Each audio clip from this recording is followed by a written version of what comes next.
Good morning, dear colleagues.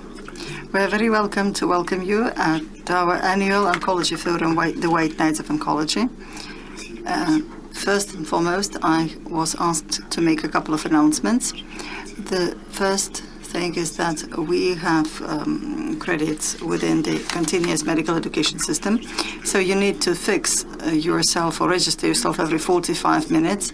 It looks like like we are in the military.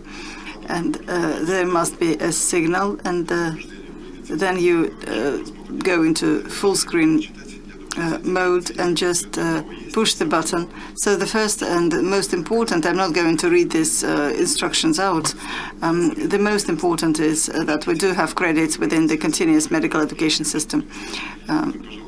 So please ask questions, and we shall answer all the questions at the end. There is a chat, and you need to select the speaker, then push button send. Even if you don't select the speaker, nonetheless try to ask your questions. We shall nonetheless have it on our screen, and we shall voice it and discuss it neatly. Now, when it comes to video recording, it will be available by the same hyperlink within 7 days post-conference, and then after that you will have a chance to find it on our YouTube channel of our R&D institution. So I'm already depriving time of the first speaker. It's my greatest pleasure to pass the microphone to the first speaker, Varsur Osmanov,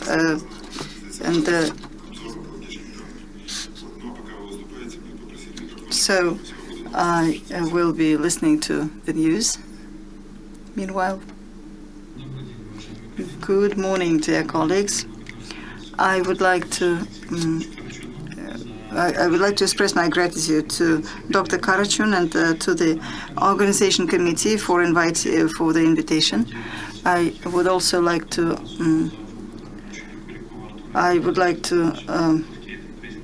thank my colleagues who helped me to prepare this conference. I'm going to speak about lateral dissection, and this is the problem that is ever important.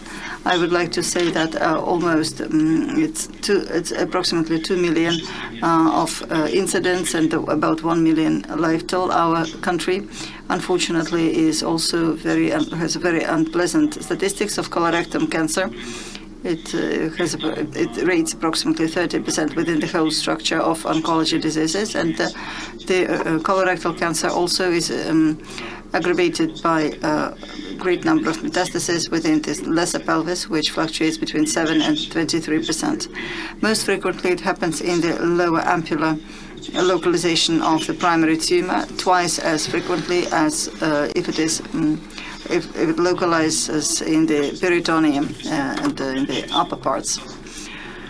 So most frequently, it metastasizes within the iliac vessels, along the iliac vessels in the majority of cases. And as one of the studies showed, with over 11,000 patients, in 11.3%, they detected metastasis in the lateral pelvic lymph nodes, and they localized along the inner iliac vessels.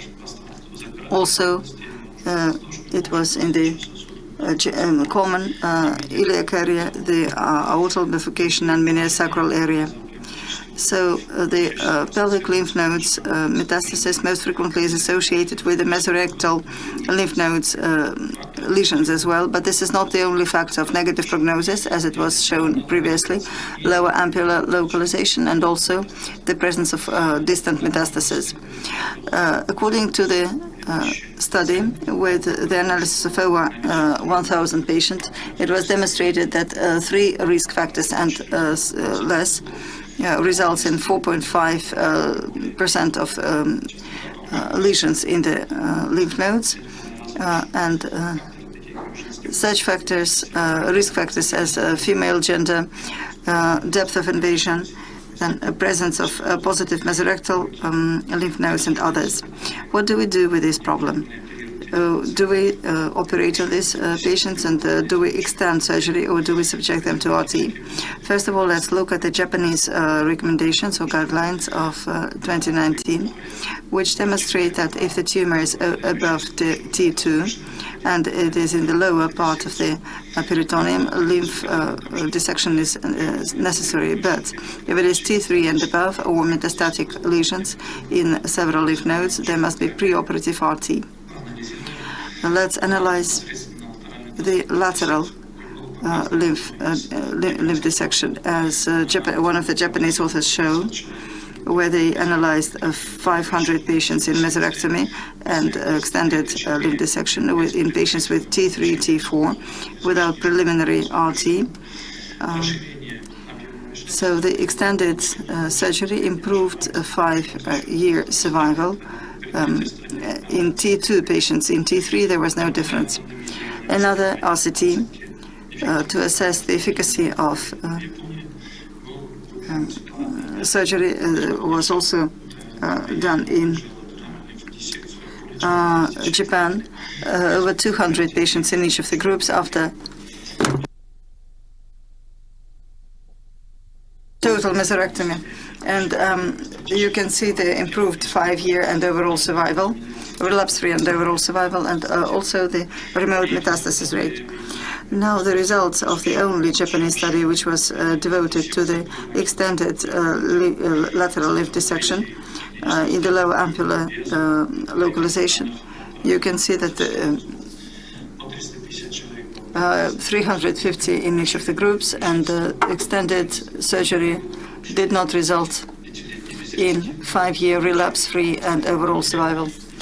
So 5-year relapse-free survival was pretty much the same. The only thing that the author demonstrated is that the pelvic lymph dissection results in the improvement of lateral relapses if compared to total mesorectomy, almost threefold. So these results, in fact, they ask more questions than answer. Whether we need pelvic lymph dissection in lateral metastasis, do we need chemoradiation therapy, do we need more precise preoperative diagnostics, and whether we need patient selections, whether this particular procedure is dangerous, and does it need any learning curve on the part of the surgeon. So if you again look at another study, a Japanese study, patients with total mesorectomy and extended lymph dissection, you can see survival rates depending on the lymph nodes impaired. In T2 it was the best, but also they demonstrated wonderful results. The authors showed correlation between 2A stage of mesorectal lymph nodes and with the same prognosis for the iliac lateral lymph nodes. In N2B, survival in these patients was similar as in the external lymph node, iliac lymph node lesions. So removing such metastasis is really important, and it's even more favorable than stage 4. Another Japanese study shows that D3 dissection in the lesions of lateral lymph nodes has better therapeutic outcomes if compared to lesions in the apical lymph nodes, and it's improvement of approximately 50% in overall 5-year overall survival.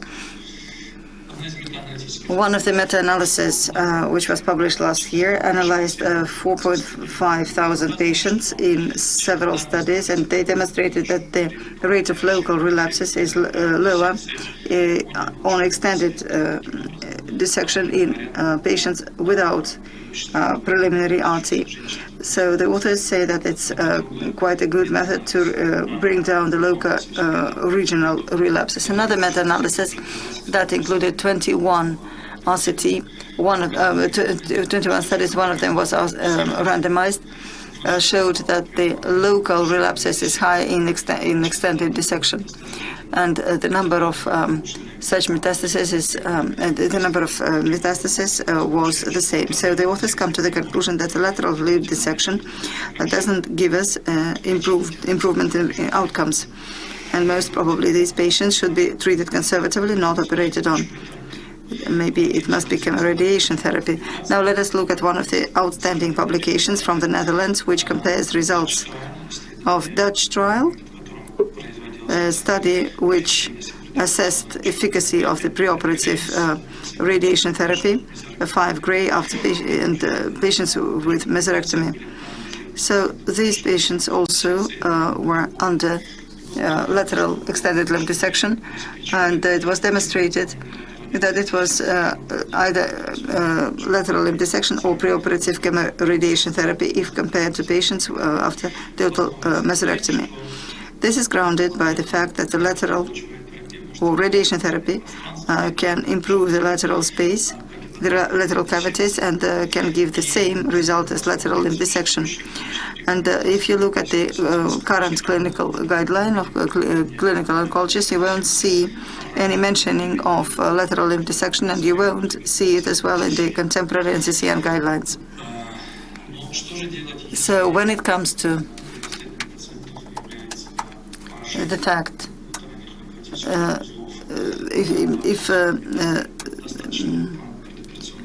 do we need, or is it enough to do chemoradiation therapy in the preoperative period? One of the Japanese studies show patients with more than 7 lymph nodes in the preoperative stage, and metastasis in the lymph nodes also were detected in these patients. So the authors, when performing lateral limb dissection, they demonstrated similar overall and relapse-free 5-year survival, and the same rate of local regional relapses if compared to patients without limb dissection. Is this success despite the fact that it's every 4th patient developed metastasis in the lymph nodes to have the same rate of overall survival, or is it a failure because they didn't improve the long-term results? This is a Korean, some Japanese and 1 Korean study, and meta-analysis of them, approximately 2,000 patients, also total lateral resection and total mesorectomy.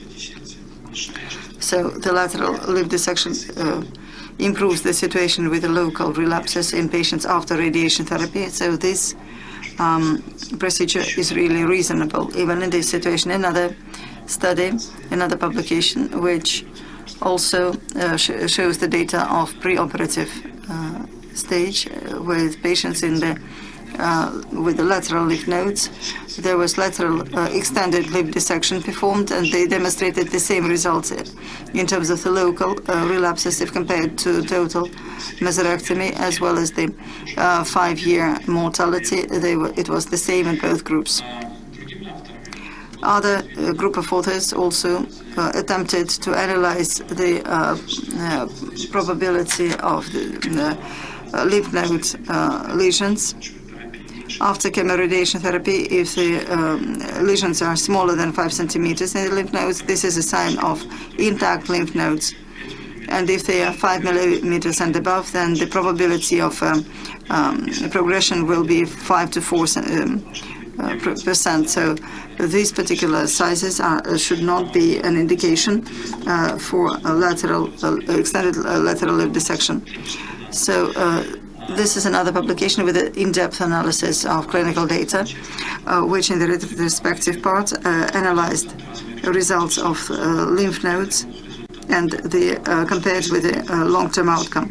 So if the lymph node was over 7 centimeters before the chemoradiation therapy, then in 17% there will be local regional relapse. If it is below 7 millimeters, then this figure will be reduced to 4%.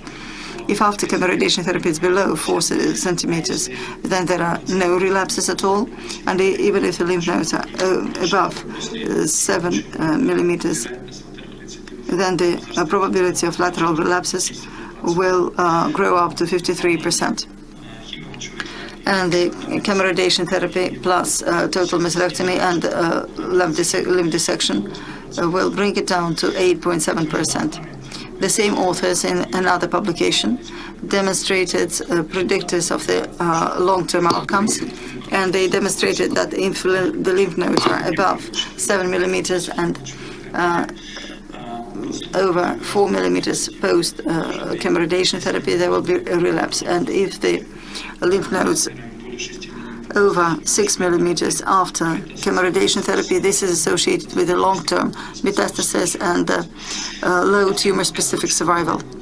So the authors also show that lymph dissection after chemoradiation therapy brings down the local regional metastasis, no relapses, but only if the iliac lymph nodes are repaired. There is a hypothesis whether we can improve the control over the distant metastasis if so this is a retrospective study which started and which is undergoing in the Netherlands at the moment. A group of authors proposes the treatment strategy depending on the post-operative examination. Patients of T3, T4, lower localization with the suspicious lateral nodes over 7 millimeters, and they recommend preoperative RT with MRI after 6 weeks to restage. If non-responding nodes over 4 millimeters, lymph dissection and TME, and if responsive nodes below 4 millimeters, then it's TME plus MRI every 6 months for 2 years. And if there is progression, then it's effective lateral extended mastectomy. As it is, it shows this procedure is quite long and is associated with hemorrhage and very frequently results in dysfunction of the urinary tract. We should remember that we need to we need certain learning curve, and it shows that 57% of surgeons don't know anything about lymph dissection in the pelvic area, and about 87% have never done it. So in NCC guidelines, we see that to perform such surgery, a surgeon must be well trained and has the experience of a lymph dissection around the rectum. Subsequently, the probability of impairment of the lymph nodes is increased in the size of lymph nodes above 7 millimeters, localization in the lower ampulla compartment, and lateral lymph dissection doesn't change major parameters. Preventative lymph dissection is not recommended. It is not demonstrated as its superiority is not demonstrated in RCT, and also,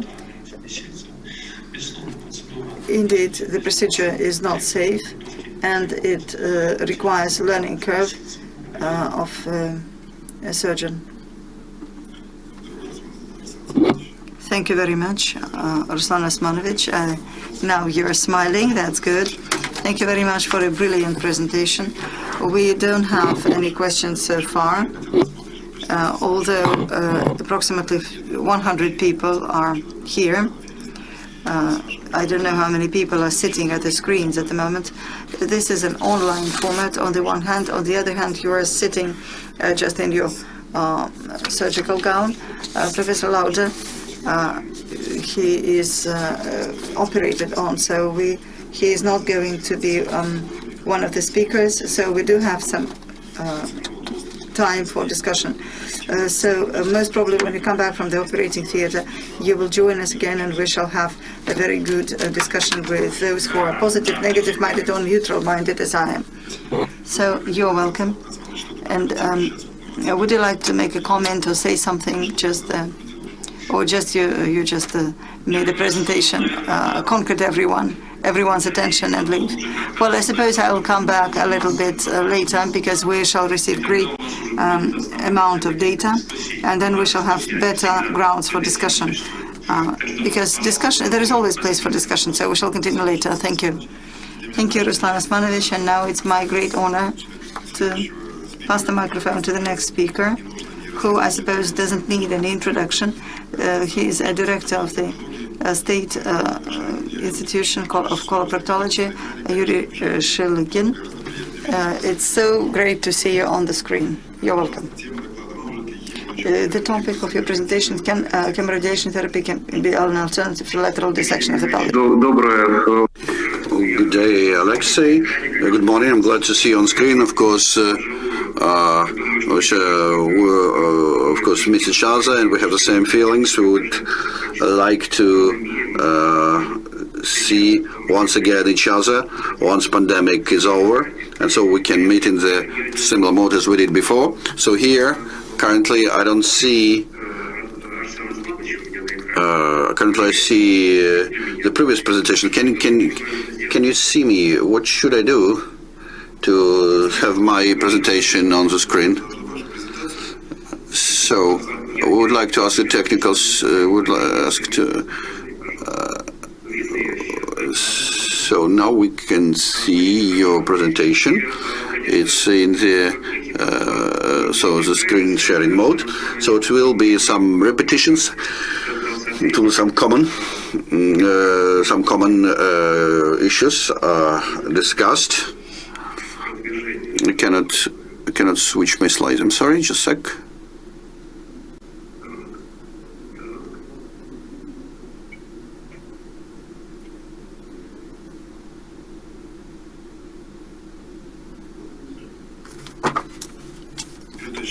So just a second, our technical team will help. Okay, now it works, yeah. And first of all, I should say that this issue have been discussed, that as to the lymph nodes lesions are perceived in a different way, and lateral lymph nodes, this issue is also well known. And I'd like to mention the publications which has already been mentioned.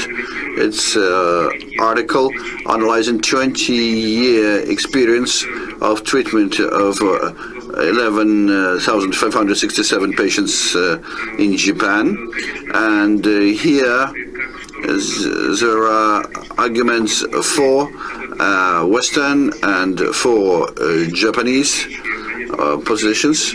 Of course, there are differences in 5-year survival between metastatic patients with metastasis internal iliac lymph nodes and external iliac lymph nodes. And those differences are statistically significant. And it seems to be an argument in favor of Western perception. And if we compare the 5-year survival, cancer-specific survival rate with external lymph node impairment, you see the survival rate is about 34%. But unlike metastasis in such organs like liver or lungs and others, in this case, 5-year survival reaches 27%. And the differences again are statistically significant, and that's why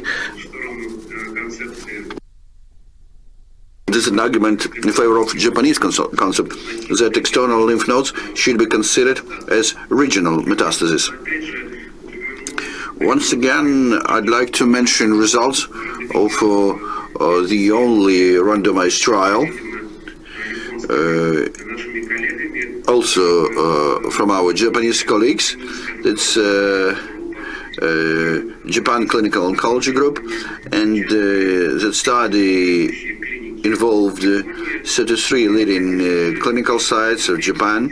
And if you check out the differences in those groups, which use total mesorectomectomy plus lymph node, extended lymph node dissection and total mesorectomy, then if we, in this case, if we discuss the disease relapse, I mean remote and local regional relapses, the differences are not that significant, and there are advantages. In the rate of local regional relapses, the delta is 6% doing the extended lymph node dissection. But if we talk about 5-year relapse-free survival rate, the difference is only 1.10%,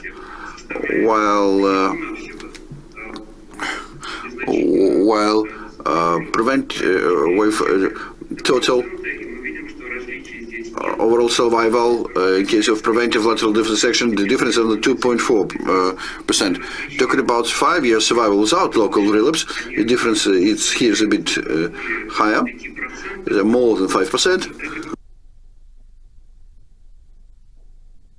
But this publication didn't mention if this difference is statistically significant or not.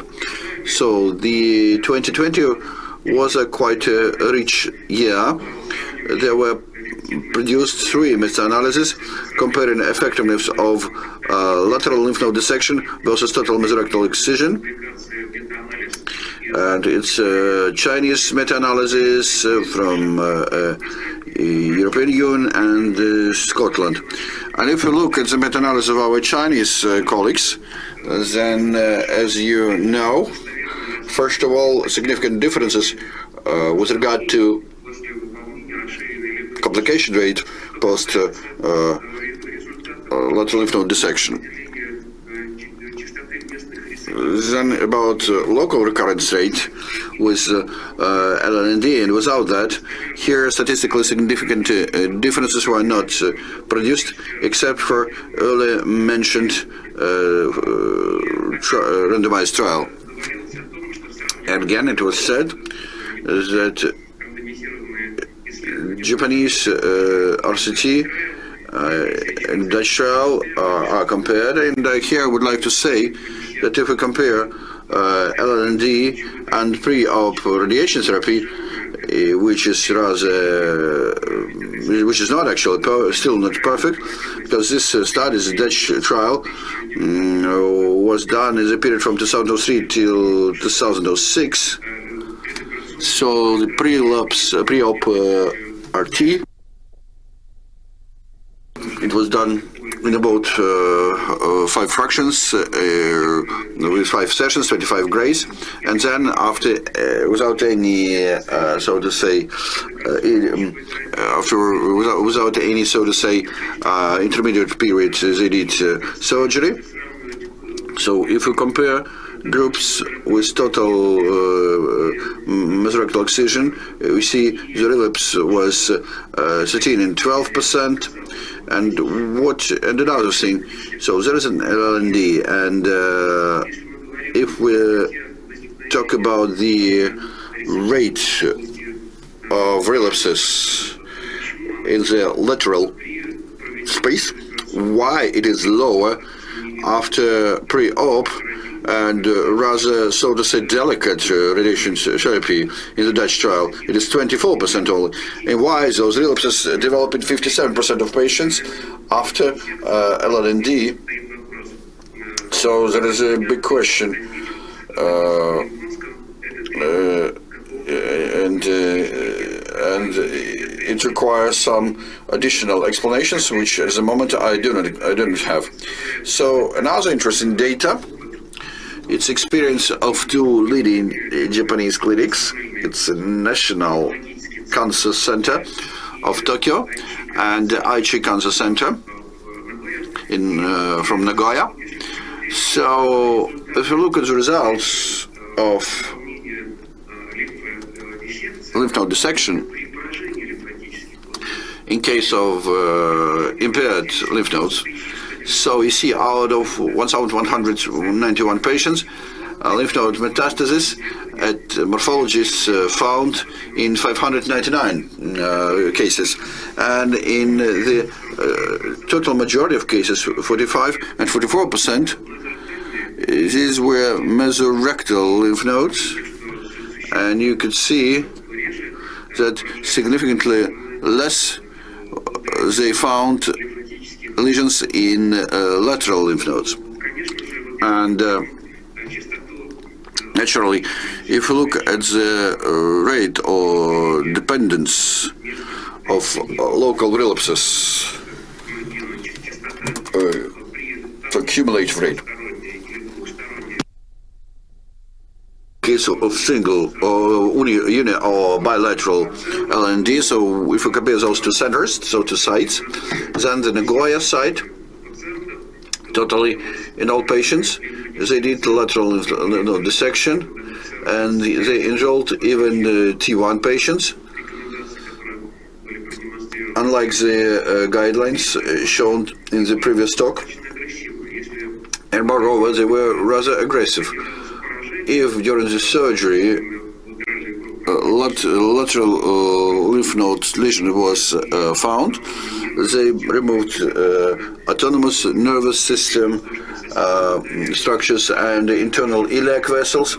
So the surgery looks to be quite aggressive. Talking about other colleagues working in the National Cancer Center in Tokyo, then in 20% of patients, depending on, first of all, what they found during surgery and on location of the tumor around it. So it was localized along the right hemisphere. They did lymph dissection on the right, in the lymph node, and vice versa. And so in 20% of patients from the Tokyo Center, lymph node dissection was done just on one side, and you see that there are differences. But then again, big question: why the local relapse rate is so high? Because actually, still, in some patients, especially in Tokyo Center, they did radiation therapy, but the number was not significant, and also they prescribed neoadjuvant chemotherapy, but it seems that it didn't provide any significant effect on the local relapse rate. Also, I like this study, retrospective analysis of 40 patients after TME combined with LND, and 30 patients where this treatment was added with pre-op radiation therapy. And here you can see very unusual for Japan data about sharp improvement of relapse-free survival. You see in patients without chemotherapy about 50 gray, and you see strongly elevated local relapse rate in the group without chemo and radiation therapy. And if we consider modern capacities of radiation therapy, it's really inspiring. It provides lots of hope, because here with the modern technologies we can change radiation fields, so it would considerably improve possibilities of the radiation therapy. Here I would like to show our clinical case. It's a patient, 42 years of age, cancer at the 8 centimeters of his rectum. In the right obturatorius space, there was a lymph node with a size of about larger than 1 centimeter. Also, we've detected lymph nodes with metastasis in mesorectal fat. And so, as it's recommended by MDT, we decided to perform 4 chemotherapy cycles in a FOLFOX mode. So we noticed that the lymph node size decreased a bit in the obturatorius space, and the exophyte component of the tumor also decreased considerably of the primary lesion in his rectum. But again, as recommended by MDT, we decided to use pre-op chemo and radiation therapy. Here you see the standard radiation field, but specifically in our patient, we formed such a pre-op radiation field, and the patient was given chemo radiation therapy with a total dose of 50 grays. And as you can see, first of all, we see almost no signs of metastasis in the obturatorius lymph node. We see less of lymph nodes in the mesorectal fat, except for one node which had sign of metastatic lesion. So we're interested in the following question: is it possible to use only mesorectum ectomy and do not remove the lateral lymph node group. And it makes plans to remember about Angelita Haber-Gama, who 20 years ago suggested such an approach, watch and wait. And I would like to remind about her results, that the complete clinical response post-chemo radiation therapy was produced in 49% of patients. And along with that, I should stress that in 20% of those patients, they had lymph node involvement, lymph node lesions. So it looks like radiation therapy affects such metastasis either. Regretfully, if we look at the publications further on, such a result could never been reproduced, the results by the Haber-Gama group. And we can see that in one of the trial, only 12% of patients produced complete tumor elimination, but we see rather higher frequency at pre-op stage that lymph nodes were involved. Of course, it's very hard to understand if you can trust the MRI data, and as it's been mentioned, we can use three signs: changes of the lymph node shape or its structure and others, but majority considers that we should first of all look at lymph node size, lymph nodes selected at the pre-op time, and of course they're different. Different researchers provide different, so to say, values. But what I would like to stress, if we look at these meta-analysis results provided here, that you can see that sensitivity is 72%, specificity 80%. So in other words, every third patient, according to the study, MRI does not show metastasis in lateral lymph nodes while they're there. And in every fifth patient, metastasis in lateral lymph nodes by MRI are detected, but there are no of them actually. So it is always a big question if there are metastasis in lymph nodes or not. Now I would like to remind you about the publication, which is rather interesting. Lots of countries participate, 7 countries, very famous clinics, American, European one are involved, 3 Japanese centers, and in total more than 1,200 patients were enrolled. And those patients who were treated in European and American clinics, they underwent radiation therapy and lateral lymph dissection. Lymph dissection was done by our Japanese colleagues. Here they count clear threshold, clear 7 millimeter size. So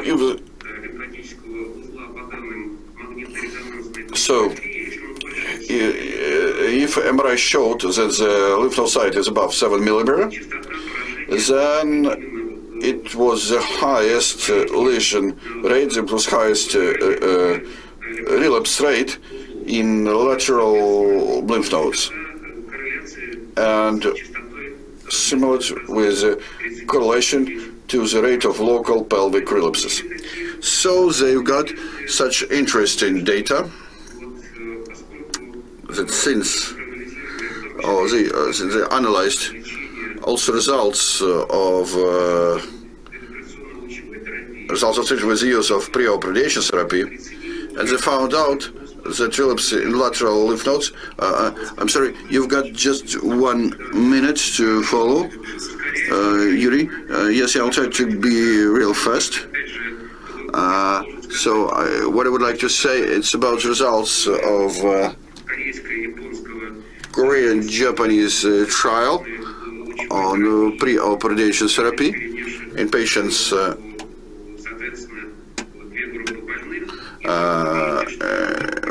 you see here 2 groups of patients. As you can see, chemoradiotherapy considerably and statistically significantly decreases the local relapse rate in the lateral lymph nodes. And at the end,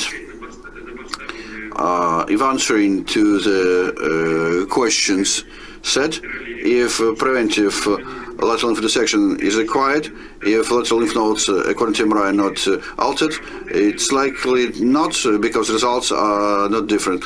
Lateral lymph dissection does work in case of altered lymph nodes, yes, but it's also an indication for neo chemo and radiation therapy. Can we use neoadjuvant chemo radiation therapy? Can it be used as an alternative to lateral lymph dissection with lesions in lateral lymph nodes? It seems to be yes, but if there is a response as a full regression, and do we need lateral lymph dissection after neo chemo radiation therapy? In case MRI shows lateral lymph nodes,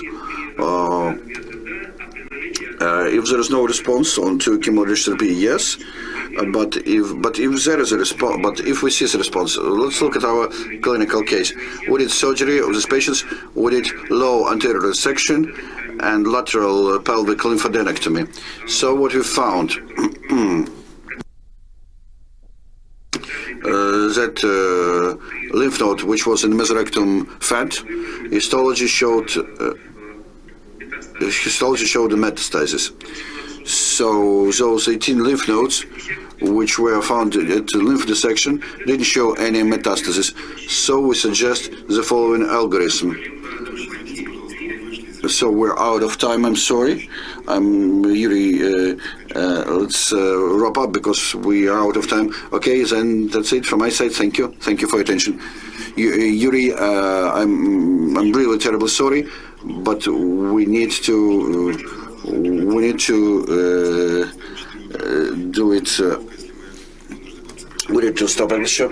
Okay, we're taking Rodrigo's time. Yes, indeed. Thank you for understanding. So the next speaker is Peter Tsarikov, lateral pelvic dissection, 20 years of experience.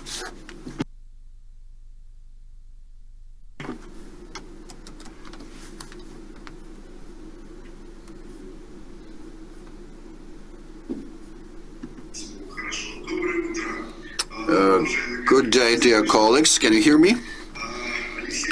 So, Alexei and all participants of this most wonderful session, I would like to once again thank you for invitation to talk as a speaker, and yesterday as an operating surgeon with lateral lymph dissection. And I would like to wonder on the boldness of our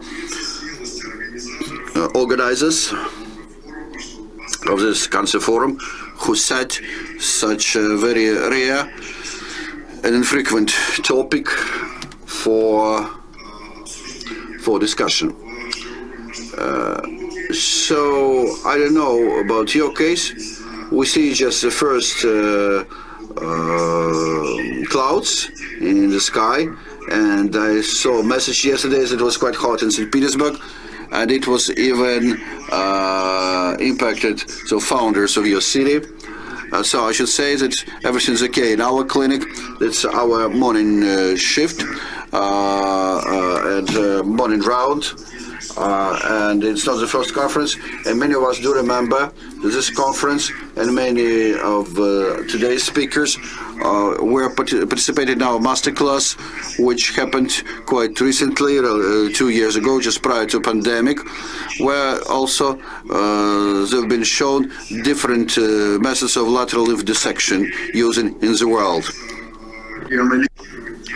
I'm not going to repeat myself and analyze the meta-analysis, which are myriad within the recent years, and there are a lot of contradictory opinions. So I would like to say that each of us, if needed, can find arguments for and against any just any opinion of lymph dissection, because we do lack knowledge in this area. Today we spoke about preventative lymph dissection from the viewpoint of randomized study, which was conducted in Japan. It was done according to the patient selection, but the selection conditions were wide enough, and they received insufficient lesions in the lateral lymph nodes and almost complete absence of certain improvement in the survival, with some trend towards reduction of local relapses and after lateral lymph dissection. We once analyzed this data in our institution of proctology. Please pay attention to this wide range of data from 7 to 42% of lymph node lesions. Then, alongside with Alexei Troitsky, we decided to conduct a trial, also a randomized trial. It was first randomized trial devoted to lateral dissection. So 30 patients with extirpation were compared to 30 patients after extirpation plus lateral lymph dissection. So the indications are quite narrow, as you can see, if compared to the Japanese study, which I give you above. So more lowly localized and more advanced T3, T4 tumors. And we resulted in the following. The impairment of the lymph nodes were 23.3%, 7 out of 30 had lymph node lesions. In combination with mesorectal lymph nodes, the frequency went up to 41.2%, and what was most important is that the lymph nodes below 5 millimeters in the lateral cavity, lesions there, were in 47% of patients. What are the conclusions of the first stage, or the so-called primary endpoints? So first of all, the rate of lesions in the selected group is rather high, and there are several risk factors apart from the ingrowth of tumor and depth of this invasion. So these are not the only criteria of assessing risk. So we needed to continue studying the risk factors. Then we also showed the indications to the preventative lymph dissection. This is the data. Please remember them without RT. Now, if we analyze the long-term results 2 years ago, we collected the data on these 60 patients, and we detected that overall survival and the difference in overall survival between the groups with and without lymph dissection, which was registered in the Alexei doctoral thesis, it was still there longer within 13 years period, so 16% of difference, which, as we see, it shows high efficacy of this method of treatment. This is epoch before MRI at the moment. The major criteria, and most of the researchers also believe in it, that size really matters, because Alexei usually says that size does not, but sometimes it doesn't. It depends on what we are talking about. It depends about the size, yes, it depends on what we are talking about, what we are discussing. But we are usually discussing different things, yes. So, when it comes to colorectal surgery, indeed. So I'm not going to speak much about that, just to save more time for the results of my trial, my study. So the combination of lymph dissection and application of lymph dissection in patients with enlarged lymph nodes almost brings to a minimum the local regional relapses, and below 8 millimeters you can come across these relapses after TME without lymph dissection. Not only the sizes of lesions matter in the potential involvement of lateral group of lymph nodes. and the size actually doesn't bring us to final decision. This is another very interesting presentation.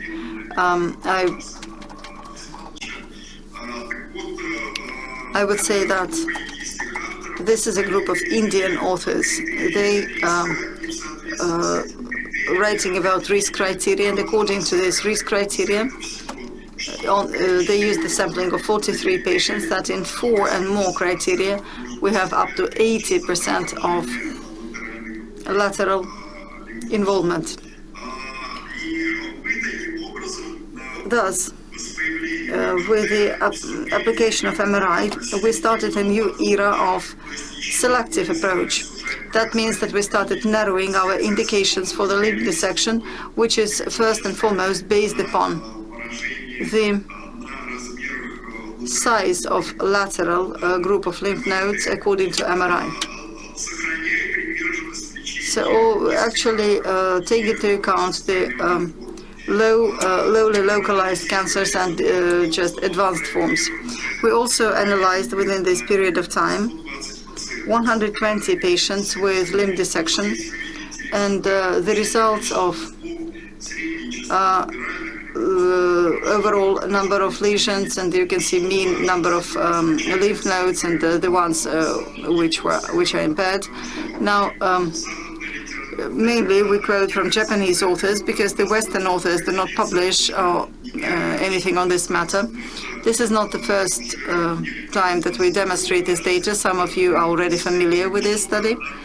What we actually detected, para-rectal and mesorectal lymph nodes are most frequently impaired, and intermediary lymph nodes, I would say, it's much smaller in number. When it comes to para-aortal and apical, that's something that we touched upon yesterday during surgery. This is the group of lymph nodes where we almost never have lesions, but such application using MRI shows the lateral involvement of 29.2%, and I would like to compare this to intermediary lymph nodes. You can see this group of lowly localized cancers with intermediary lymph nodes. You can see that lateral involvement will be much more frequent. That means lymph nodes, it's not actually above, but they are localized along the inferior mesentery artery.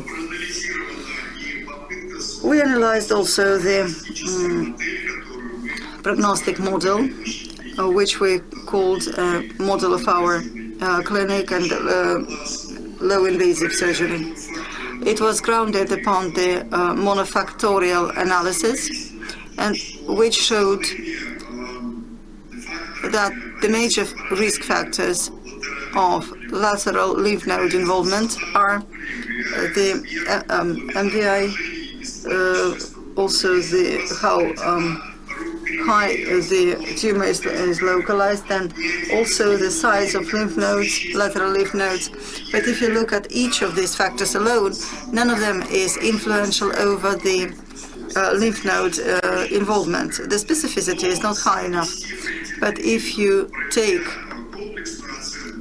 them as complex, and if you bring them down into one scale, according to which you can analyze all these signs within one prognostic model, you receive quite a good mathematical model, which unfortunately you cannot call an indicative model, as it is based upon 5 separate factors. But if you have 0.23 and above, if you have this index, then we consider that we have quite high risk of lateral lymph node involvement. Of course, we received subsequent documents for such mathematical model, for such calculation, and we decided to verify it in 50 cases, which enrolled patients with high risk who were selected by means of multifactorial criteria, and also patients with low risk, where the lymph nodes were enlarged, but they were outside of this line. What we received, as a matter of fact, all the patients, and we couldn't, by our criteria, we couldn't but remove them. So bilateral lymph dissection was performed in all these cases. In retrospective analysis of 120 patients, impairment of the lymph nodes in the lymph nodes were detected in 29%. In high-risk group, 63% of lymph node involvement, and in the low-risk, according to our scale, low-risk group, but with enlargement in the lymph nodes, there were no nodes in the lymph nodes, no lesions. So unfortunately, at the moment, and I would like you to pay attention to this 63% using this assessment scale of possible risk. Indeed, we cannot say that lateral limb dissection is a piece of cake. This means, first of all, prolonged time of surgery. This is technically very demanding, and it also increases the hospital stay. And the most sad thing is that we cannot overcome neurogenic bladder in this group. It's approximately 2.5 times more frequent compared to the group of standard surgery without lateral limb dissection.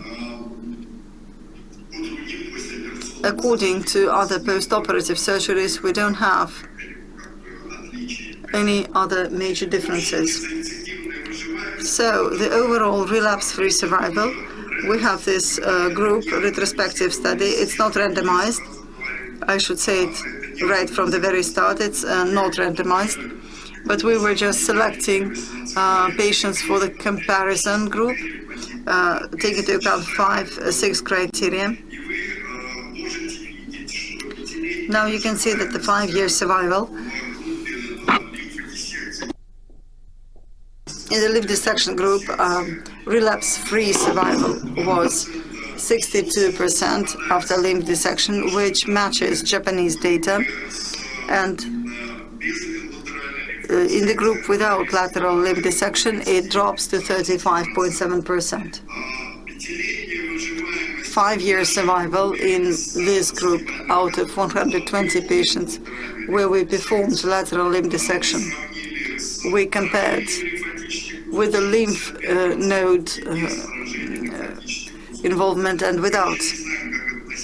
We don't know how to treat this phenomenon, but nonetheless we received the following data, and we can share this data with you.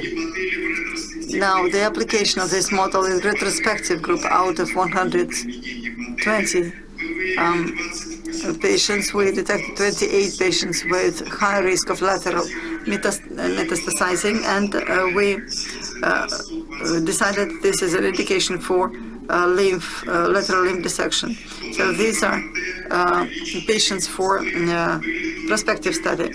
So in these, by MRI, enlargement in the lateral lymph nodes was marked in 3 out of 28 patients, and their maximal size was not higher than 7 millimeters. I must apologize. Just can we speak for a minute more because we're outside the time frames? Yes, sure. So the majority of patients in this group were suffering from the local relapse with the potentially impaired lymph nodes, and probably there will be some benefits in this particular group of patients. We also analyzed the radiotherapy, and I must say that radiotherapy does not bring down the risk for the lymph nodes. We are going to have a publication very soon, and I will move on to the summary. So the risk factors for lateral lymph node involvement are the following, the ones that we have already talked about. Mathematical prognostic model allows us to detect lateral metastasis in 63.3 cases, which is twice as effective if compared to other criteria. Neoadjuvant RCT does not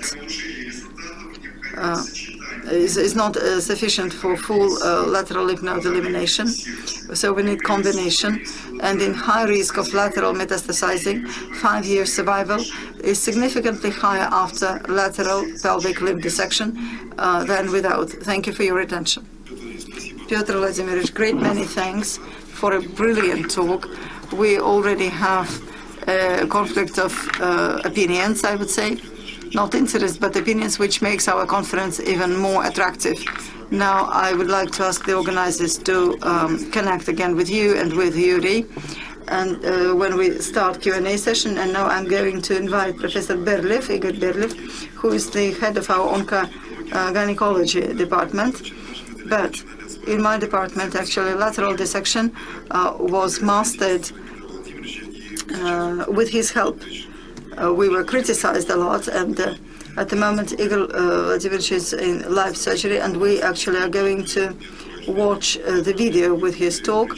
I'm not going to deprive the patient of his magic hands, and we shall watch the video. Good day, dear colleagues. First of all, I would like to thank the organizers of this section for the opportunity to participate there and to share our experience of oncogynecologists in doing pelvic lymphadenectomy. Pelvic lymphadenectomy dissection, if we talk about terminology, in our oncogynecological practice, we first of all call this part of the surgery as a pelvic lymph dissection. And if you look at the area which is a common for us and colorectal surgery. In colorectal surgery, it's called lateral lymph dissection or lateral dissection or lateral lymphadenectomy. Pelvic lymphadenectomy in general is one of the most frequent stages of surgical treatment in patients with oncogynecological disorder. It's endometrial cancer, cervical cancer, or ovarian cancer. And I should mention that in our practice, that metastasis in lymph nodes is a key factor and key point determining not only disease prognosis, but in general, it's a key to combined treatment in oncogynecological patients. And talking about criteria of lymphadenectomy, first of all, we consider that the limits or surgical borders of this surgery. So medial artery is umbilical artery, and iliac artery is lateral border, which we consider as a border of genitofemoral nerve. It's proximal border.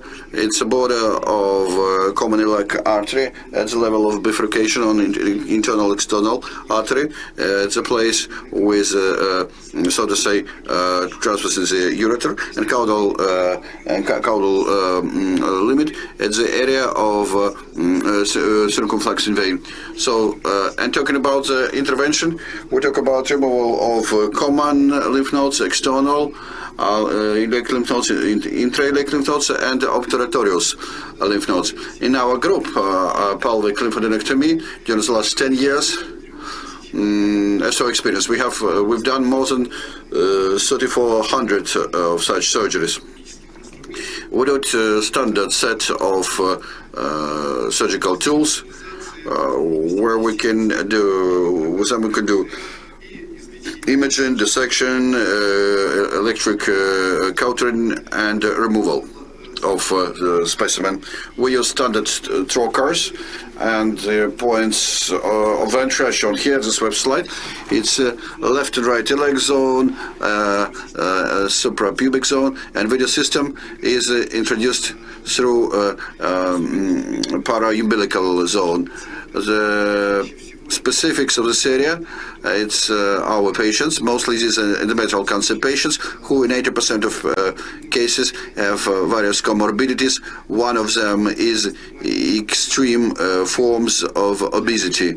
And for these patients, for such patients, we always use left area under the ribs, considering as the safest point of entry for our tools. And then technically we use almost one and the same approach. The basis for dissection and retroperitoneal surgery in pelvis is a surgery of intrafascial spaces.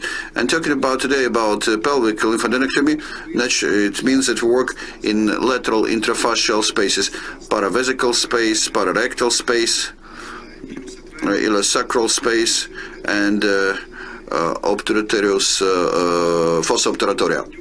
Since we talk about technical specifics of pelvic lymphadenectomy in case of oncological cancers, we would like to, or gynecological cancers, we would like to show those technical specifics which we worked out in our unit and we use in our everyday practice. The surgery always starts with cutting the round ligament of the uterine, then through the section of the anterior and posterior lifts of the wide uterine ligament. We do a wide dissection. Then on the dissection, we identify ureter, we identify internal iliac artery and umbilical artery, and then in order to determine borders of lymph dissection, we do dissection of lateral pararectal space, or it's called LATSCO space. It helps us to define the borders of dissection, and then we look at the medial border lymphadenectomy. The medial border is umbilical artery and internal iliac artery. Then dissection is done at the lateral paravesical space. We dissect it. It's very important part. It makes possible to dissect and block fat with lymph nodes, identify important anatomical structures, obturatorius nerve and obturatorius vessels. Then we continue dissection caudally, and we do dissect caudal border of a pelvic lymphadenectomy. Again, here it's very important to find genitofemoral nerve. It's a caudal part, and during the dissection in the area of area of, so to say, pupart ligament, we do dissection at the circumflex vein, and this is the caudal border of pelvic lymphadenectomy. Then we continue the section along the external iliac artery, and we continue the section going to the Cooper's ligament. Then we start the section of the lateral border of lymphadenectomy. It's a border formed by genitofemoral nerve, and doing the section of fat along genitofemoral nerve and iliopsoas muscle, we dissect lateral space called ilosacral space. It's a very important stage, because it makes possible for us in the most optimal way to delimit the fat block with lymph nodes. It makes possible to identify obturatorius nerve, and this work in this space is done in this space, and it makes possible to prevent vascular complications. Then we do the section along iliopsoas muscle. We identify obturatorius nerve, and we separate fat with lymph nodes from internal obturatorius muscle, reaching almost the piriformis muscle. So by dissecting fat block, we actually start to work with internal group of lymph nodes, in particular the group in the fossa obturatorius.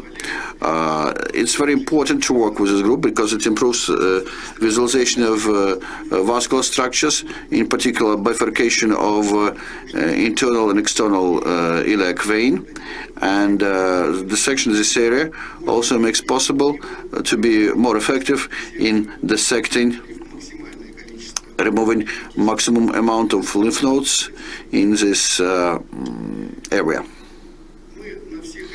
At all stages, we use two important energies. It's called dissection with bipolar coagulation and scissors, and as you can see, we also use ultrasound energy, which is effective for dissecting in retroperitoneal space. The next stage, it's a dissection at the proximal border of lymphadenectomy. You see bifurcation area of rectal and external iliac artery. We cut block of lymph nodes at the level of common iliac artery. And talking about lymph dissection classification in oncogynecology, then pelvic lymphadenectomy actually corresponds to the level 1 of removal of the lymph node pelvic group. Then we remove fat between vessels, long vessels. We dissect and remove it as and block. We remove lymph nodes along external and internal iliac veins, and then we work in the fossa obturatoria. We remove block of fat along fat and obturatorius vessel. It's quite frequently as anastomosis, venous or arterial. We try to spare them because it's a big issue for our patients, since further on they might develop various complications. So that's the final part, how the pelvic lymphadenectomy looks like when we do dissection in the retroperitoneal space. Then I can say a couple of words about specific features of surgery in the retroperitoneal space and specifics of lymph dissection in oncogynecology. So, looking at this publication, you can see that overall rate of metastasis in the pelvic lymph nodes does not exceed 11%. And I should mention that combination of pelvic and paraortal lymph node lesions are seen only in 3% of patients, and isolated metastasis in paraortic lymph nodes are seen in less than 2% of cases. So such location of metastasis in lymph nodes with various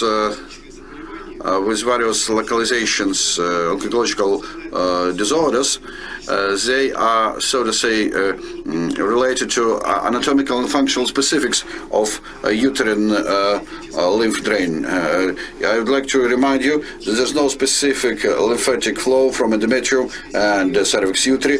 Usually it's one single uterine lymph drain system, and it goes from the lower and middle third of the uterine body and cervix through so-called lateral lymphatic ducts.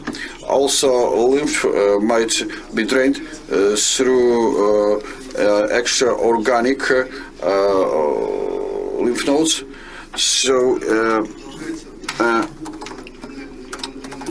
and goes to pararenal area, and then extremely rare. The lymph node might be drained through along the round ligament when the disease signs could be seen in inguinal lymph nodes. So if we look at the published lymph nodes, then pelvic lymphadenectomy in patients with moderate and low risk of metastasis almost do not change effectiveness so it's figures of survival. So effectiveness of lymph dissection as a cell reduction stage is important in patients with high risk for metastasis. In such patients, pelvic and sometimes para-aortic lymphadenectomy considerably improves overall survival rates. With that regard, a big issue for oncogynecology, of course, it's not only pelvic lymph dissection, but also detection or finding metastatically impaired lymph nodes. And the issue is to identify them. And if we look at the effectiveness of lymph dissection with that purpose, then we can see that removal of the large amount of lymph nodes, more than 20, considerably improves patients' staging, in particular in endometrial cancer patients.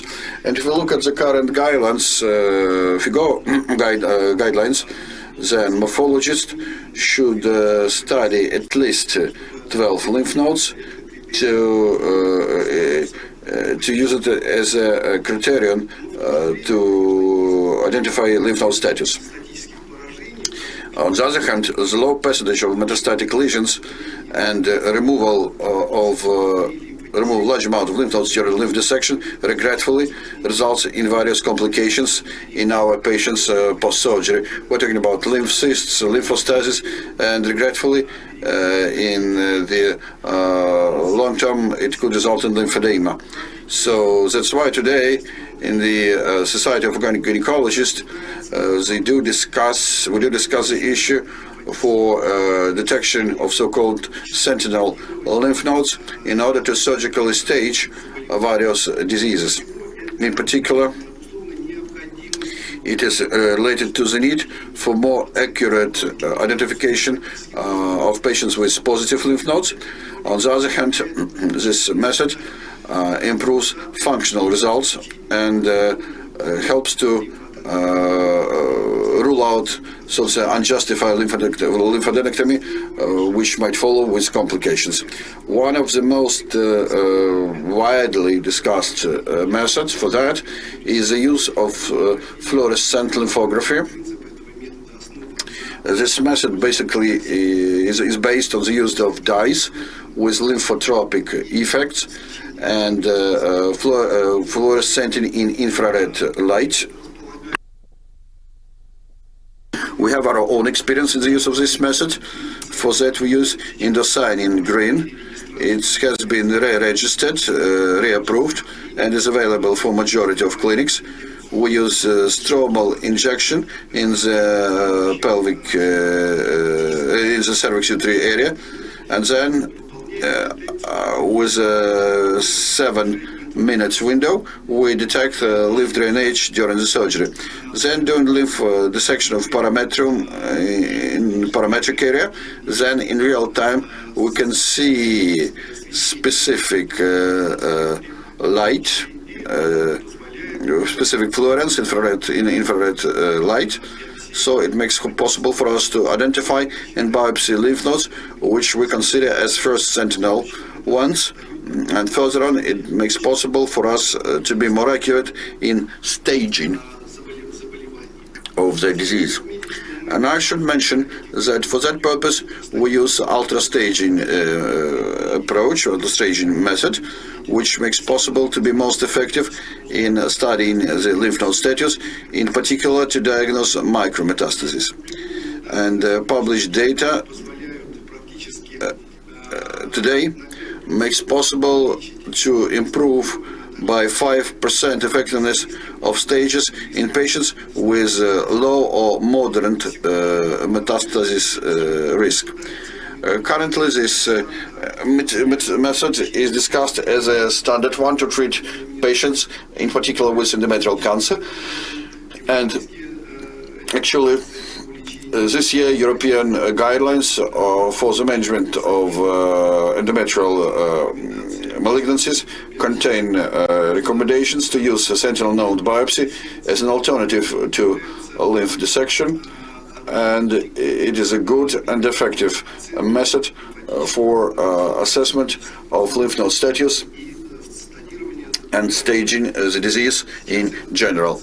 Currently, this trend is seen also for patients with cervical cancer, and already we have first publications on the use of this method to stage patients with ovarian cancer. So, dear colleagues, today my talk is kind of a discussion for the principal approaches and technical aspects of lateral pelvic dissection with different localization of cancers. Today, I don't think I can make some conclusions or do some comments, because from my point of view, work in one zone, in one area, but I do understand that objectives and principles of surgery in this area are different for oncogynecologists and for colorectal surgeons. And I'm sure that my talk will result in some discussions, and if you have any questions, any comments, I would be very pleased to take part in the discussion. And I would like to thank once again the organizers of the session for the opportunity to share with our experience of pelvic peritoneal lymphadenectomy. Thank you. Thanks a lot, Igor, so to say, in advance, because he is in an operating theater. And now, with a great pleasure, I would like to give the floor to our pride, to Svetlana Bolyasnikova. She's a kind of a Russian metastasis in the heart of the British oncology. So you know her. So it's Royal Marsden Hospital, Kolyasnikova Svetlana, MRI, in assessing lateral lymph nodes before and after chemo radiation therapy. I would like to use this opportunity to congratulate you on your birthday. Unfortunately, I was down with some disease, so I couldn't do it earlier. I'm sorry.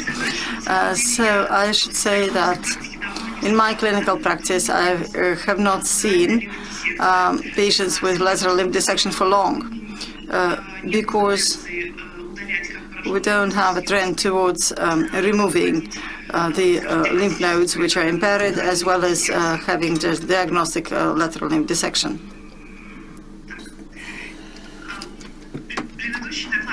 The previous talks brilliantly demonstrated the literature review as well as their own data. There is a meta-analysis which was published this year, and which also tells us about the fact that take into account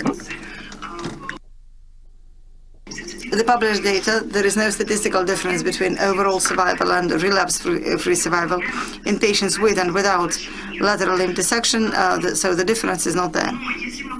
But if you come to look closer at the situation, and when I started to read each of these articles, the main criteria of patients with, to differentiate just impaired or not impaired lymph nodes. First of all, they were selected by enlargement of the nodes. If they considered that lateral nodes were enlarged, they were characterized as involved.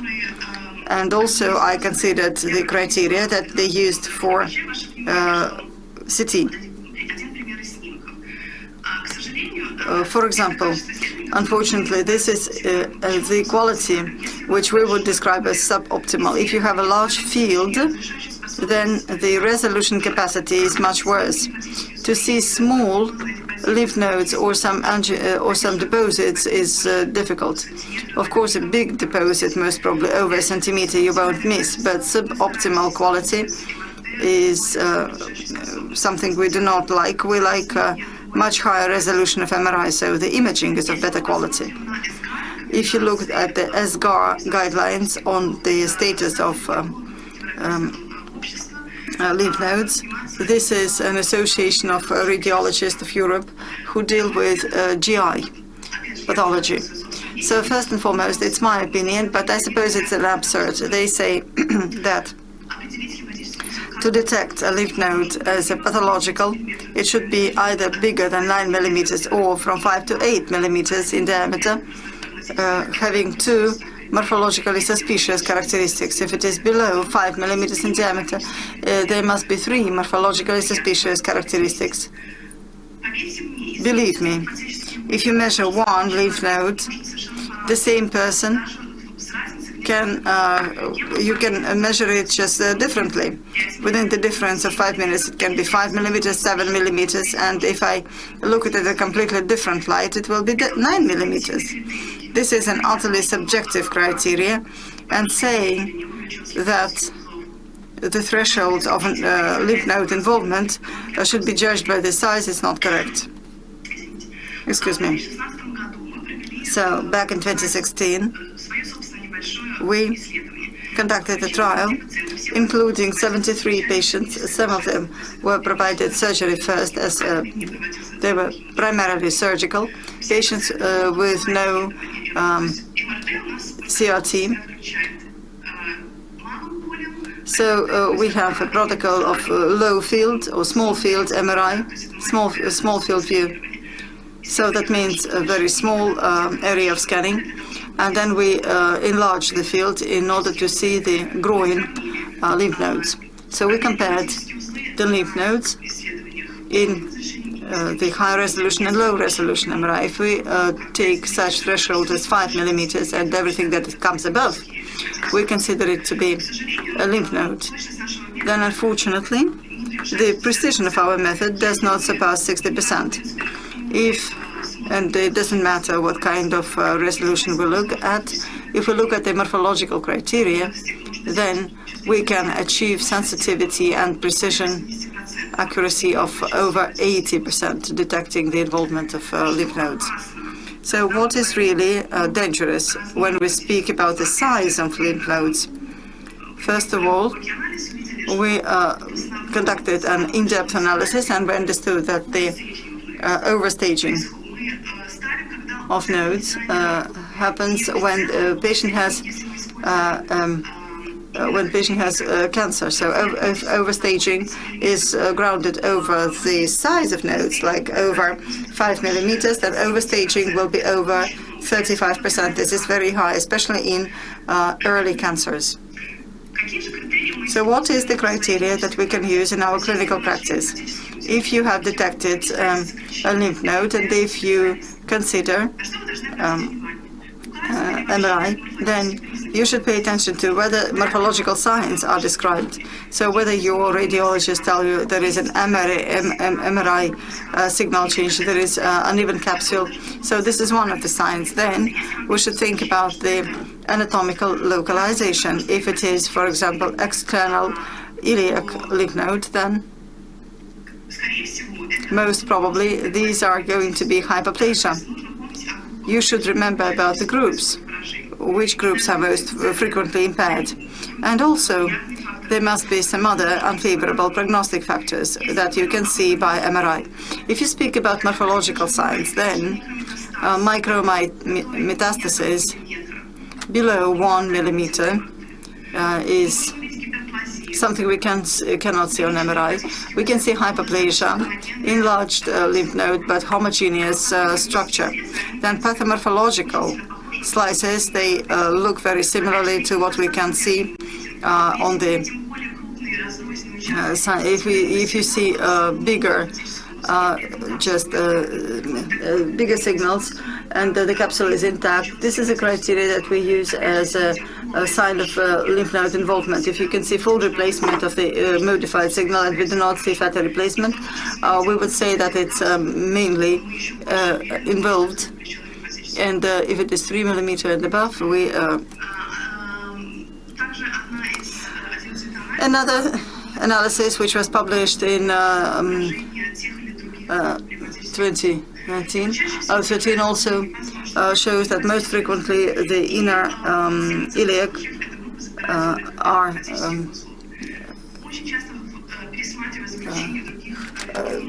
they have lesions in them, and also groups of different radiologists review each other's results, and sometimes I see that radiologists sometimes are mistaken in localizing the lymph nodes. Where are the lymph nodes? everything that comes in the anterior part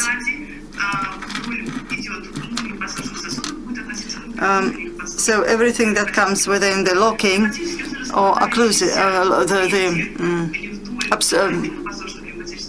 obturative lymph nodes, and almost this is if we speak about low ampular cancers, they are almost never impaired. This is one of the examples.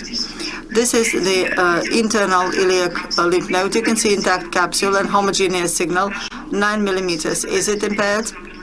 According to the ESGAR criteria, yes. The same patient. This is an obturative artery, and you can see intact capsule over here, even the fatty center of this lymph node, but the size, if you measure it by short axis or long, is 10 millimeters. It must be also impaired by the criteria that we propose. But this patient actually has bullous adenoma, which we have been following for 2 years. There are no signs of deep invasion by MRI data, and multiple biopsies actually do not have any signs of process malignization. What should be done here? One of the examples, you should actually look at the lymph nodes, not only take into account their size. This is quite a big, bulky tumor. This is T3, T4 stage, a small lymph node at the level of iliac vessels, 7 millimeters, but it's intact.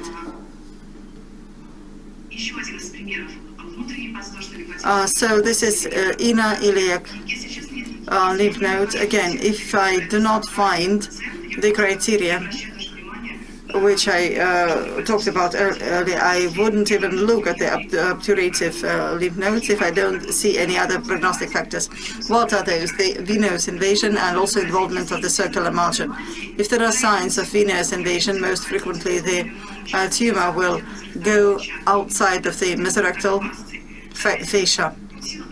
So the signs of lateralization and the risks of lateralization are much higher. That was proven in Prodigy trial and MAC2 trial, when we actually assessed the lower cancers, lower ampular cancer. And I suppose that it's superficial infiltration within the muscular layer.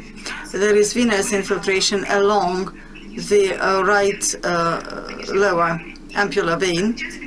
And also there is a lymph node, but I see it's intact capsule, but there is heterogeneous signal. This is a sign of internal. This is one of the signs that the lymph node is impaired.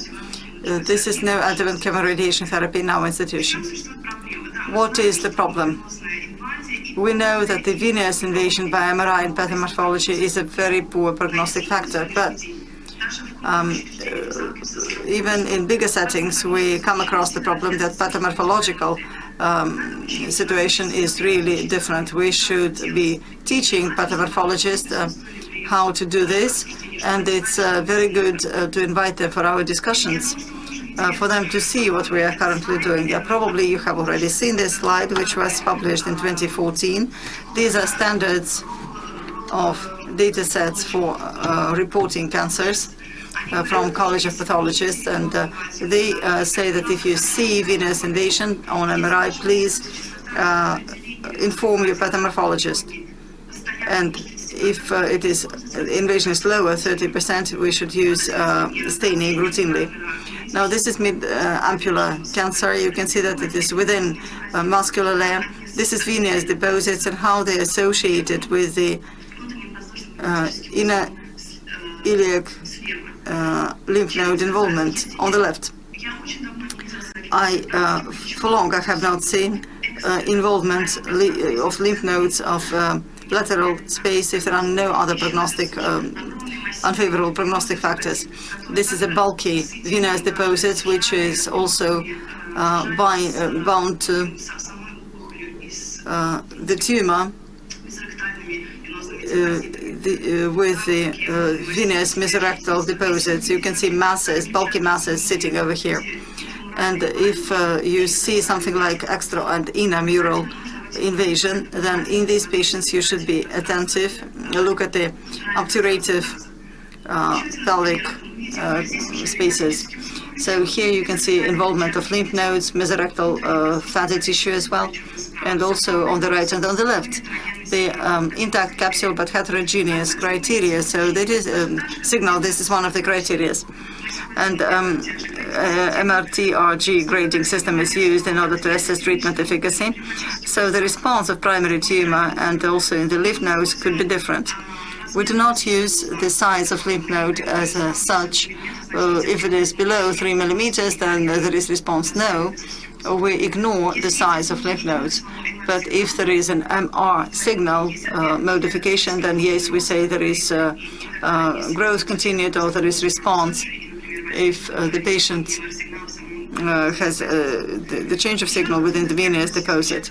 Another difficulty of diagnostics is the following. If there is chemotherapy in a patient with venous deposit, lymph node, mesorectal fatty tissue, or lateral cavities of the pelvis after chemoradiation therapy, you do not see this lymph node or you see some residual fibrosis, a pathomorphologist will most probably report that there is a site of fibrosis, and he won't tell me what actually it was. A metastasis in the lymph node or in the venous deposit, it's difficult to prove. And that's why our treatment decisions are usually based upon MRI findings. This is one of the examples. This is a venous deposit of the inner rectal vessels. You can see quite big venous deposit which infiltrates into the vessels, and after treatment this is a plug of fibrosis, as we call it here. So it's a full response. It's just not even N1. One of patients with venous invasion and deposits in the mesorectal tissue and venous deposits outside of the mesorectal space. You can see that after 4 courses of chemotherapy, this response is not significant, and the tumor responded, but partially the deposits still sit in their places. So initially you have extramural outgrowth in a patient, and also a growth into the vessels, rectal vessels on the left. And also here you have connection with one of the veins. This is how the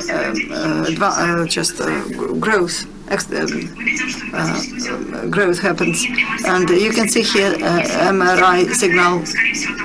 Most probably if it is MRCT, then it will show calcificate. Most probably this is a very good sign of response. And in this case, we are not even going to remove this lymph node. They consider that if you remove the node with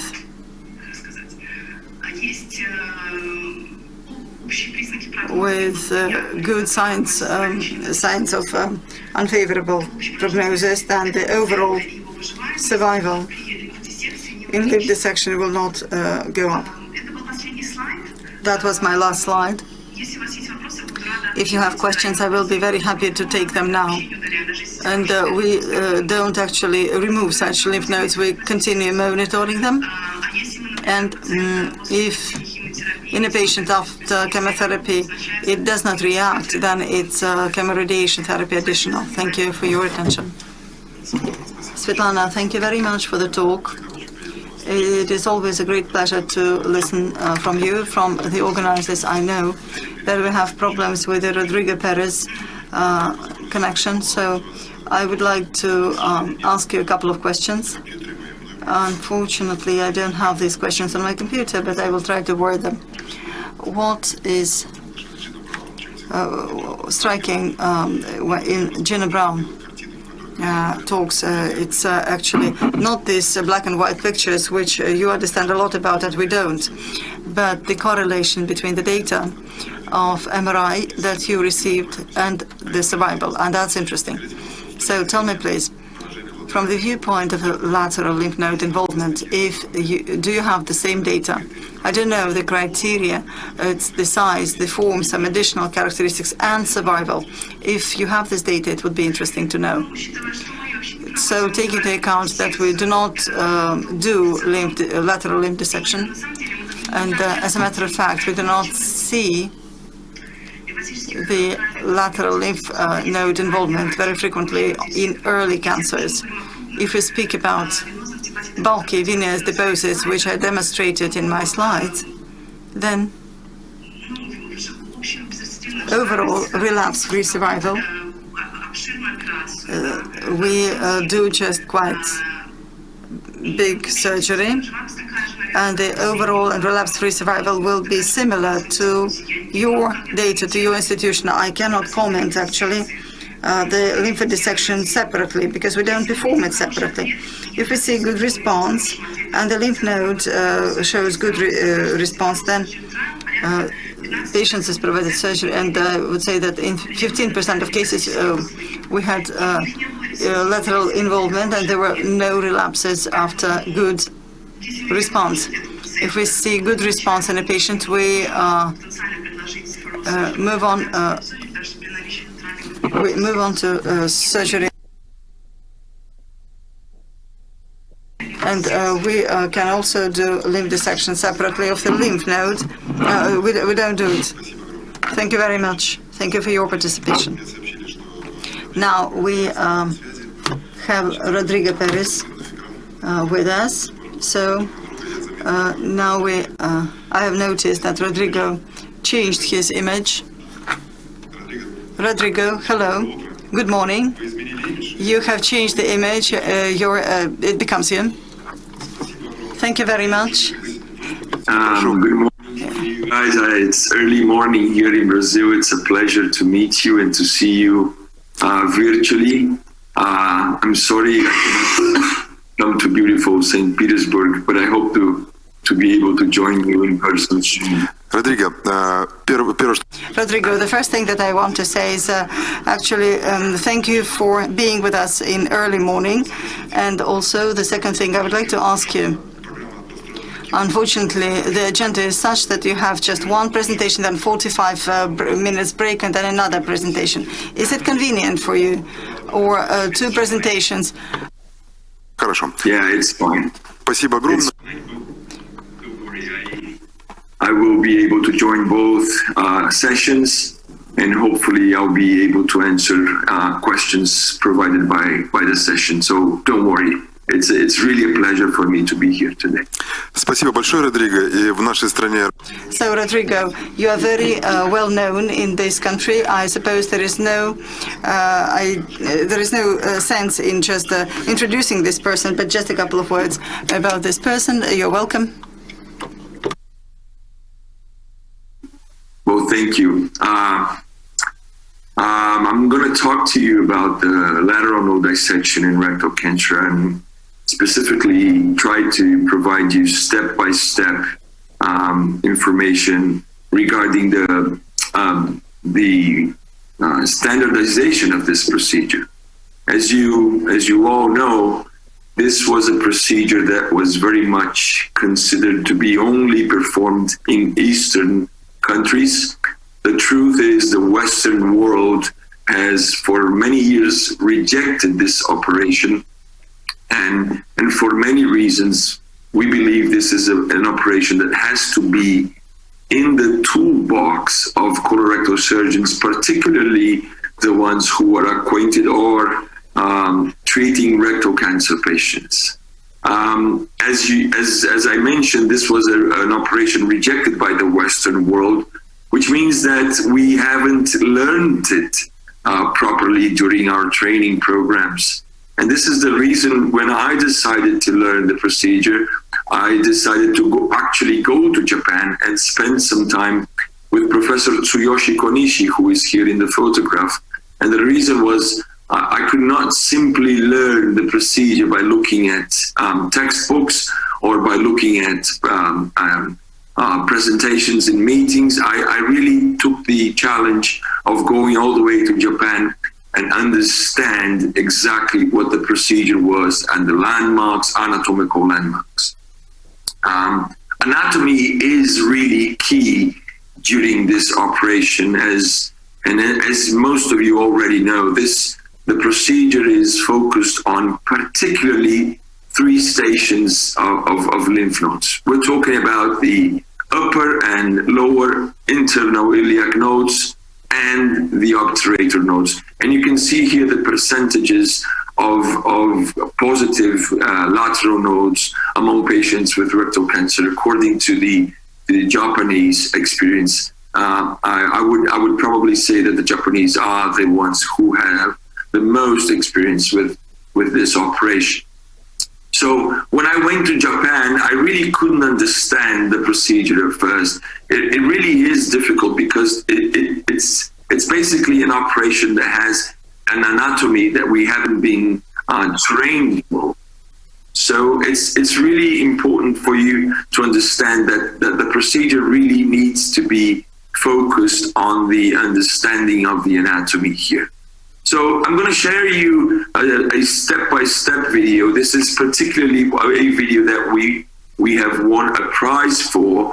And the reason was I was so concerned in understanding the operation before I actually began my practice with lateral node dissection. So it took me a long time for me to understand the operation itself, and it helped me come up with a video that used that basically detailed the step-by-step the different parts of the procedure, and I hope this is useful to you. So step number one is really the identification of the ureter. And here I'm going to show you a left lateral node dissection in a patient with the rectal cancer. And then the first part of the procedure really is the identification of the ureter. Now, identification of the ureter should be done between its crossing with the iliac vessels. And usually we put a vessel loop because this will guide the dissection towards the lateral node compartment eye. So we're going to open the peritoneum along the ureter all the way from its identification towards to the vas deferens in men and the round ligament in women. The second part of the procedure is really the vesico-hypogastric fascia identification and really the dissection of this area. So if you look at the MRI, and I'm sure Svetlana showed beautiful MRIs to you, but we're going to follow the red line here. The red line is the medial boundary of the area of dissection that we're interested in. So we're going to follow the ureter, who is the top landmark here, and go down towards the pelvic floor in a very avascular space. You will see that we usually use monopolar cautery because there are really no significant vessels here. And you can see how thin is the layer of the vesico-hypogastric fascia. Now, the surgeon has to be careful with the ureter because the ureter is the guide, but also it comes progressively closer to the dissection. So you have to be careful not to injure the ureter at this point. So when you go down this layer, down this vesico-hypogastric fascia, down to the pelvic floor, you have basically determined the medial part or the medial boundary of dissection. Once you're finished with the medial boundary of dissection, you will turn to the lateral boundary of the dissection. And the lateral boundary of the dissection is formed by the external iliac vein and the actual internal obturator muscle and psoas muscle. So these three structures are key in the delimitation of the lateral boundary of the lateral node dissection. So usually what we do is we identify the vein, as you can see clearly here. And again, I'm using only electrocautery because there is really no need for any high energy source equipment here. And you can see there's some fatty tissue beyond the vein. And if you dissect very carefully, you will shortly see first the psoas muscle, and the psoas muscle is the one who looks really red on the video, and this will be followed by the internal obturator muscle. Now, the internal obturator muscle, where you can see down there in the pelvis, is a slightly whitish muscle. Now, you have to be sure that you have opened sufficiently the space for your dissection, because you don't want to be digging into a small cave. You really want to open the dissection up. So it's important for you to go all the way towards the external iliac vein. And you can see here, we are ligating a commonly found branch of the external iliac vein, which is the accessory obturator vein. Once you have reached the accessory obturator vein, you probably have gone enough in terms of length in establishing your lateral boundary of dissection. So we did medial boundary of dissection. We did now lateral boundary of dissection. We're going to go towards anterior boundary of the dissection.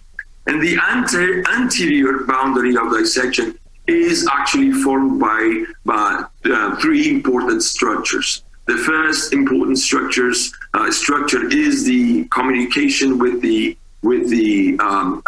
inguinal nodes, which is formed by lymphatic channels that communicate with the internal iliac nodes with the inguinal nodes, the obturator nerve, and the obturator vessels. So first, we usually identify the lymphatic channels that communicate with the inguinal node, where you can see it here. I usually put a clip here, and the idea to put a clip is really not to prevent bleeding, but to prevent lymphoria. Once you've done with the lymphatic channels, you got to be careful, because you will probably be able to see the obturator nerve right beneath it. So be careful not to injure the nerve at this point. Once the nerve is bluntly dissected, you will probably be able to see the obturator vessels. Now, you should be able to clip the obturator vessels upon their entry into the obturator canal. There's no really oncological reason for clipping these vessels, but in terms of technical issues, it does help you clipping those vessels and taking care of them before you actually start to dissect the internal iliac branches themselves. So once you're done with this, you're going to basically bluntly dissect all the way from anterior to posterior, so that you make sure that the obturator nerve is completely out of the way, so you can finally dissect the last portion of the procedure. Now, it's important for you to understand that we've done everything that is medial, we've done everything that is lateral. Now we've dealt with the anterior part of the dissection, and finally we're going to go posterior to take everything away from what their attachments, and basically everything is going to be attached to the internal iliac vessels, artery and vein. And the reason I put this MRI image here is for you surgeons to understand that there is really nothing beneath the internal iliac vessels to be dissected. Everything is above, everything is superficial to the internal iliac vein and artery and all of their branches. So you can see here that the lateral internal iliac compartment and the obturator compartment are both above the internal iliac vessels. So basically what we're going to do is the most tedious part of the dissection, but it's probably one of the most difficult ones, because you really need to find all of the internal iliac branches. Now, both artery and veins, they have multiple anatomical variations here, so you have to be careful. It is very difficult to name each of these vessels during dissection. I would probably challenge you that you will be able to name all of these branches after you dissect them completely. So one of the arteries, or at least one branch, is pretty common, it's pretty stable, which is the umbilical artery. The umbilical artery will provide you a guide, and you can actually manipulate quite freely the umbilical artery, as you can see here on my left hand. And this will provide you access to all of the internal iliac branches that you have to dissect. Once you've dissected the umbilical artery, and you have to be careful with some of the superior vesical arteries, as I will show you shortly. But usually we go from the umbilical artery towards the main trunk of the internal iliac artery, and then proceed to dissection of all of the internal iliac arteries, branches, and vein. I will show you in a minute the final portion of dissection. But really, what I want to show you now, because it's very difficult to show this in a talk, but here you can see the boundaries. So you can see the external iliac vessels. We can see the obturator nerve. You can see the umbilical artery showing clearly the internal iliac artery itself. You can see the vein that is slightly medial to the artery, and there's nothing beneath these vessels to be dissected. You can see some of the branches coming from the umbilical artery directly to the bladder, and you can see the main trunks here being completely dissected: the inferior vesical artery and the pudendal artery. Now, once you've done this, your dissection is probably complete, and this is really what you have to be able to see at the end of the operation. There's really no big trick other than being careful and dissecting very carefully all of these branches. Most of the lymph node metastasis will be related to the inferior vesical artery. So you have to be careful at this point. You have to be able to identify all of these branches, as I showed you in the video. Now, it's not a simple procedure. There's nothing really technical about it.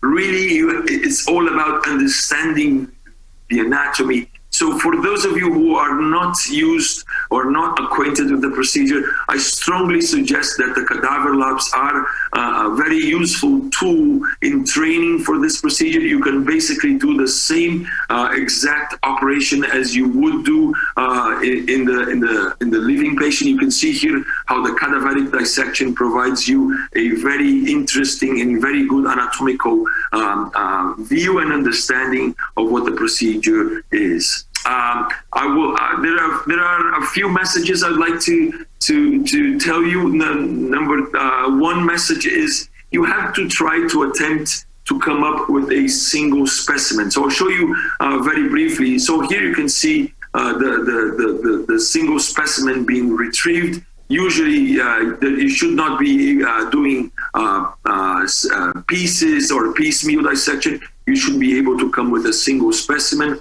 And the second message is whenever you have a suspicious lymph node, as you can see here on your left side of the screen with the MRI, there's a big node here. So after you do the dissection, sometimes you need to be careful and look for it at the specimen. So I usually, whenever the specimen comes out, I usually examine the specimen myself to make sure that we have actually resected what we are here for today. So this is for me an important message. It has been the case that sometimes I take out of all of the fatty tissue, and I'm not really convinced that the lymph node has been removed. And in one occasion, really, I was surprised to see that the actual lymph node was still stuck to the inferior vesical artery before I finished the operation. So I was able to come back and really take that the suspicious lymph node out. So I think that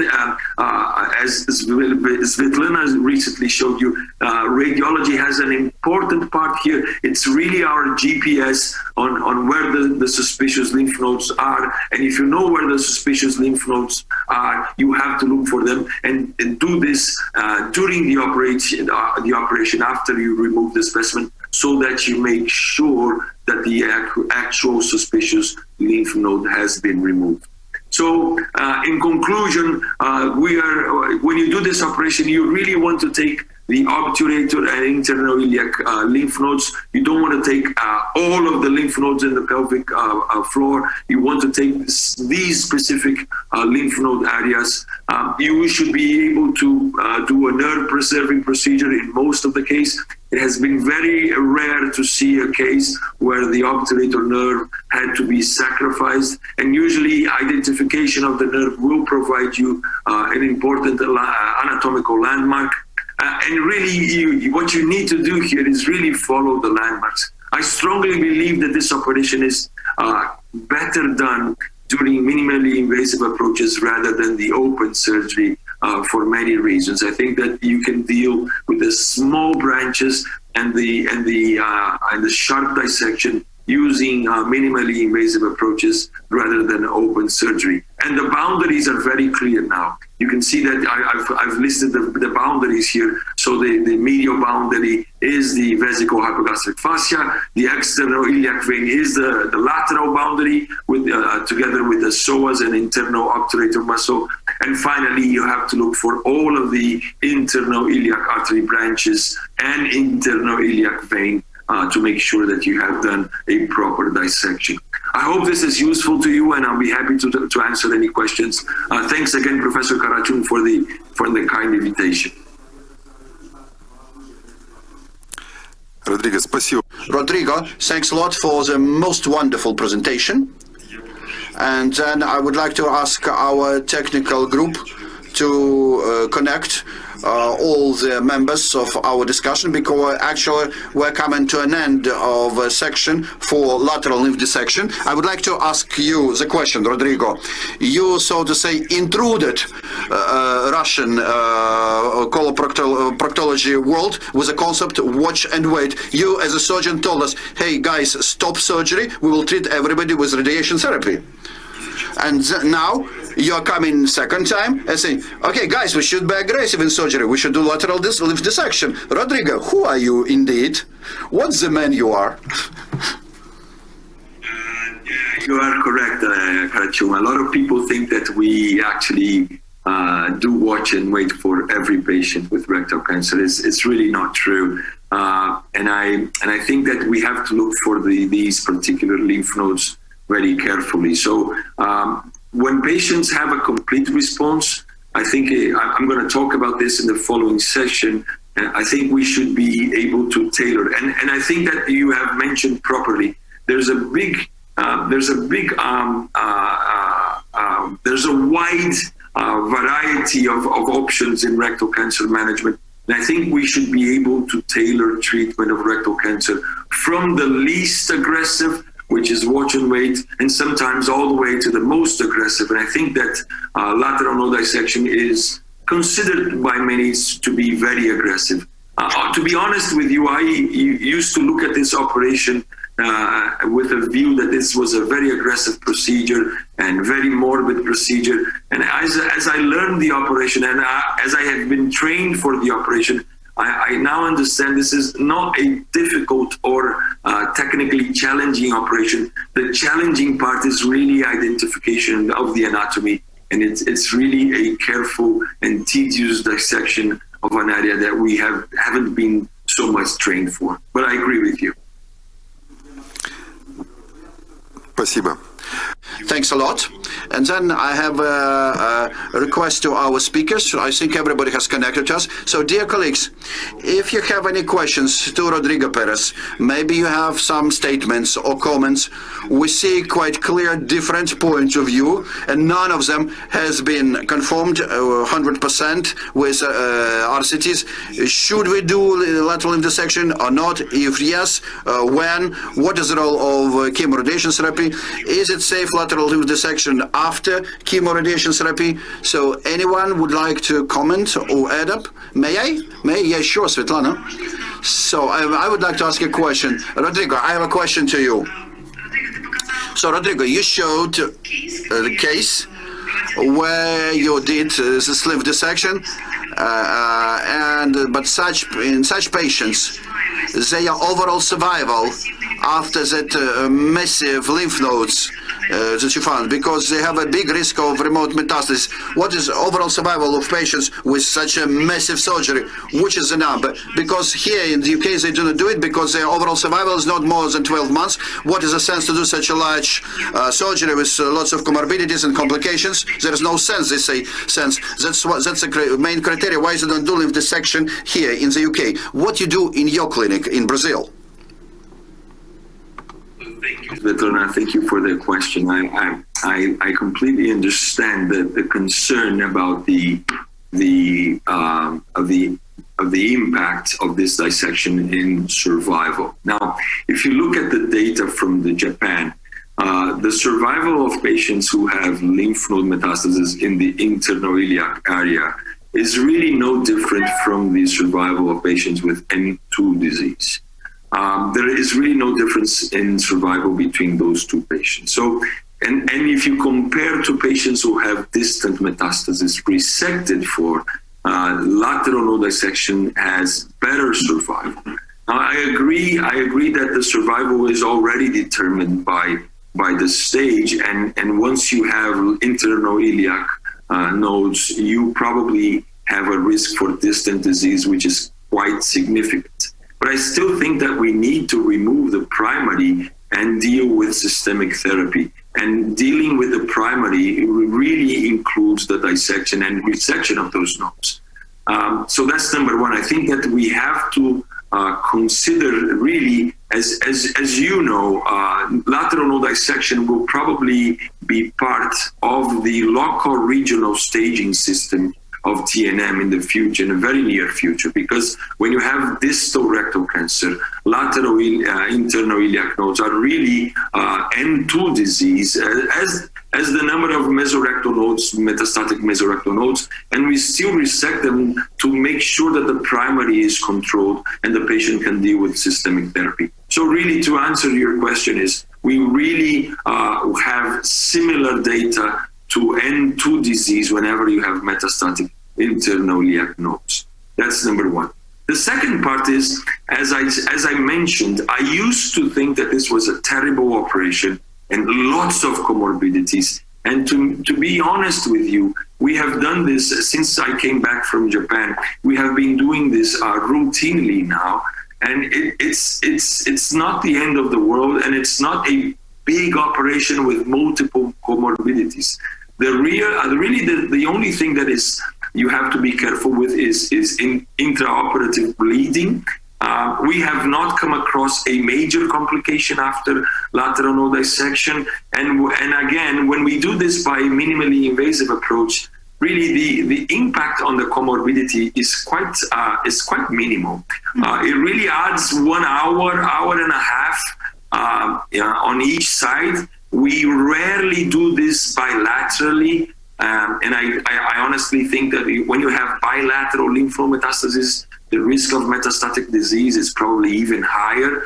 There is no good data to show that, but it does seem to be that this is a problem. So as I said, we're really taking N2 disease away from the pelvis. And I agree with you that the impact on survival will be difficult to show. However, this is my final comment. If you look at the Japanese data, it seems that leaving those lymph nodes where they are, you may have to deal with the local recurrence in the future. And this is something we don't want to deal with in rectal cancer. So once we decide to operate on a rectal cancer, I think rule number one is to come out with an R0 resection.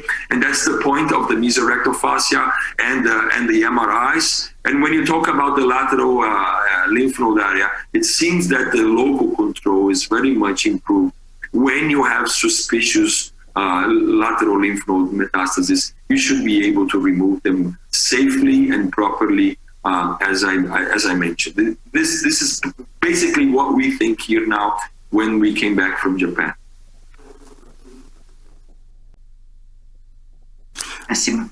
Thank you. So, dear colleagues, Yuri, regretfully, I'm sorry that you have no opportunity to comment on some of your slides. Maybe you can comment on them now, or you will ask a question, because here's not just a question for Rodrigo, it's just a discussion here for all those experts whom we invited. So, Alexei, well, you know, from my point of view, and we try to present this point of view in our talk, well, we see considerable improvements with radiation therapy, and current radiotherapeutic interventions provides quite significant results, improving local recurrence rate and and partial is a help to deal with remote metastasis.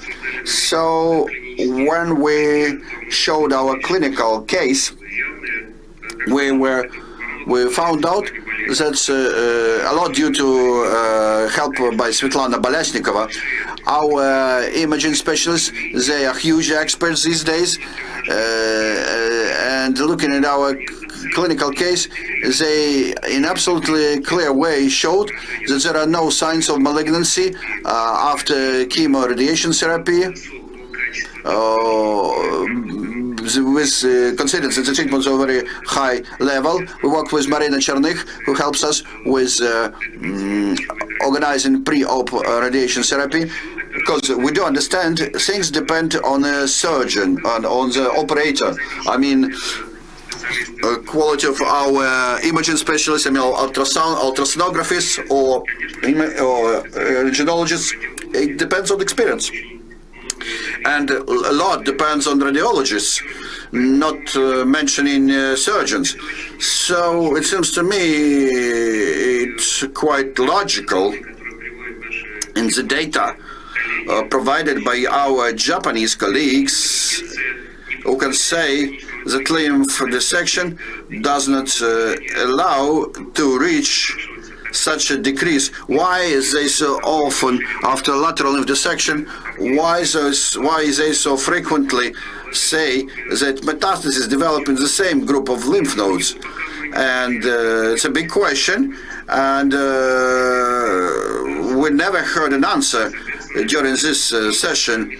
And what was shown by Professor Rasulov in Japanese guidelines, they show some signs of lymph nodes which are indications, considered as indications for radiotherapy. So we should use it in our practice, and if there are indications to remove lymph nodes, and if they do not shrink after treatment, of course they should be removed.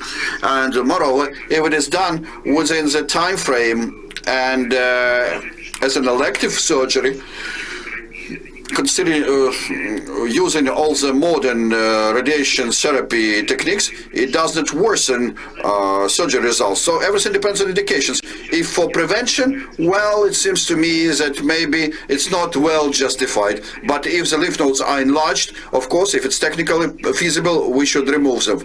We should use all the methods, surgical and auxiliary ones, like radiation therapy and chemotherapy. Thanks a lot, Yuri. So, dear colleagues, any more questions to Rodrigo, or maybe comments? Alexei, just if I mean, yes, please, sure. Arsen, yes, please. Well, thanks a lot. It was very interesting presentation. And it's not the first time I saw the demonstration of the surgery by Rodrigo Perez. I would like to ask a question to Professor Perez, because he is a person who likes a wait-and-see approach and is advocating for such an approach. And on the other hand, he showed extraordinary technique with lateral lymph dissection and being a supporter of that procedure as well. So I would like to ask you a kind of a provocative question, Professor Perez. So let's assume in clinical practice we can see a case when patient quite nicely responds to chemotherapy and radiation therapy. So if you have such a patient with suspicious lymph nodes, but you treated this patient and got a complete response with primary tumor and lateral lymph nodes shrink, so what would you do? Would you use wait and see, or you would prefer more aggressive intervention? Thank you, Professor Razulov. I think it's a very important question, and good to see you again. And so we believe, as I'm going to show you in the next session, we believe that usually mesorectal and lateral lymph nodes usually respond very similarly to the primary tumor. As it was mentioned before, I think that the radiation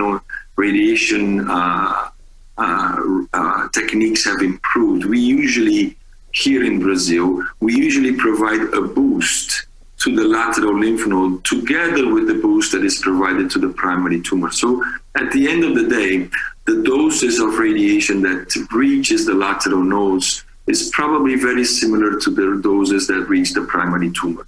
So far, in our practice, we have seen many patients with a complete response of the primary and a complete response, radiologically at least, from the lateral lymph node. So to answer your question is, when we have a complete response of the primary and the lateral lymph node has disappeared or shrinked significantly, if I am not going to operate the primary, I usually do not operate the lateral lymph node. Now, I have not come across a patient with a primary complete response and lateral lymph node persistence.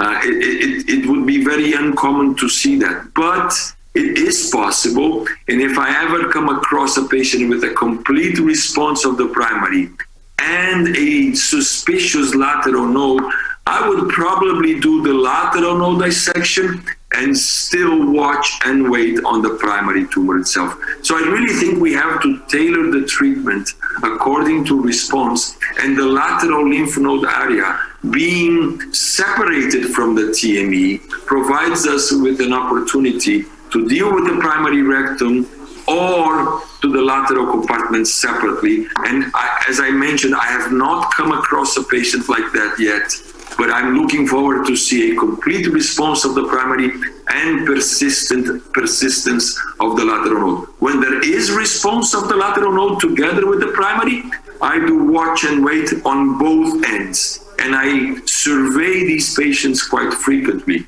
both for the primary disease, but also for the lateral pelvic lymph nodes. And thank you.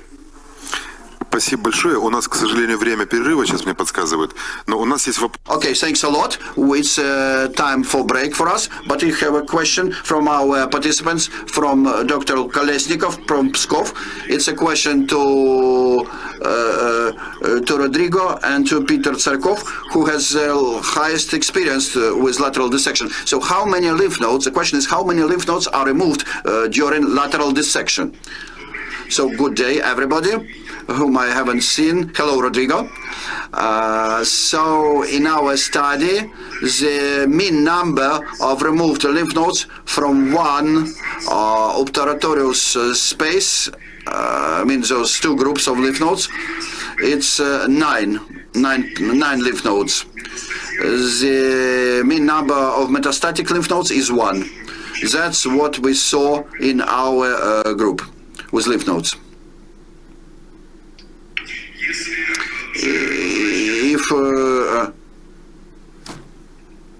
Okay. Probably confirm. I agree with Professor Tsarkov. Hello, Peter. I think that the usual number of lymph nodes removed is somewhere between 7 and 14. This has been our experience, and you probably need a pathologist very keen on and examine the entirety of the specimen. So we remove the single block of fatty tissue and they look for the lymph nodes, and we usually remove between 7 and 14 lymph nodes on each side of the lateral node compartment. Спасибо. Уважаемые коллеги. Thanks a lot. Thanks a lot, dear colleagues, for discussion. We will give a time for our technical team to cool down our machinery, and we will see you soon. Rodrigo, you're in warm sweat in Brazil, and here we live in such a hot situation. It's such a high temperature in StPetersburg. Probably the Brazilian part of the Brazilian strain is. So I'm going to talk about when rectal cancer, where actually we can avoid surgery in some of these patients, which is the other end of the spectrum in terms of rectal cancer, as I recently talked about lateral node dissection. I'm going to start my presentation saying that until now, the majority of patients with rectal cancer, whoever underwent organ preservation or whoever achieved a complete clinical response, did so by accident, by chance. Why accident? Well, because most of these patients had locally advanced disease anyways. So these patients required chemoradiation therapy to treat locally advanced disease and by accident achieved or developed a complete clinical response to chemoradiation therapy and then underwent organ preservation strategies. Well, let me define you what a complete clinical response is. And the definition of a complete clinical response goes through three main pillars. Pillar number one is digital rectal examination, which is a crucial part of the assessment of tumor response and should be done by an experienced colorectal surgeon.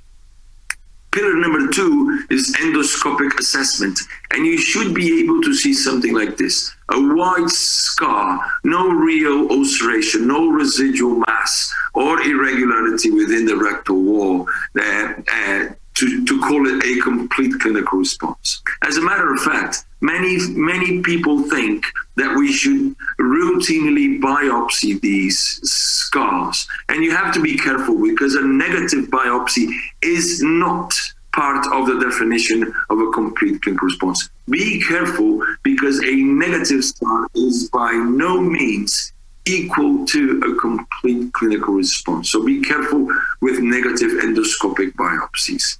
Now, the third pillar of the definition of a complete clinical response is the radiological assessment tool. Now, in the beginning, we used to use MRI or any type of radiological assessment to assess the mesorectal compartment. The mesorectal compartment is impossible to feel with your finger or to see with endoscopy. So we needed something to assess the mesorectal compartment. However, as radiology has improved significantly, currently radiologists can tell us whether there is a complete response within the primary rectal wall itself by looking at the scar. So when they see this low signal intensity area within the area of the primary tumor, they can pretty much state that this is a complete clinical response in terms of radiological assessment. So message number one here is, if you're interested in organ preservation, if you're interested in not operating these patients, well, you probably need a combination of studies. There is no perfect study. You need a combination of tools. And whenever you have combination of information provided by different tools, you probably have the best accuracy in identifying what a complete clinical response is. So that's message number one. Message number two is, it takes time for these patients to achieve a complete clinical response. If you look at our own data, the majority of patients who achieved a complete clinical response did achieve a complete response only after 16 weeks from chemoradiation completion. As a matter of fact, the average interval for the achievement of a complete clinical response was 21 weeks. So you probably need time. The majority of patients will not achieve a complete clinical response within 6 or 8 weeks like this patient. The majority of patients will look like this one, where you have a primary tumor, a near complete response in the first assessment, and eventually in the secondary assessment, you will probably be able to see a complete clinical response. So message number two, it does take time. And here you can see it really depends on the primary baseline staging. More advanced disease will probably take more time for patients to achieve a complete clinical response, whereas patients with more early disease will probably take less time for the achievement of a complete clinical response. However, even so, the average time is pretty long. So patients usually take time for the achievement of a complete clinical response. Now the question is, why don't we operate on these patients? Simple TME would probably deal with the problem, right? Well, we are trying to achieve something here, and the idea is to avoid the significant morbidity, the relative mortality, and even the functional consequences associated with this procedure, not to mention the need for temporary stomas among these patients. So this is why we strictly survey patients whenever they achieve a complete clinical response. Now, this very intensive follow-up program is particularly intensive during the first 3 years of the achievement of a complete clinical response. Why? Because there is a risk of a local regrowth. The majority of surgeons fear the risk of a local regrowth. Yes, because local regrowth, which is the recurrence of the tumor within the primary rectal tumor area, is quite frequent. 1 out of every 4 patients will probably have a local regrowth despite the achievement of all criteria of a complete clinical response. And these are the most robust data that we have so far, showing that the local regrowth rate is around 25-30% in the majority of these series. Now, it's interesting, though, that this risk of local regrowth plateaus after 3 years. This means that intensive follow-up needs to be kept for at least 3 years. Now, here you can see some interesting data. If you achieve a complete clinical response and sustain it without a local regrowth for 3 years, then the risk of a local regrowth is less than 5%. So you need to achieve and sustain a complete clinical response, and only after 3 years that the risk of local regrowth is significantly decreased. Now, I have some interesting news for you. Whenever you have a local regrowth, the majority of local regrowths will have an endoluminal component.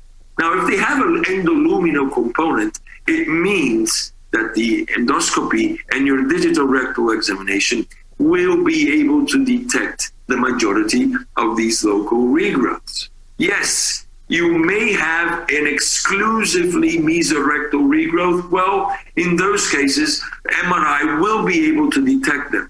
That's the reason why MRI is so important during the surveillance of these patients, particularly, again, during the first 3 years of follow-up. I have some other good news for you. We know about risk factors for the occurrence of a local regrowth. Baseline T stage is the main determinant in the risk factor for a local regrowth.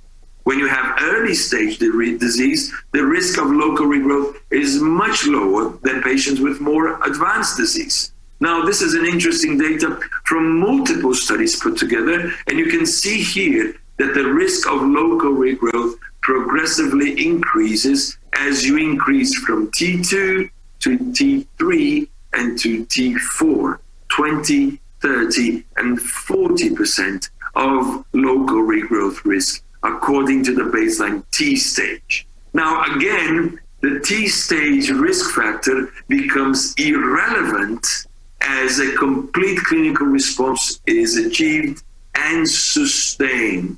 So the risk factor for a local regrowth, looking at baseline T stage, is only relevant for the first year. If patients have gone through the first year and have not developed a local regrowth, then baseline T stage becomes irrelevant.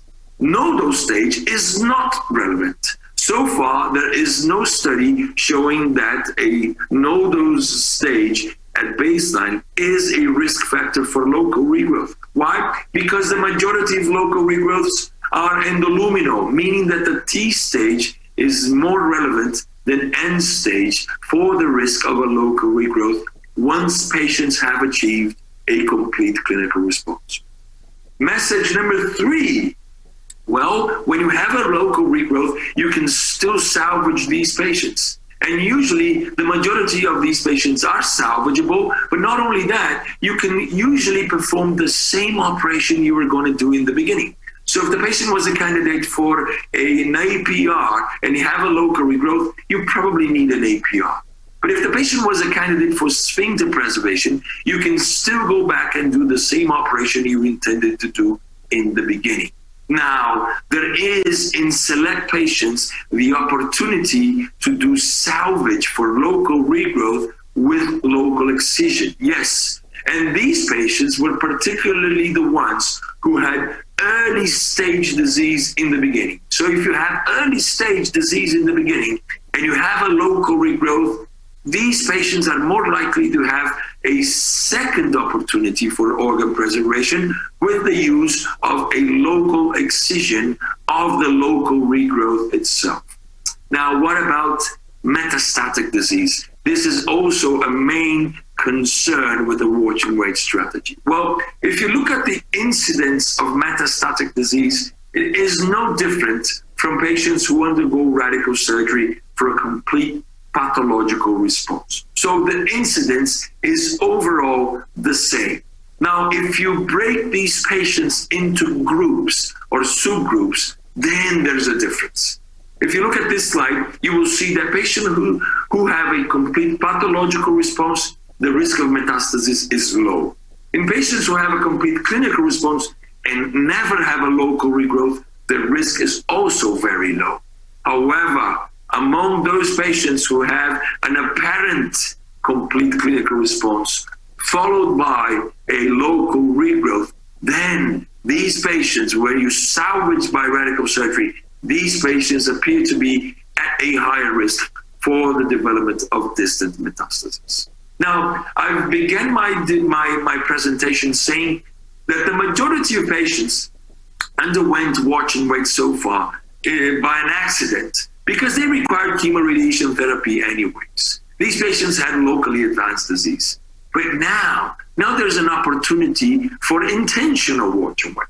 Patients who otherwise would not require chemoradiation therapy, but who have low risk features would probably benefit from undergoing chemoradiation therapy for the purpose of achieving a complete response. So we're intentionally giving patients with early rectal cancer, such as T2 and NOT disease, who are otherwise very low, very distal in the rectum, who would probably benefit from chemoradiation therapy.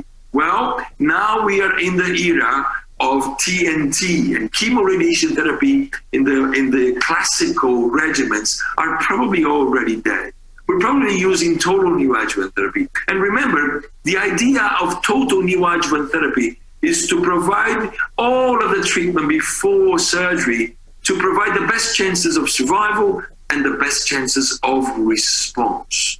Now, you can do either induction chemotherapy or you can do consolidation chemotherapy to improve response. And apparently, the only data that we have so far is provided by the preliminary data from the OPRA trial.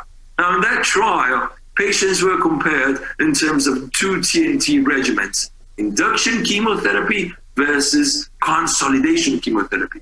Now, the primary endpoint was a complete clinical response and TME-free survival.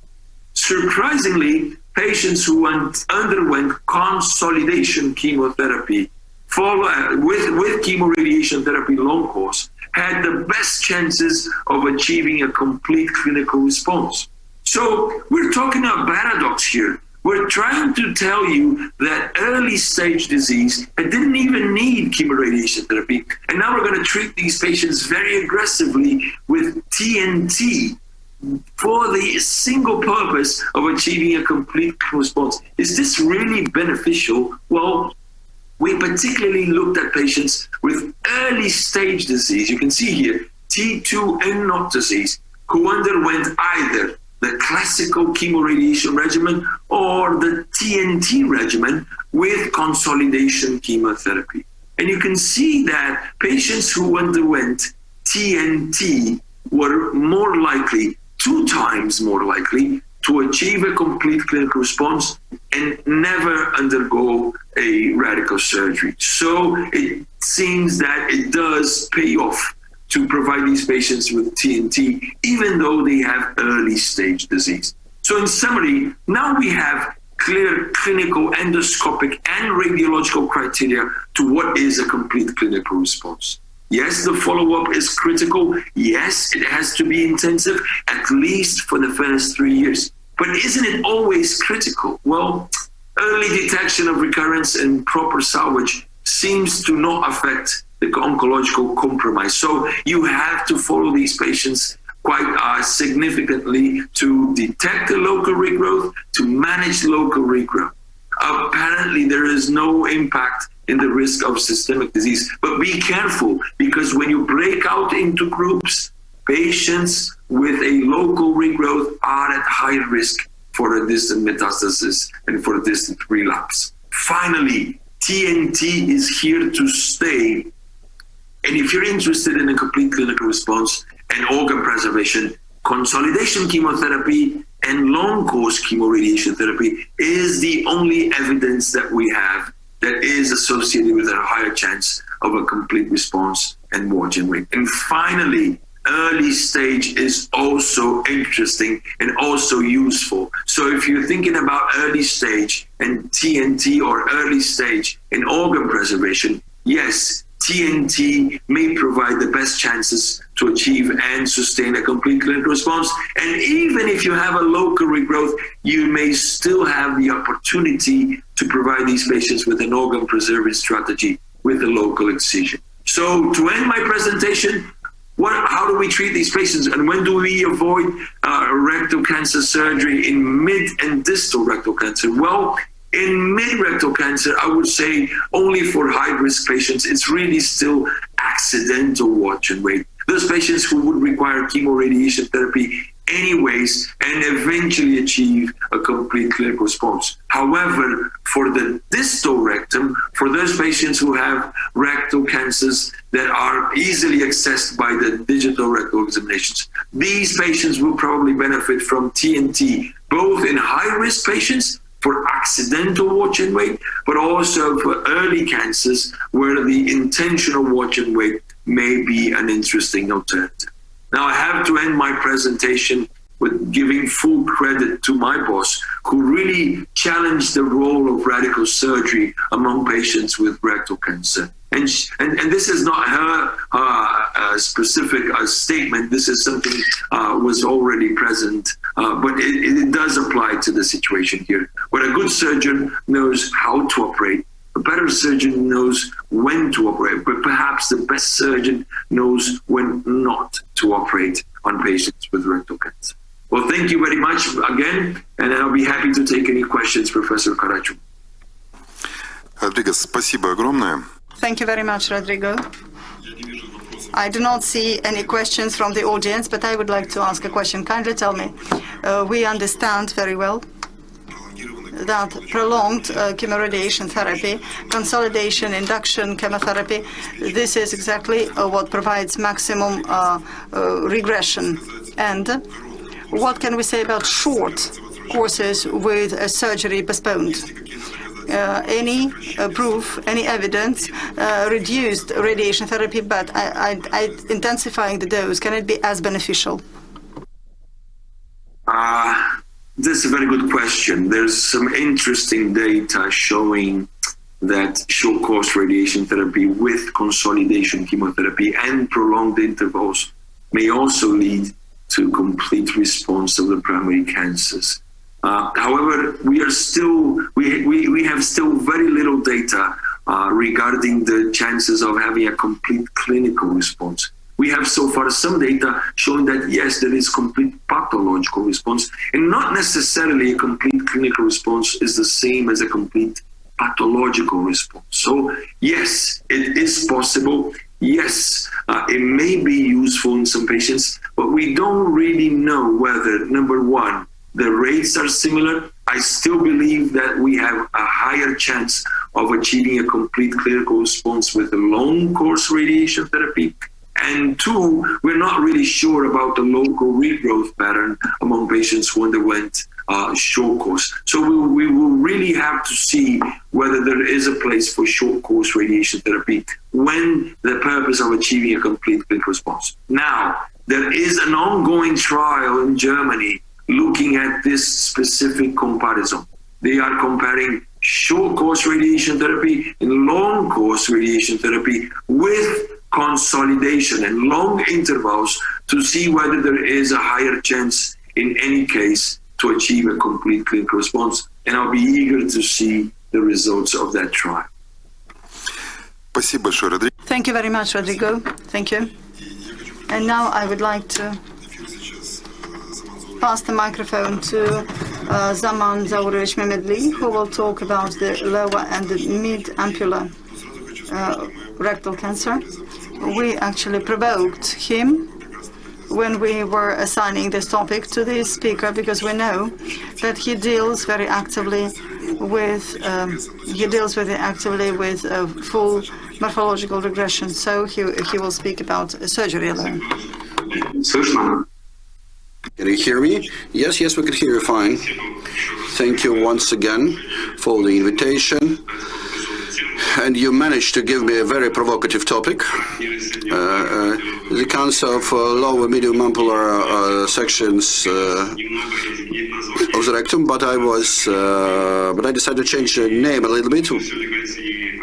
Having the intrigue here, we'll talk about first about surgery, but also we'll talk about the cancer of this section. When we can avoid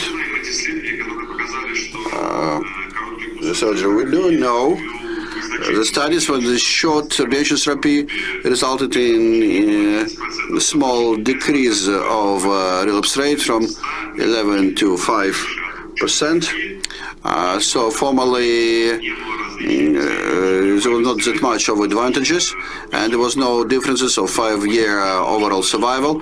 So, because it's very important factor, because our task is not just to do the surgery, but also to treat patients, because we're not only surgeons, but we are oncologists. Dutch colorectal cancer group showed similar results, with no increase of overall survival rate and great benefits with relapse rate. Mercury trial also showed that good centers with good surgeons and radiologists, they can select patients for surgery without issues to outcomes, and they show the results. And we do know that chemoradiation therapy has its disadvantages, and it's a Dutch group analysis. 14 years after the study, they showed that there were no benefits of the outcomes, but chemoradiation therapy produced rather significant sphincter dysfunction and other consequences of late radiation reactions. Since we talk about the rectal lower mid-ampular, it's very good, because the results of the lower ampular results are better than the lower and middle ampular results. And if you look at the stages, we'll discuss them a bit later. And I'd like to say that separation to lower and middle ampular is rather conditional. It's separation with regard to pelvic peritoneum is more appropriate to discuss the issues we're going to discuss today. And so with regard to pelvic peritoneum, we're talking about the tumors located below it, and it's better reflects the task in the talk. So looking at the history, 20 years ago, there was a simple approach, digital study, immobile tumor long treatment, mobile tumor short course, and also, so it's 2021 clinical guidelines of NCCN. They assume everything will be used: chemotherapy, radiotherapy, long treatment, long courses, short treatment, surgery. So let's see what has changed in the last 20 years. The first article of 2003 about the local recurrence in patients after TME. And we can see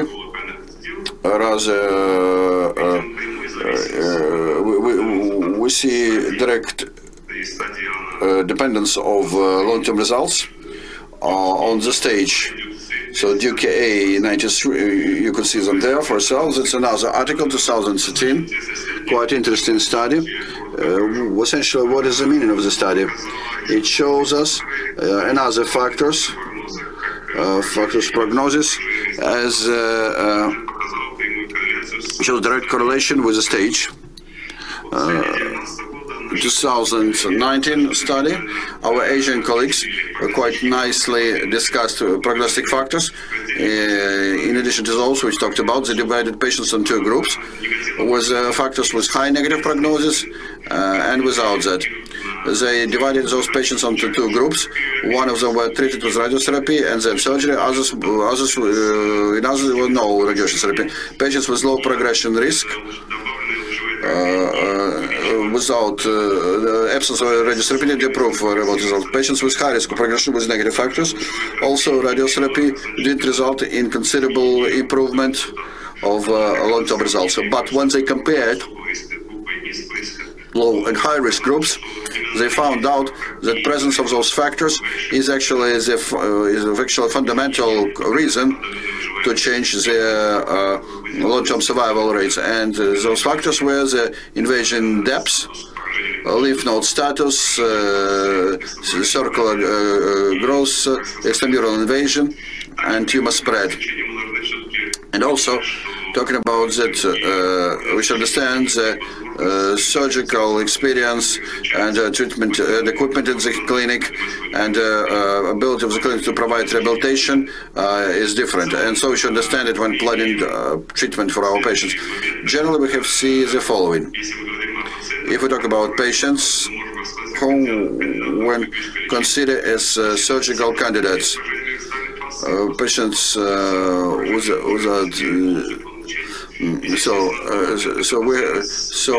patients without fascia involvement and without negative prognostic factors, usually these are candidates for surgery without neoadjuvant therapy.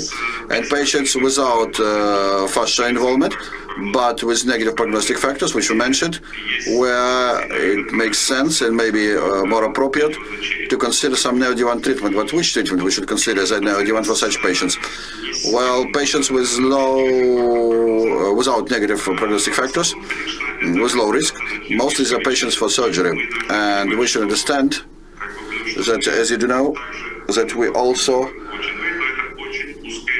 advocate for watch and wait, but it's a very narrow, selective group of patients. Mostly patients without negative factors, risk factors are candidates for surgery, and it provides better results, and not often we can reach full response. Someone will have over-treated patients without any advantages. Chemoradiation therapy has also its side effects, which we do know about. I don't want to dwell upon that too long. There are arguments against surgery, like in case of early stages of this, we can use it, but if everything was fine. If the effect of radiation therapy is not sufficient, then again we'll come back to the surgery, which we can do from the very beginning, but also there will be some late toxic signs. The arguments against radiation therapy, there is a local relapse risk is much less, and we generally can reach very good results. Who's right? It's an issue to discuss. We discuss it today, we're going to discuss it in the future, so maybe it requires further studies. As a conventional patient, standard patients whom we decided to do surgery without neoadjuvants and neoadjuvants, the clinical T2, 9 centimeter tumor with the surgery, morphological stage was confirmed. The clinical stage was properly identified without fascial invasion, without any prognostic factors. And other patients, also T2, clinically, it was confirmed by morphology, but this patient underwent surgery and no additional treatment was done. But there is another group of patients without fascia involvement, but there are some negative prognostic factors. Like, for instance, these patients, the T3B tumor and the N1C MVI+, but CRME is not involved, so fascia is not involved. How to treat such a patient? Formally, this patient is benefits if you consider not it's like surgeon who did surgery and that's it. But if you consider this patient as oncologist, but we should consider something. But how? Then serum is involved, but due to venous deposits at the level of the vesicles. So this fact, this fascia involvement was found due to high-quality radiation diagnostics.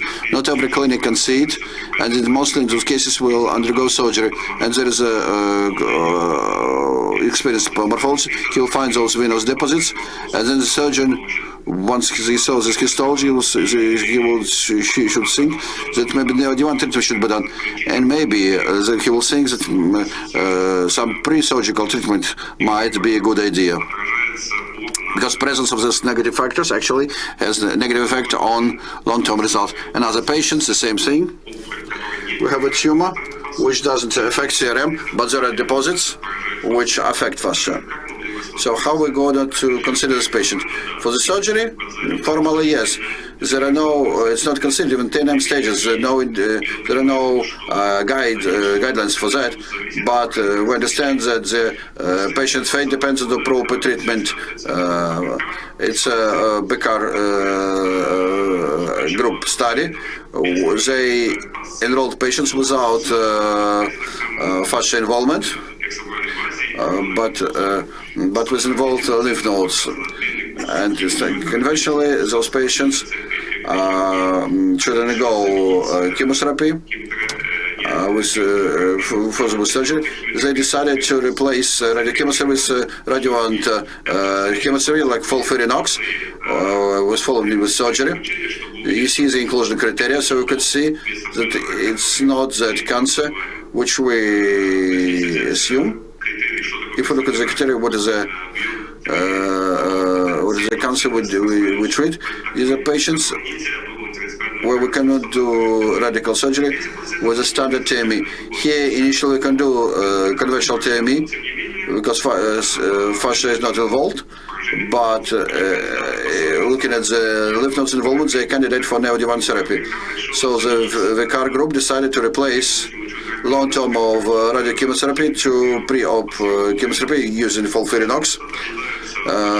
Long-term results expect to see in 2024, but preliminary I talked to the investigators, and he said that he's very happy that after several chemotherapy courses, the tumor turns into smaller ones, and they see the conditions that they never expected after chemo radiation therapy. But in 2024, I hope they will see if they were right or not. Then locally advanced rectal cancer, ESMO guidelines.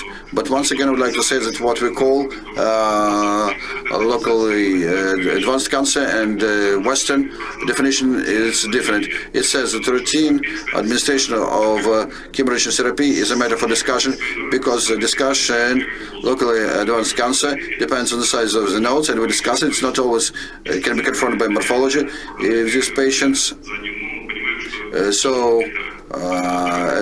we can understand, sometimes those patients don't need any chemoradiation therapy. And today, in 2021, we should consider that patient treatment must be based on the standards on one hand, but on the other hand, it should be individualized.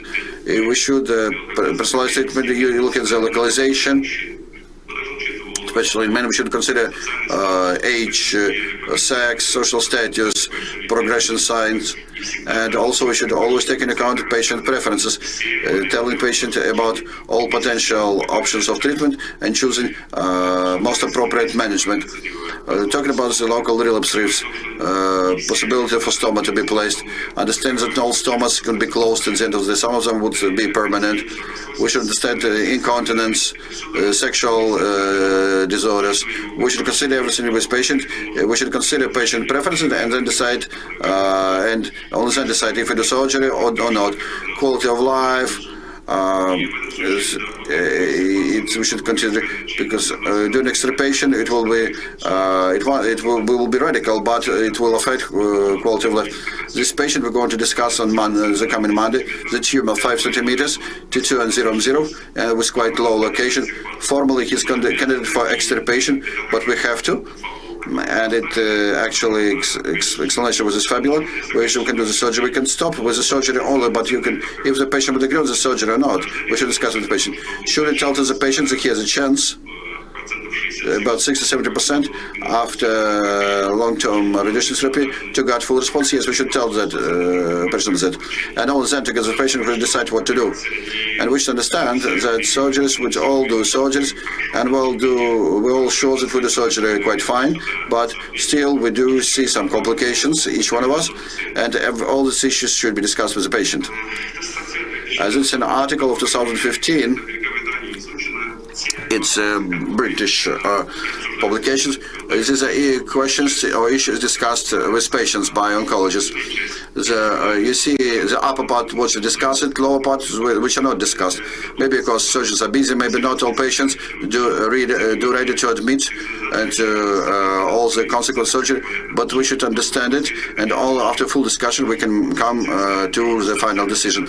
That's another interesting article by Professor Minsky about the emerging trends in the treatment of rectal cancer. To understand who's Professor Minsky, his bibliography is more than 260 points, and all the articles are dedicated not only to neoadjuvant chemoradiation therapy, but to intensification it in case of esophageal and rectal cancer. So whole his life, he was advocate for neoadjuvant chemoradiation therapy in pre-op settings and emerging the long-term results. In the article, he said that the common management of neoadjuvant treatment at 334 and 9+ seems to be like over-treating of the patients, and maybe we should a bit change our response. I'm sorry for that. We have just 1 more minute left. You have 1 more minute for your time. Okay, Alexei. So standard regimen of treatment of our patients in our country, it's operable cancer with the signs of negative prognosis, short treatment, surgery, and adjuvant therapy prior to systemic therapy.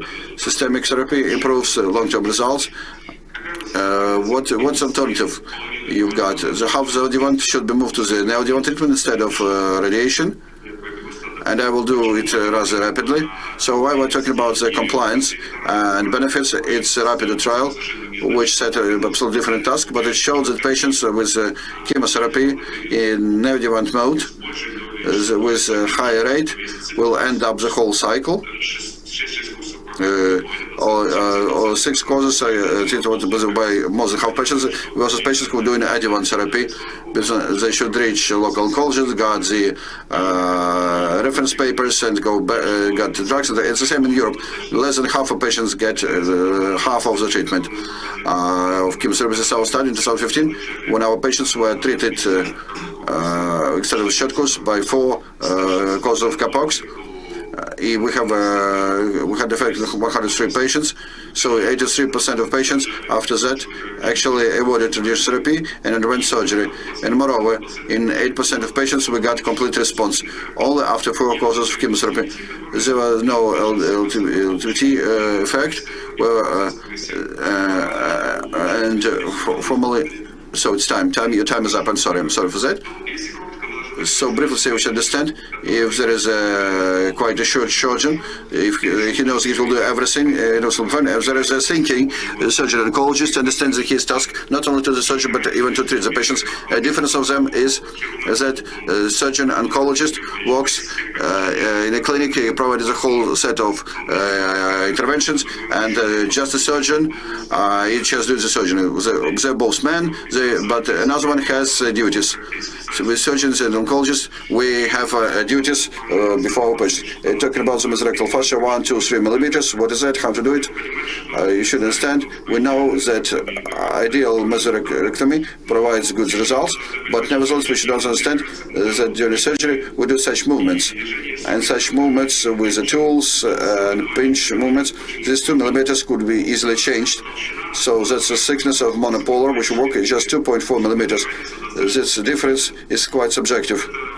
So, and it's a quotation by Bulata Kujava, who lived in StPetersburg just part of his life. We should always remember, no matter how we are self-assured, we should understand that we treat people, they're live people, and their lives depends on us. There are lots of factors which do not reflected in the modern TNM system, but nevertheless, they affect prognosis. I'm sorry, Zaman, we have to switch to the next talk. Just 6 seconds. It's a report on our patient. It's a tumor in the bone, but there are emboli. If the tumor was without local resection, would never notice it. Thanks a lot, Zaman. You're off air. Thanks a lot, but we're really limited with time, and so I would like to give a floor to Jupp Knall with his talk, TME, actual relevant or result problem. Jupp, hello, I'm very glad to see you. Yes, Alexei, I hope you hear me clearly. It's very nice to be invited to the lovely city of St. Petersburg, although I cannot be there, and it's good to join this very interesting session. So my talk that was given to me by Alexei was TME and beyond, pros and cons of advanced technique. So the rectum, of course, is a difficult organ because it is located deep down in the pelvis. So besides taking out the rectum and the rectal cancer and the mesorectum, we also have to save a lot of important structures like the ureters, like the nerves, to have a good function afterwards. And so in the early days, and Bill Hield called this pelvic rape, the rectum and mesorectum was taken out of deep in the pelvis by pulling in your hand, taking your hand in and trying to get the specimen out of the patient. But of course, in that case, without sharp dissection, a lot of patients had recurrences within the pelvis. And so as it was about 30 to 40% of local recurrences, and more than 50% of all the local recurrences were within the pelvis, with a survival of the patients less than 40%. Until actually Professor Bill Hield not performed this for the first time, but promoted this around the world, and showing that it was reproducible to go into a surgical plane and separating the mesorectum from the surrounding tissues, which are paired on the side. So the nerves are paired, the ureters are paired, and the vessels are paired. So by introducing the holy plane and performing total mesorectal excision as a complete specimen, we saw a lot of improvement. So we have to separate the mesorectum and the rectum from the surrounding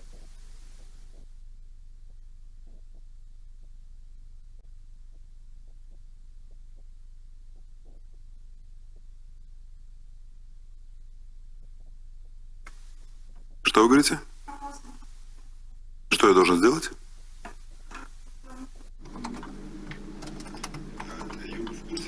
Yep. Со звуком. Dear colleagues, we have some technical hinders with the sound.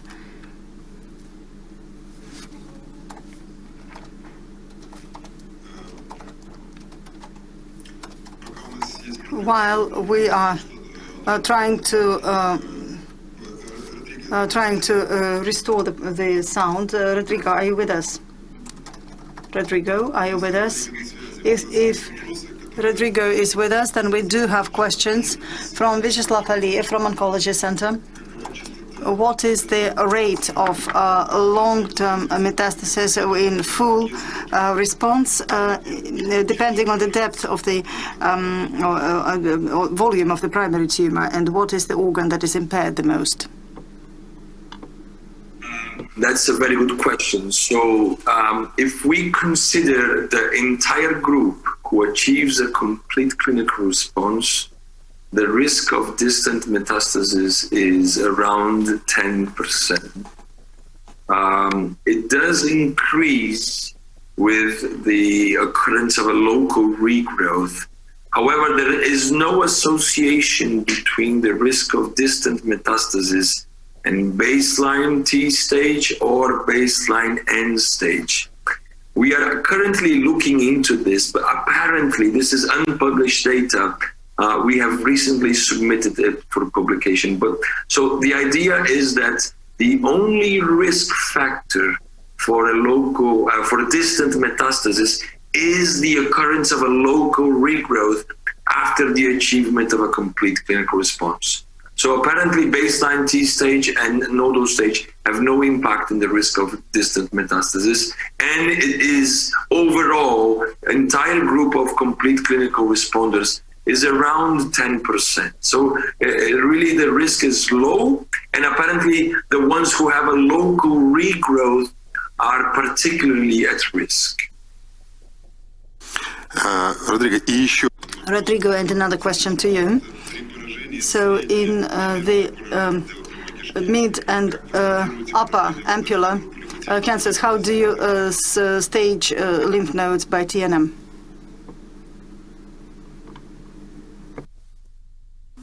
In patients with mid and upper rectal cancer, I've never seen, unfortunately. Can you hear me? Sorry, I didn't hear you. Да, я слышу. Извини, тут. Yes, I can hear you. It's just a question. Could you comment on that? On the question that I asked. We usually do not very much like to do watch and wait for mid and upper rectal cancer. We try to concentrate organ preservation, watch and wait to the very distal rectal cancers. Patients who have mid-rectal cancer and eventually have a complete response from clinical, endoscopic, and radiological, we still would consider a watch and wait strategy. We only consider metastatic lymph nodes based on border regularity and signal intensity, not necessarily taking into consideration only size. So border regularity and signal intensity are the main predictors of lymph node metastasis within the mesorectal of these patients. I hope I addressed the questions that you've addressed me. Rodrigo, yes, the question from the audience was a little bit different. We are not talking about watch and wait. We are talking about staging. How do you stage lateral lymph nodes if the tumor localizes in the mid and upper portion? Do you think these are regional lymph nodes for the mid and upper portion, or are they distant? I agree with you. That's a very tricky question. I think that in distal rectal cancer, I think that below the peritoneal reflection, lateral nodes are probably N2 disease. So I think that anything that is below the peritoneal reflection, lateral node probably should be staged as N2 disease. Upper rectal cancer, meaning that is above the peritoneal reflection, then I'm quite concerned that this may be more than N2 disease. But I don't think we have sufficient data to officially state this. But as to now, I understand that any cancer below the peritoneal reflection, lateral pelvic nodes are probably to be considered as N2 disease. I think that I got it right now. Спасибо, Родриго. Yes, thank you. And we have restored internet, and we have a good restored connection with you. So we'll continue. Hello again.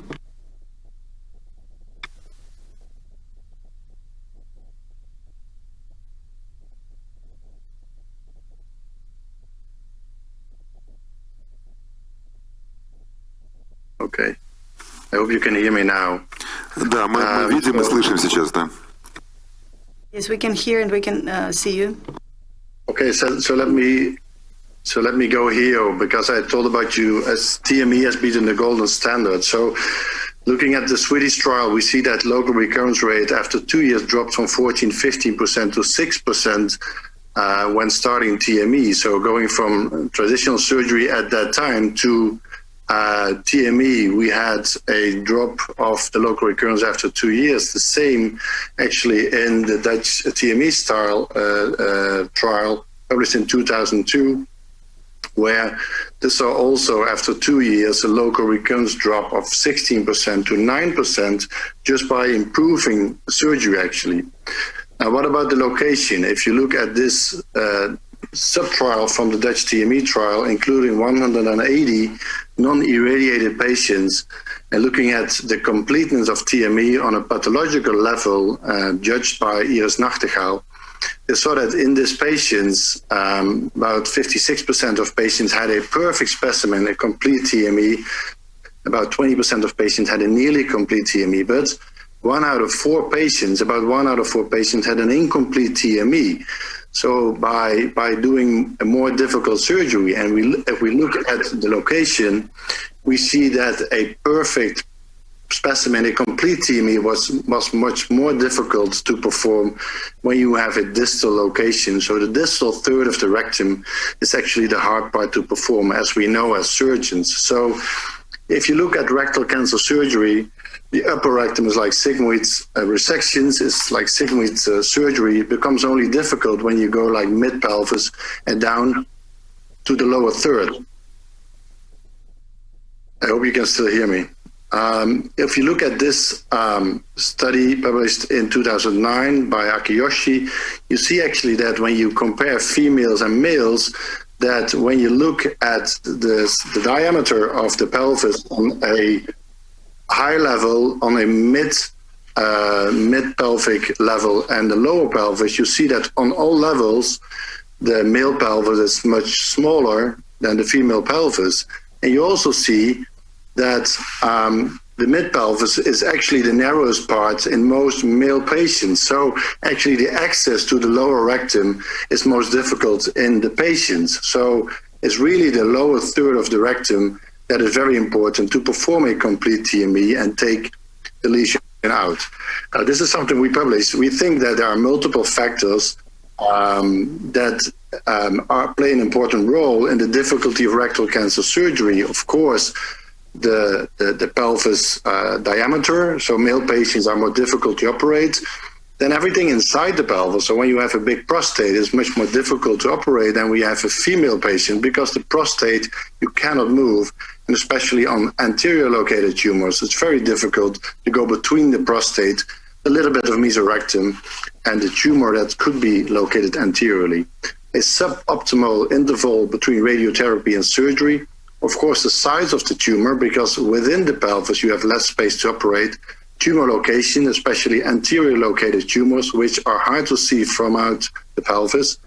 The tumor height, so the distance between the anorectal junction and the tumor. So when you have very low lesions, it's very hard to get across and take out the rectum and the mesorectum.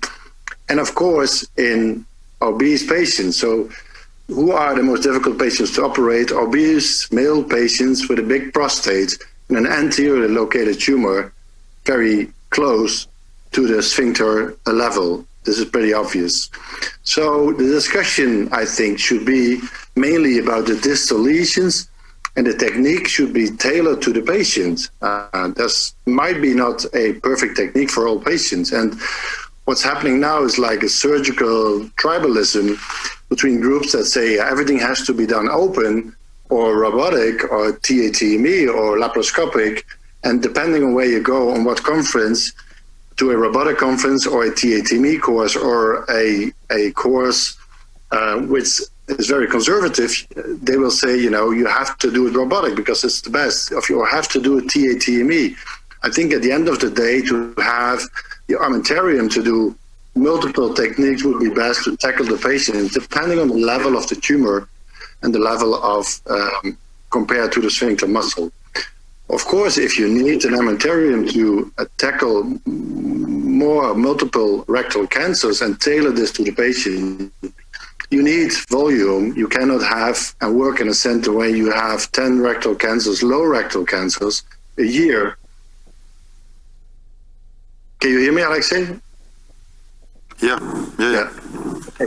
Okay. So you need volume, and of course you need expertise, and you need training in these techniques, which is not easy. You have to go through a whole pathway to implement a surgical technique in the right way, whether you have to do robotics or TATME or going from open to laparoscopic.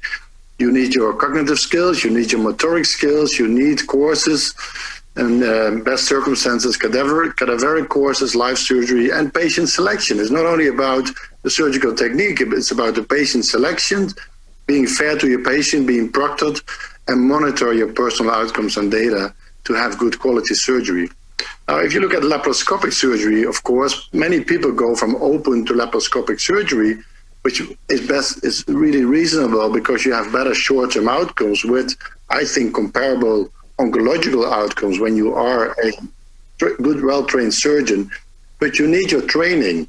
And I think laparoscopic surgery for well-trained surgeons, this is very well, but it's still difficult in the lower pelvis because you don't have your angulation of your instruments.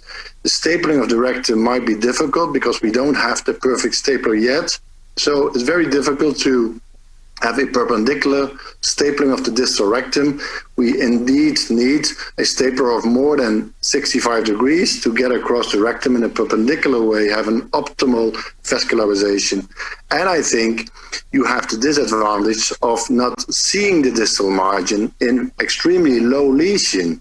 So you have to combine this in some patients with an intersphincteric resection or a sleeve mucosectomy by performing TATA or doing TATME. And so especially in narrow pelvises, in male obese patients, this is very difficult.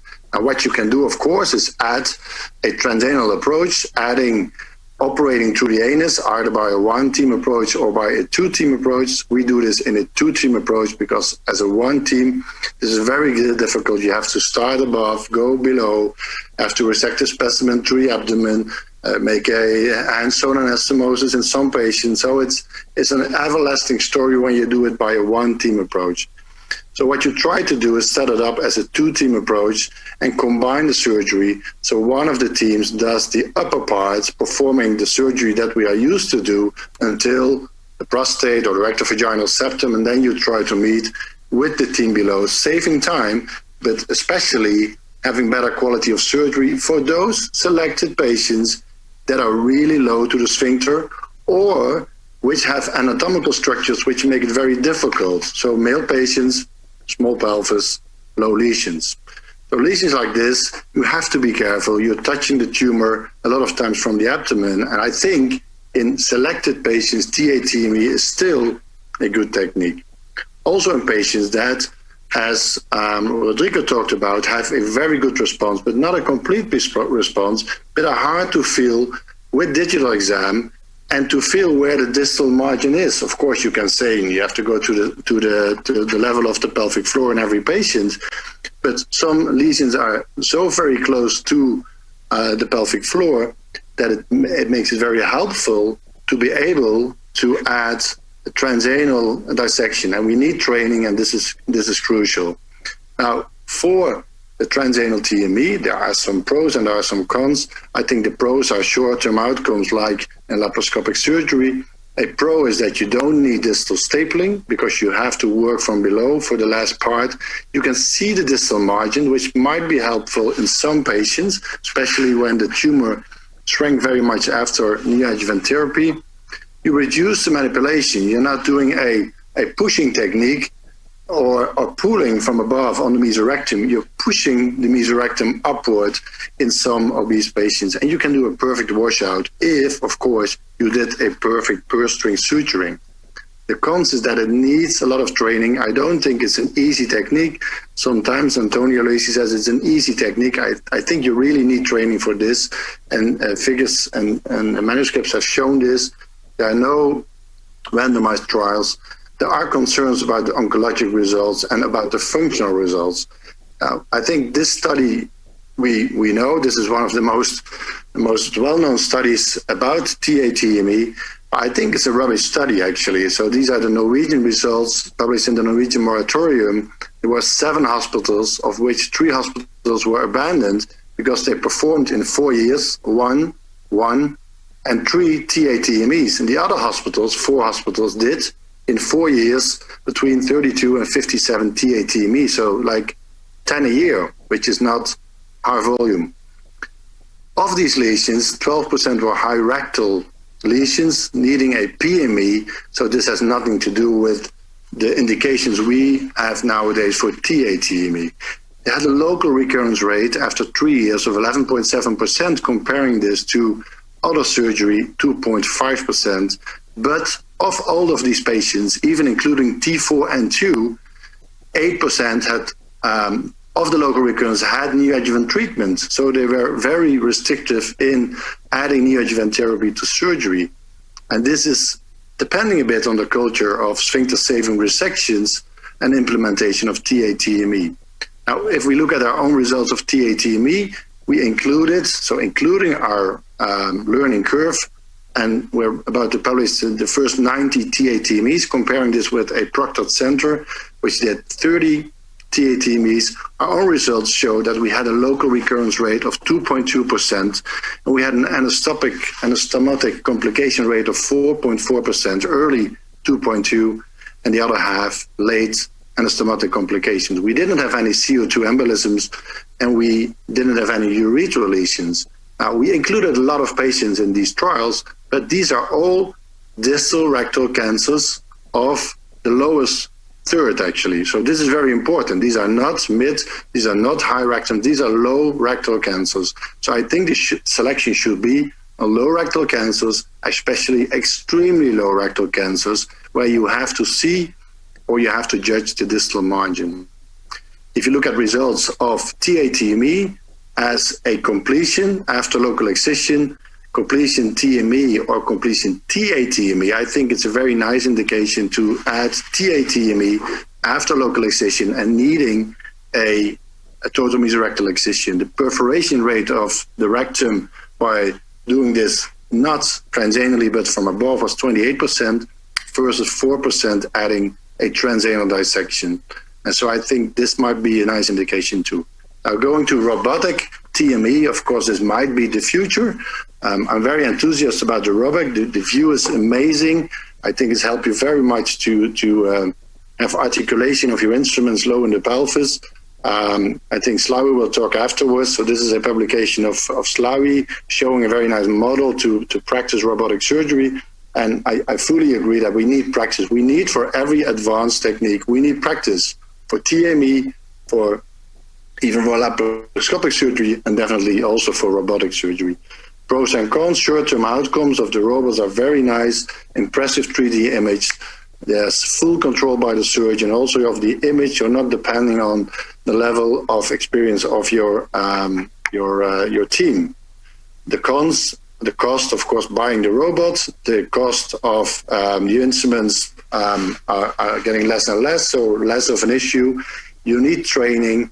And what I found is still that distal stapling and distal margin judgment are still difficult in robotic TME.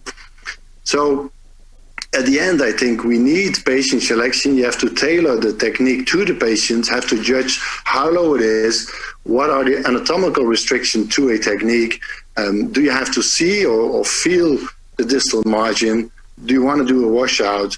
And you have to team up for volume maybe. So if you have a center nearby and you have restricted volumes, I think you have to team up in volume so to get your volumes and work in your armamentarium. Probably you cannot do all of the techniques, but you have to be an expert in one of those techniques.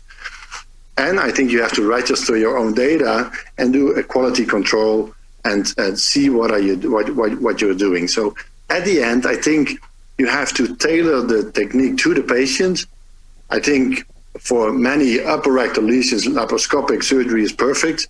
Open surgery is on an oncological base very nice as well, but short-term outcomes are better laparoscopically. Robotic, we keep this now for upper rectal lesions, but I have to be honest, we are not that experienced. Slawi is much more experienced than I am. And for the extremely low lesions, judging the distal margin, having a large prostate on an anterior located tumor in an obese male patient, we add TATME and do enhanced zone anastomosis on most of those patients if necessary, but starting with a sleeve mucosectomy or an intersphincteric resection. I just show you a nice overview of total mesorectal excision techniques, past, present, and future, which are published with Debbie Keller. And I think there are some nice illustrations in it, and it gives you a nice overview. So I want to thank again Alexei and the whole team for this nice invitation. And if there are any questions, I'm happy to take them. Thank you very much. Thank you very much, Joop. Brilliant talk, just as usual. Joop told us that we can ask questions right immediately after his talk because he needs to go to the operating theater. Joop, I don't have questions from the room, from the floor, but I have a question to you. Are you an enthusiast still of transanal TME? And if yes, what is the percentage of all TME that you do transanally, and which is the one that you do as normal person, as normal surgeon? I would say roughly 1/3 laparoscopic, 1/3 robotic, and 1/3 TATME. But I have to be honest, I'm kind of in my learning curve of robotic TME. I really love it. You know, I love to do the technique. I love the image. Slavi can answer that maybe. I'm struggling a bit with my stapler. I'm struggling a bit with sometimes after neoadjuvant treatment, judging the distal margin, and especially for lesions that are kind of not really attached, but have a very narrow margin or very small distance to the distal margin of the tumor. I'm very fond of starting a sleeve mucosectomy or doing an intersphincteric. We take part of the sphincter in young patients, of course, telling about the functional results. But in those patients where you have to go extremely low, of course, in male patients, I still love the transanal TME. We got away actually from operating female patients. I have to be honest about that. I think we did too many TATMEs in the beginning. Of course, if it's still a very obese female patients, and you know that you will be struggling, we still add it sometimes. But this is mostly for patients with extremely low lesions or having multiple factors making it difficult. So we have a more strict selection, but still performing in difficult anatomical factors or extremely low cancers. We perform TATME definitely, because also the results are very good. We have low local recurrences, low anatomical complications, and we have good functional results. So we're happy with it. Joop, once again, what would be your piece of advice for the surgeons who have not mastered transanal TME? If he has choice, robotic TME or learn transanal, what is the reason, taking into account the Norwegian experience? Do we focus on the robot, on some new things? Is there a place for transanal? Real transanal, not just the transanal stage, but separate surgery for transanal TME, or robot is virtually killing it at the moment. What do you say? Of course, that's the best question you can ask. Of course, you know. Of course, you know, the robotic is wonderful. The robotic will stay forever. So, as a young surgeon, invest in robotic surgeon when your institute has the money to buy a robot, of course, depending on your location, depending on the hospital, depending on the money that's available. You have to invest in the robotic surgery. I mean, this will stay. This has a lot of added values, not only the firefly, but also the mapping in the future. I think there are a lot of pros for robotic surgery. I just think that, to my opinion, you know, when you have a very, very obese male patient with a large prostate, with an anterior located tumor, and you need surgeons doing it from above robotically or combining TATME, my opinion, but not really based on surgery, but based on patients, is that I need in some patients transanal TME to do the first part, not to go up to the ureters, you know, just to the first part and seeing it better than having the Tata technique. But when you really have to go sleeve mucosectomy or intersphincteric for those selected patients, I think, in my experience, I still need it. So I want to do it both, but I think the future surgeon definitely have to invest in robotic surgery. That's no issue to me. If you are located in a part of the world where you can pay it, and of course you need your learning curve. You have to practice and do it with standard colectomies as well. But then the value is less for me. but that's my own experience. Спасибо. Юб, спасибо огромное. Thank you very much, Hugh. Thank you for the presentation. And thank you very much for agreeing to be with us. And I do hope that in July, our plans will... Wait to hear what Slavi says about the same issue. So maybe I will postpone surgery for another 20 minutes. So I'm curious. Окей. Удачи. Спасибо большое. Спасибо. Thank you. Good luck. Now, please allow me to pass the microphone to the next speaker, Slavomir Marechek. We actually got acquainted in Brazil when we were visiting Rodrigo Perez. I was just amazed by the presentation that he made there, and that is why I invited this person to be part of our White Knights forum. I suppose that Russian surgeons will be very interested to see what he does in robotic surgery. You're welcome. Good morning. I would like to welcome all my Russian friends. Today I will be presenting extra-elevator abdominal perineal resection, indications and technique. So the ELAPE technique is a type of an APR technique introduced by Professor Holmes from Karolinska University in Stockholm. They expanded the area of resection during APR to include en-bloc removal of levators and coccyx. This led to decreased circumferential resection margin rate, as well as decreased rate of specimen perforation and decreased local recurrence. However, there's been reports about increased perineal wound complications and increased GU complications. This technique definitely provides much wider exposure and control of the operating field, and it results in cylindrical, more or less, shape of the specimen.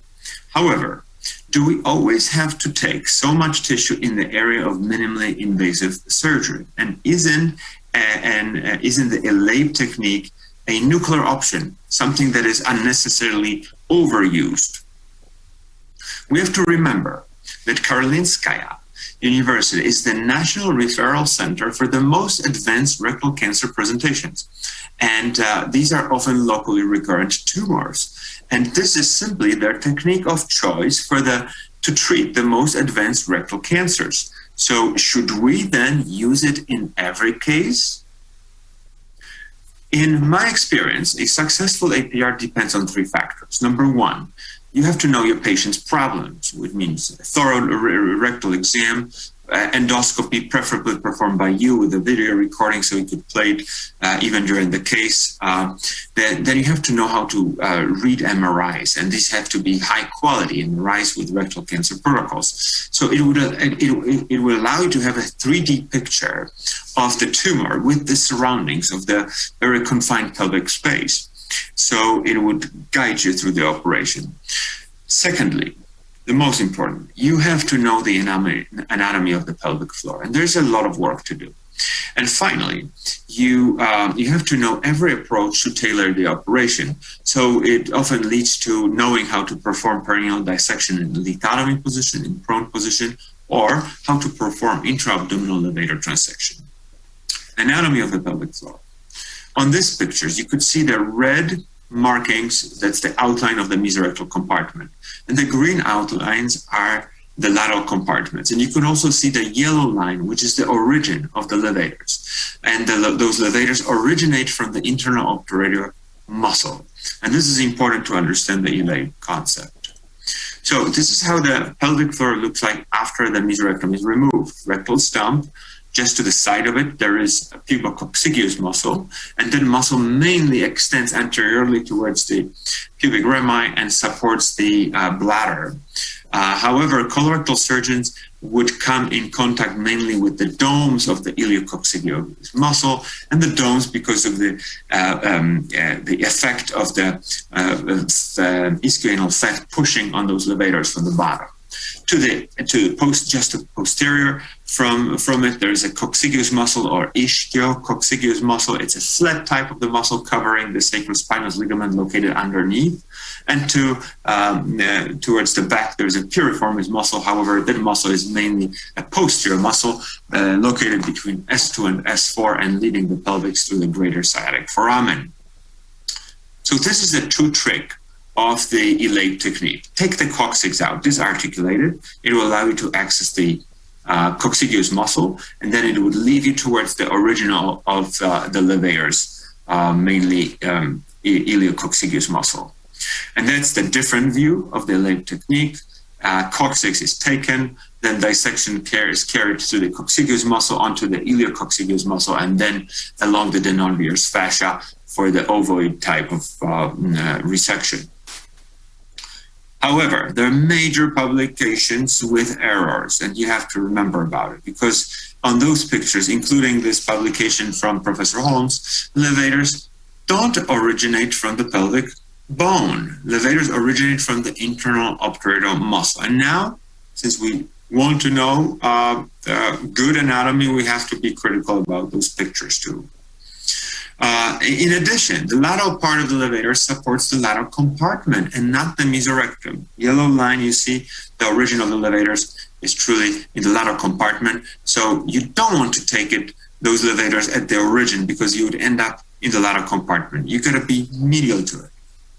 And that's a different view of the same concept: internal obturator, lateral compartment, pelvic plexus located between the lateral compartment and mesorectum. So when you take the levators at their origin, you would end up in the lateral compartment, also injuring the pelvic plexus. What you want to do is what we've done in the intra-abdominal levator transection concept, which means identify the pelvic plexus, incise the levators medial to it, and that would protect those nerve structures. So robotic intra-abdominal levator transection, it's based on controlled division of the levators under direct vision from the pelvic side, not from the bottom, like during the original technique. That allows the nerves, pelvic plexus and sacrospecting nerve, to be preserved, as well as the GU nerves, which originate from the pelvic plexus. There's no need to remove coccyx or lower sacrum. There's smaller perineal wound with no need for reconstruction, and it also is an ELAPE concept. We published on this technique in DCR in 2011. And then our technique evolved, because we noticed that for the eccentrically located cancers, there's no need to take the levators on the unaffected side. So our site-adjusted concept is based on that proposal. And we published on the site-adjusted levator transection concept in World Journal of Surgery in 2017. So that's how RILT compares to ELAPE. You could see here the coccyx is preserved. Perhaps you could actually extend the levator onto the anterior surface of this coccyx and skim the dissection, but the coccyx should be preserved. The cocciguous muscle is preserved. Majority of the dissection is performed through the iliococciguous muscles.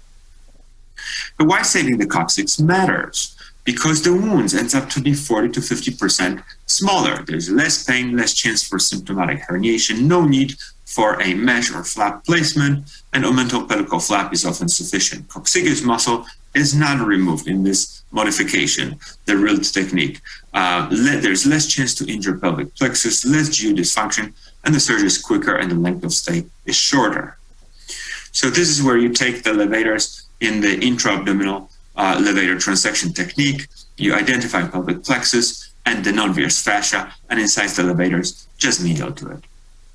And this is a tailored levator transection or selective approach or site-specific approach for the eccentrically located cancer. You preserve the levators on the unaffected side. So when the true ELAPE technique should be used? Well, in very advanced tumors widely involving the pelvic floor, I would not hesitate to use this technique. You have to be more radical here.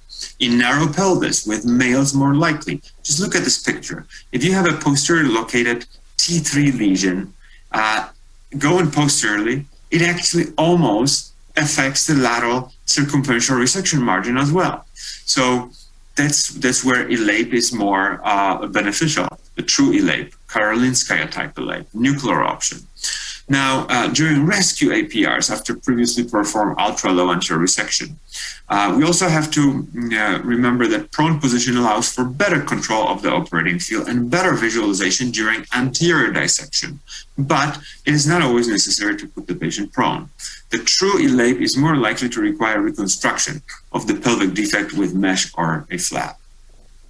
We published on our robotic intra-abdominal levator transection concept in DCR 2016. I'll play the first movie, which involves the male.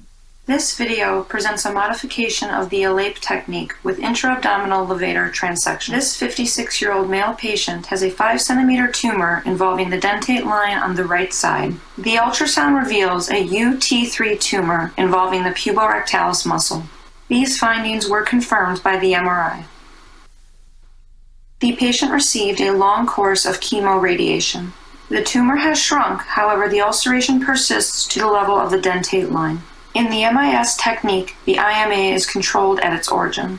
The IMA plexus is identified and preserved. The TME is performed with identification of the pelvic plexus on both sides. Dissection is carried out circumferentially with uniform release of the mesorectum. The left side of Denonvier's fascia is identified just in front of the pelvic plexus. Dissection continues deeper, and the lateral tethered surface is identified, where nervi recti are transected. The same is done on the contralateral side. In this tall male patient, a large amount of the parietal surface has to be detached. The anterolateral aspects are probably the most challenging part of the dissection. In the posterolateral aspect, sacral splanchnic nerves can often be seen. They originate from the sympathetic trunks on both sides of the midline and provide a secondary sympathetic supply to the pelvic plexus. The lower portion of the pelvic plexus is released from the mesorectum. The origin of the levators becomes visible and can be divided right below the pelvic plexus. The anterior and posterior aspects of the iliococcygeus muscle are the easiest to divide, exposing the ischianal adipose tissue. The next portion of the levators is the distal portion of the coccygeus muscle, also known as the ischiococcygeus. Some blood vessels, which are the continuation of the lateral sacral vessels, can be encountered in this area. In the midline, the posterior levator raphe is divided in front of the upper coccyx. It is important to remember that the coccyx, as well as the anococcygeal raphe, are located completely below the levator plate. Symmetrically, the right coccygeus muscle is divided. Previously mentioned blood vessels can sometimes be a nuisance, however can be controlled with bipolar cautery. Since the tumor was located on the right side in this patient, that part of the dissection was addressed at the end. The dissection through the lateral tethered surface was carried out just posterior to the right side of Denonvier's fascia. The pubococcygeus muscle was transected. The dissection continued to the safe plane of the ischioanal fossa. More anterior mobilization was carried all the way down to the perineal body. Prostate was dissected completely away from the rectum. The left pubococcygeus muscle was divided, as was the residual right pubococcygeus. In the prone jackknife position, a small incision was created around the anus. Tumor-specific conservative dissection was carried out through the ischioanal fat. The tip of the coccyx was identified, and dissection was carried in front of the coccyx. This allowed for easy rendezvous with the previously created plane of dissection. The rest of the ischioanal fat was conservatively divided. This concept of intra-abdominal levator transection has been published. The specimen was extracted through the large perineal aperture. The last anterior attachments were transected and the specimen was removed. It was then evaluated for quality. The most important feature to look for was an adequate tissue cover, in this case the levators, on the affected side, still being adherent to the mesorectum. The coccyx was preserved and the wound was closed primarily. In summary, the intra-abdominal levator transection allows for controlled tumor-specific division of the levators under direct vision with preservation of the coccyx and a potentially smaller perineal wound. And now I'll play the second movie, which involves the female. This video presents a tailored robotic APR with an intra-abdominal levator transection. Intra-abdominal levator transection during APR was described by our group in 2011. Knowledge of pelvic floor anatomy is crucial for a safe APR. The majority of the resection involves the iliococcygeus portion of the levators. The standard ALAPE technique involves resection of the coccyx with coccygeus muscle, resulting in a large defect and potential morbidity.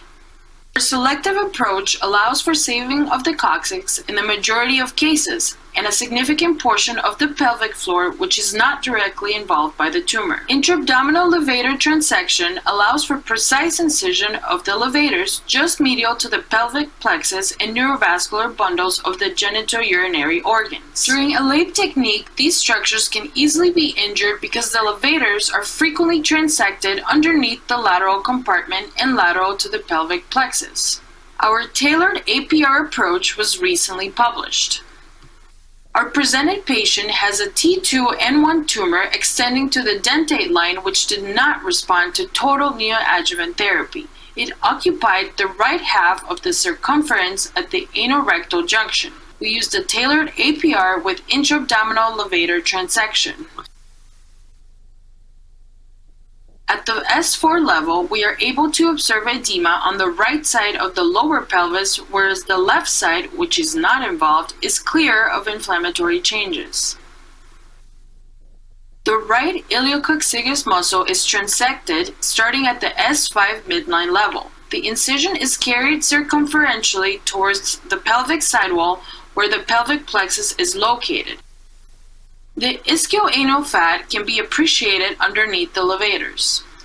A more conservative approach is performed on the left side where the same muscle will be transected closer to the unaffected sphincter side. After the standard dissection in the TME plane at the level of the levators, we perform a full thickness transection of the pubo and iliococcygeus muscle on the left side. Again, the ischioanal fat can be appreciated underneath the levators. We then complete a semicircular detachment of the mesorectum from the posterior vaginal wall, reaching the pubococcygeus muscle level anterolaterally and tendinous portion of the perineal body in the anterior midline. At the level of the rectal ampulla, in the anterior and anterolateral aspects, the mesorectal fat can be missing. There, the rectal wall can be directly adjacent to the posterior vaginal wall and/or the levators. Robotic approach with its third arm provides a very effective macro-retraction of the anterior pelvic structures, in this case the vagina, while the second retracting arm provides an effective micro-retraction, thus widely opening the anterior dissection plane. We turn our attention to the posterior aspect. The posterior levators are detached from the anterior surface of the coccyx by joining the previous levator incisions. At the level of the lower sacrum, it is possible to encounter the terminal branches of the lateral sacral arteries, which can be controlled by bipolar cautery. Fibrosis of the levators can frequently be seen here as well. Stability of the robotic platform allows not only for tireless retraction of the rectal stump, but also for effective hemostasis. Due to favorable anatomy, we decided to complete the perineal part of the procedure in the lithotomy position. However, for more demanding cases, especially for anterior tumors in males, we often use the prone position for the perineal phase. The excised specimen revealed the levators was still attached to the rectal ampulla. The cylindrical appearance of the specimen, in our opinion, has secondary importance as long as the tumor is resected in a controlled oncologic fashion. So in summary, a LAPE technique with wide resection of the pelvic floor and coccygeectomy is an excellent technique for advanced tumors requiring APR. Modification of this technique can be frequently used in selected patients, aiming to preserve as much unaffected tissue as possible, thus minimizing morbidity and increasing post-op functionality. And knowledge of pelvic anatomy is crucial for pelvic floor anatomy, and pelvic anatomy is crucial for everyone involved in rectal cancer surgery, and especially when performing APR procedures. And as a bonus to my presentation, for people who are interested in the robotic intra-abdominal levator transection concept, a LAPE concept, please Google my last name, Marisic, ResearchGate and APR, and it will take you to my ResearchGate account where those chapters are available. And thank you very much for allowing me to participate. And I'm hoping to see you in person sooner than later. Славомир, спасибо большое. Thanks a lot, Slavomir, for this great, wonderful presentation. You have a bit changed of your image. Can we ask Rodrigo to join us, Daria, if it's possible? Slavomir. Пока вопросов из аудиенции. Slavomir, I don't see questions from our participants, but I have a question from my side. So it seems like you do lots of surgeries with low ampular cancer, and you modified this LAP technique. But what is your attitude to lateral pelvic dissection? What do you think about it? I'll try to make you, to get into fight with Rodrigo, if I may. I had listened to the presentation of Rodrigo, but it's early in the morning and honestly I missed it. However, I know that there is a recording and I will be listening to his presentation because I love him presenting and there's a lot of new great information that I learned from Rodrigo always. So I'll be honest with you, in our practice, we don't see a lot of lateral lymph nodes. It's truly a very a rare phenomenon that we have to venture into the lateral compartment. And I don't know if this is the result of radiotherapy, perhaps, but it's just, and maybe this is simply the patient population that we're serving. There is some, reference pattern. But we rarely have to do that, honestly. So, can I respond to that, Alexei? Because if you want to fight, I can give you one. Я знаю, что ты можешь, Родриго. Я на этой... Rodrigo, I know that you can, so I'm counting on that. So, yeah, the problem is, Slavi, good to see you. I always love your presentations. That's why I get you to come to Brazil every time. So thank you very much. And I always enjoy the robotic dissection that you do perfectly. However, I have to tell you that in our own practice, we didn't see a lot of lymph nodes in the lateral compartment as well. And the reason was we weren't looking for that. And I think there's you have to actually change practice and you will have to sit down with your radiologist and tell them that you're not going to be looking for, the obviously positive nodes. Now, the problem is if you only want to take the obviously positive nodes, you will eventually leave behind the few nodes. I agree with you, they're not that common, but you will find it. When we came back from Japan, we had a discussion with the radiologist, and they actually understood that we were looking for any node in the lateral compartment with a short axis larger than 7 millimeters. And if you use that cutoff, which is already a very selective cutoff, even in Japan, that would be considered selective approach. 7 millimeter nodes are not that infrequent. And if you talk to your radiologist and look for them, you're going to find more than you expect. Now, do we have to take all 7 millimeter nodes out? I think that we don't have a perfect answer yet, and we don't have a perfect cutoff. Looking at the Japanese data, 7 millimeter cutoff takes a lot of negative nodes, but will eventually almost take all positive nodes. So you will be safe. You will be working on the safer side, taking a lot of negative nodes, but we will not be leaving behind positive nodes. If you only look for the very obvious positive nodes, I suspect that you're going to leave behind a bunch of unsuspected positive nodes, and that's my concern. Now, just to end my point here, that was significant when the morbidity of the operation was quite significant with lateral node dissection. To tell you the truth now, with the current minimally invasive tools and even with the robotic platform, taking out the lateral lymph nodes in the lateral compartment of the pelvic sidewall is not that morbid. It's not that big of a deal. So I think that you have to look for it. Yeah. So can I respond? Rodrigo, thank you very much. Number one, you do have phenomenally larger pool of patients than in our practice. Your center has definitely many more patients. Number one. Number two, I agree with you that the criteria are changing, and I am not an orthodox. If I see that there is a pattern that is going to fit my patient population, I'll definitely, I'm open for any change.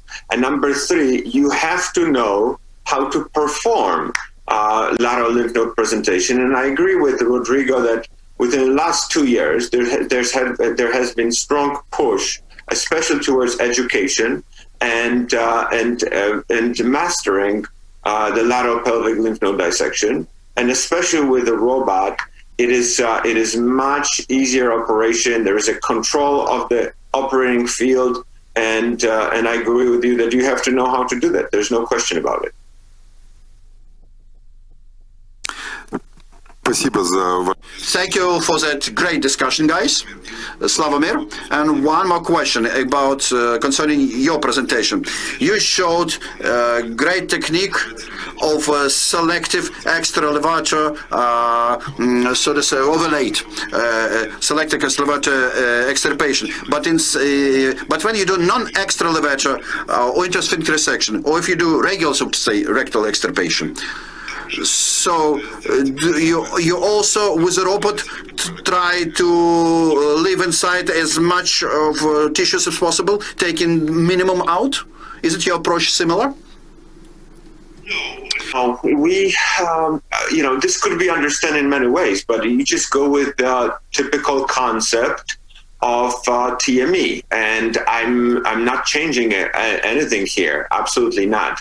I can also tell you that there are some situations when you have an ampullary lesion, lower rectal cancer that is invading the levators, but the sphincter could be spared, for instance. So we have done series of patients when you actually take the levators, part of the levators en bloc with the TME specimen, and you still reconstruct those patients. And it's interesting because those patients do just fine. On the rectal exam, you could actually feel that there is a defect in the levators, almost like a lateral rectocele, neorectocele, but those patients, they don't have a different evacuation patterns than patients where you save elevators. So, to answer your questions, we follow the TME concept very strictly, but you could actually do a little bit more and still save the sphincter. Thanks a lot, Slavomir. Thank you. And now I would like to give floor to the legend of coloproctology, Professor Robert Meda from Minnesota. We ask him to make such a keynote presentation on, so to say, colon cancer lymphodissection from the oncologist point of view, diagnostics, treatment, or tradition. And after that, after the talk, we will discuss, I hope we'll discuss with you guys, Slavomir and Rodrigo. So what is the basis, at least theoretical foundation for all of our attempts to treat our patients?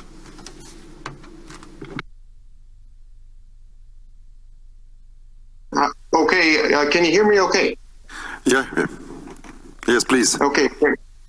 Nice to see everybody. Alexei, thanks for having me. It's a great pleasure. And you gave me a really interesting topic, so I hope I don't make it too boring. But I've actually found it very informative.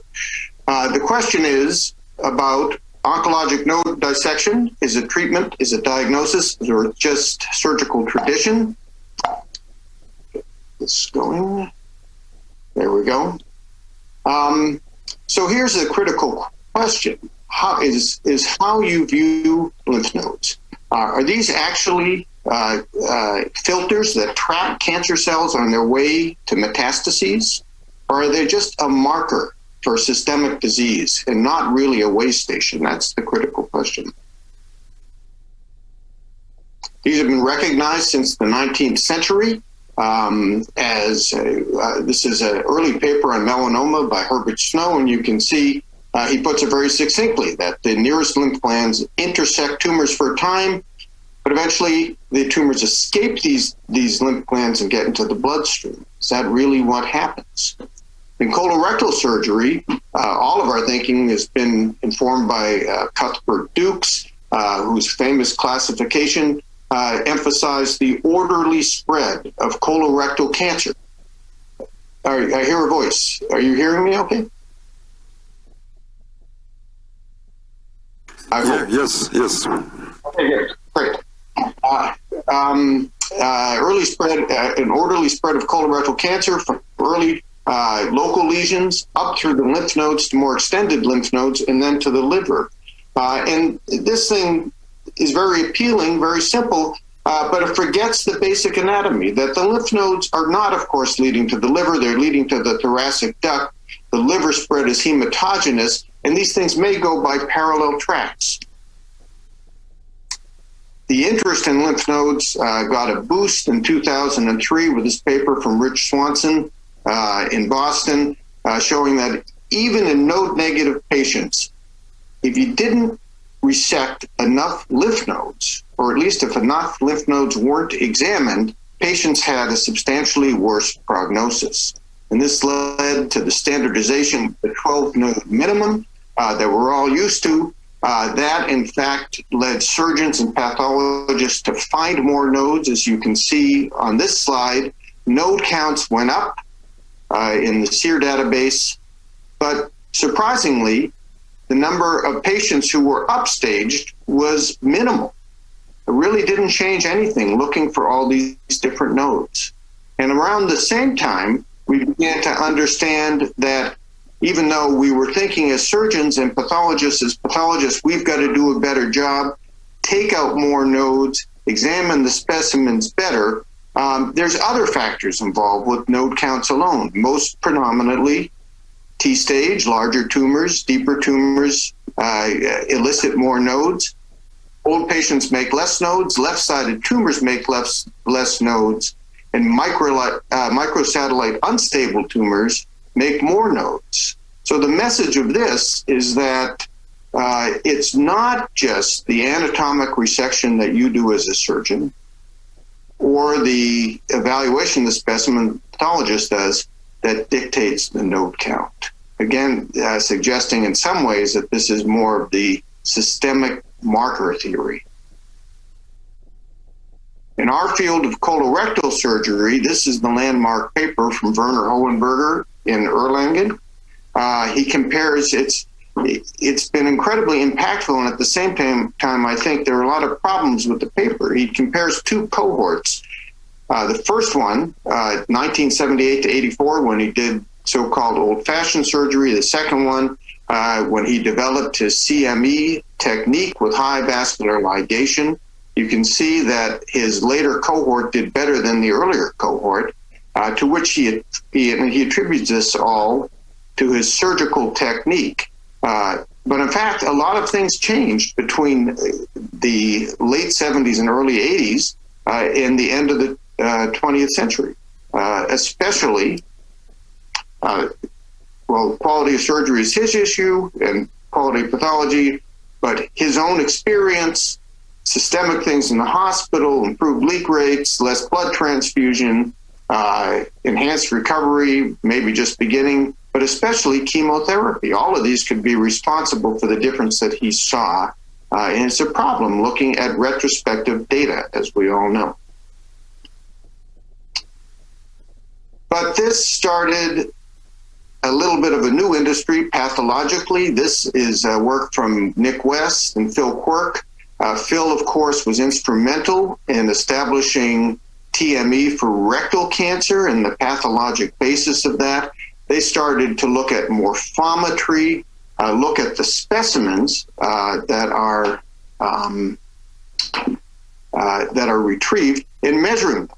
And in this study, they compared the specimens from Leeds, where they work, versus Professor Hohenberger's specimens, and they they posit or claim that the Erlangen results are better than the Leeds results. There are some data for that. And they look at the differences, and they show that the specimens are bigger, the distance to the tie is better, They're more anatomic, and more lymph nodes are retrieved. But there's problems with this. This is another study from the same group where they state that the best resections come from Germany, Hohenberger's technique, or Japanese D3 resections. And when they compared the specimens, you see they're really very markedly different. So there's not really an indicator about what the critical part of the operation is that gives you the best resection. What are the data that show improvement in CME? They're still, I think, remarkably weak. To me, this is probably the best study. This is from Denmark. It's two groups of patients. The blue line is the CME group, which does better than the red line, which is standard surgery, but it's not a randomized trial. It's actually, in the blue line, it's CME specialist surgeons at a CME specialist hospital. The other three hospitals are the regional colorectal cancer hospitals, but whether or not they're actually directly comparable, I think there's some question about. And if you look at the complications, again, this is the same group from Denmark, you can see that there are strikingly more problems in the CME group. You look at the intra-op organ injury rate, very high. Severe sepsis, very high. We don't see these things. Respiratory failure. For regular right colectomies, regular conventional resections, we don't see these complications at nearly this rate. Suggests there's a price to be paid for doing the more extended operations. And this is even in the group. These are the specialist surgeons who have a significant experience doing complete mesocolic excision. What about meta-analyses? So this is the most recent one that I could find, 2021. They all sort of repeat themselves. This one you can see, you can squeak out a statistically significant difference between in disease-free survival, improved local recurrence, improved. But there's a real problem here. And the problem is, feedback, sorry. The problem is that almost all of the studies in this are retrospective cohort studies. So I think the fundamental data are actually fairly weak, and you put them all together, you can show improved numbers. But I think we have to read these with some degree of caution. Now, what can we learn about from other cancers, which is maybe the meat of this talk with that background? Breast cancer. The end of the 19th century, local recurrence, just like in our era, for rectal cancer was a gigantic problem. William Halsted developed the radical mastectomy and claimed the local recurrence rate dropped from over 50% to 6%. Very, very dramatic results. I think actually thinking about it may be the same as Bill Heald reported for rectal cancers, but very dramatic improvement. Some years later, Lewis and Reinhoff were pathologists at Hopkins. They looked at the data. Turned out they were not nearly as good as Halsted claimed. This, is sort of a common trend for initial reports. Everything really looks better. Then by the cool, clear light of day, the results tend to get a little bit worse for any new operation or medicine. But the local recurrence rate was at least 30%. A lot of patients died, presumably of breast cancer. Dr. Halsted thought we've got to stop the march of nodes. So this is the nodes as gatekeepers, protecting the rest of the body. So for him, we operate on the neck in every case. And in some cases, we should crack the mediastinum and get the internal mammary nodes.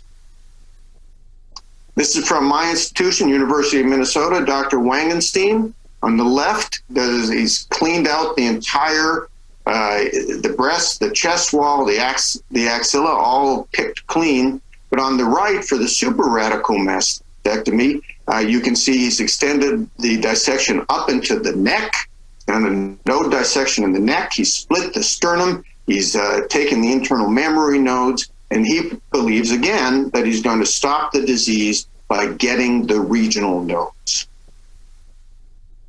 This became a sign of surgical manhood. So here's Dr. Urban from Sloan Kettering. Lesser surgery is done by lesser surgeons. There's a lot of psychology involved in that, if you ask me. But then the tide peaked and it began to ebb, and especially with Bernard Fisher and the NSABP. This is the study that showed that modified radical mastectomy was as good as radical, that lumpectomy and radiation is good as modified radical. And importantly to our conversation, that if you did sentinel node biopsies and found positive nodes, it didn't matter. It was not therapeutic to remove known positive nodes in the axilla in breast cancer. So breast cancer actually went full circle in some ways, from non-radical resection to radical mastectomy to super radical mastectomy, and then we climbed off the ledge. Modified radical mastectomy, lumpectomy with node dissection, lumpectomy without node dissection. And the question is really for colorectal cancer, is this going to be our natural history as well? Melanoma, two important studies that came out within a few years of each other. New England Journal study 2017, the German study in 2019. Both of these looking at the need to do node dissections for sentinel node positive tumors. The answer is no. These the survival curves are absolutely superimposable. You could not find closer curves. And let's look at the number. This is from a New England Journal article. Let's look at these numbers in detail because I think they're very informative. Regional node recurrence, if you do a node dissection, that goes down very dramatically. We're seeing that in the current rectal cancer literature. Disease-free survival also is better if you do the node dissection, of course, because of the difference in local recurrence. But here's the critical point. The melanoma-specific survival is totally unchanged, whether or not you get a nodal recurrence, which suggests that the nodes, the nodal disease in the region are not metastasizing. And you can manage this with surveillance. And look at this. This is, again, I showed you with CME. The lymphedema rate, significant morbidity. If you do a node dissection, a quarter of the patients have significant lymphedema. It's a real price to pay for this local excision, which has not done anything to your survival. But we have to stop and think about that.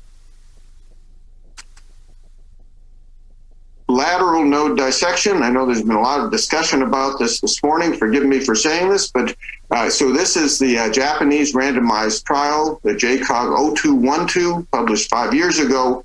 And it's a little bit of the same picture. The local recurrence rate is dramatically different. If you add a node dissection, you cut that almost in half.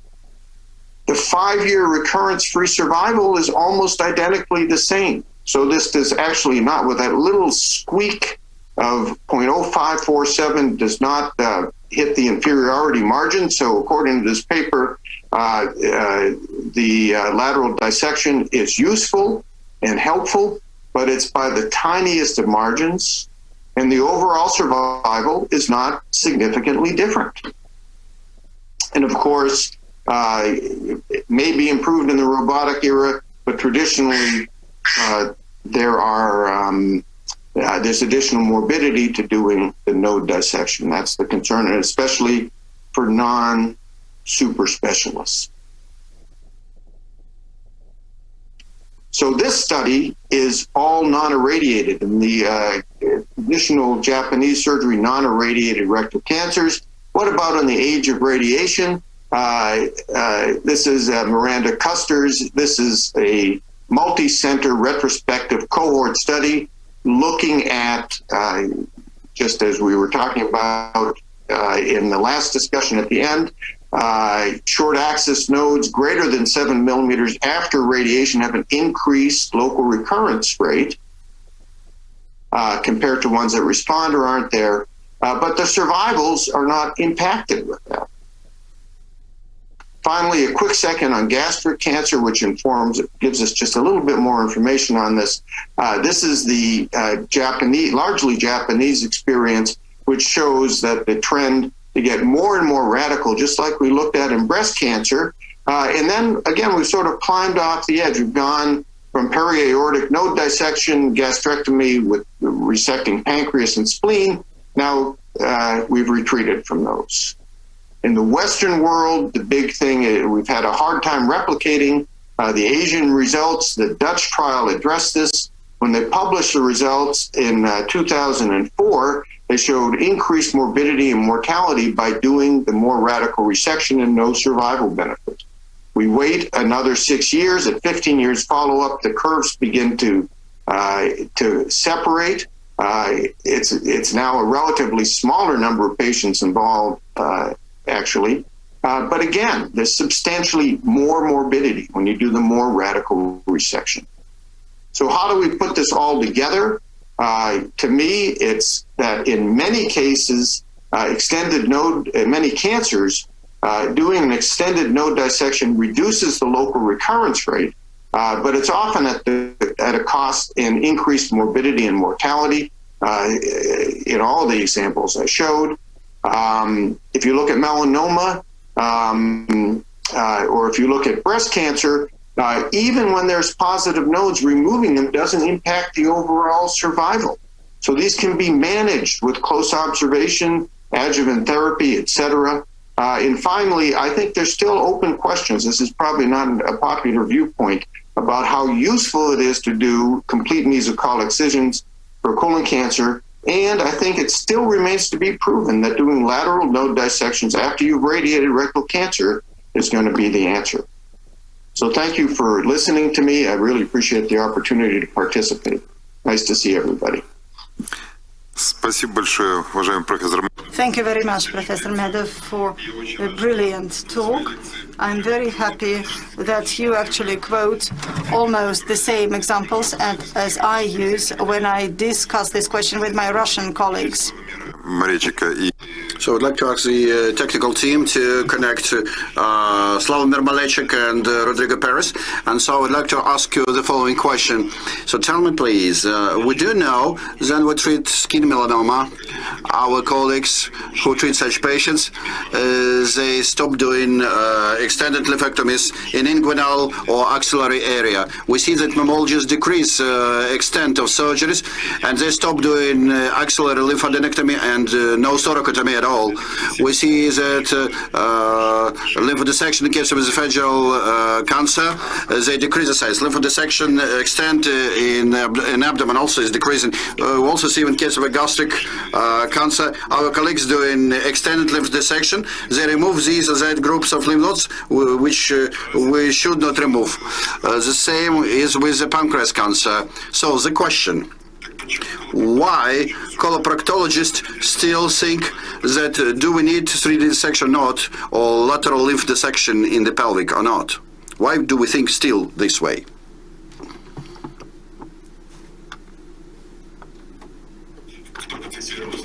Anyone want to be first?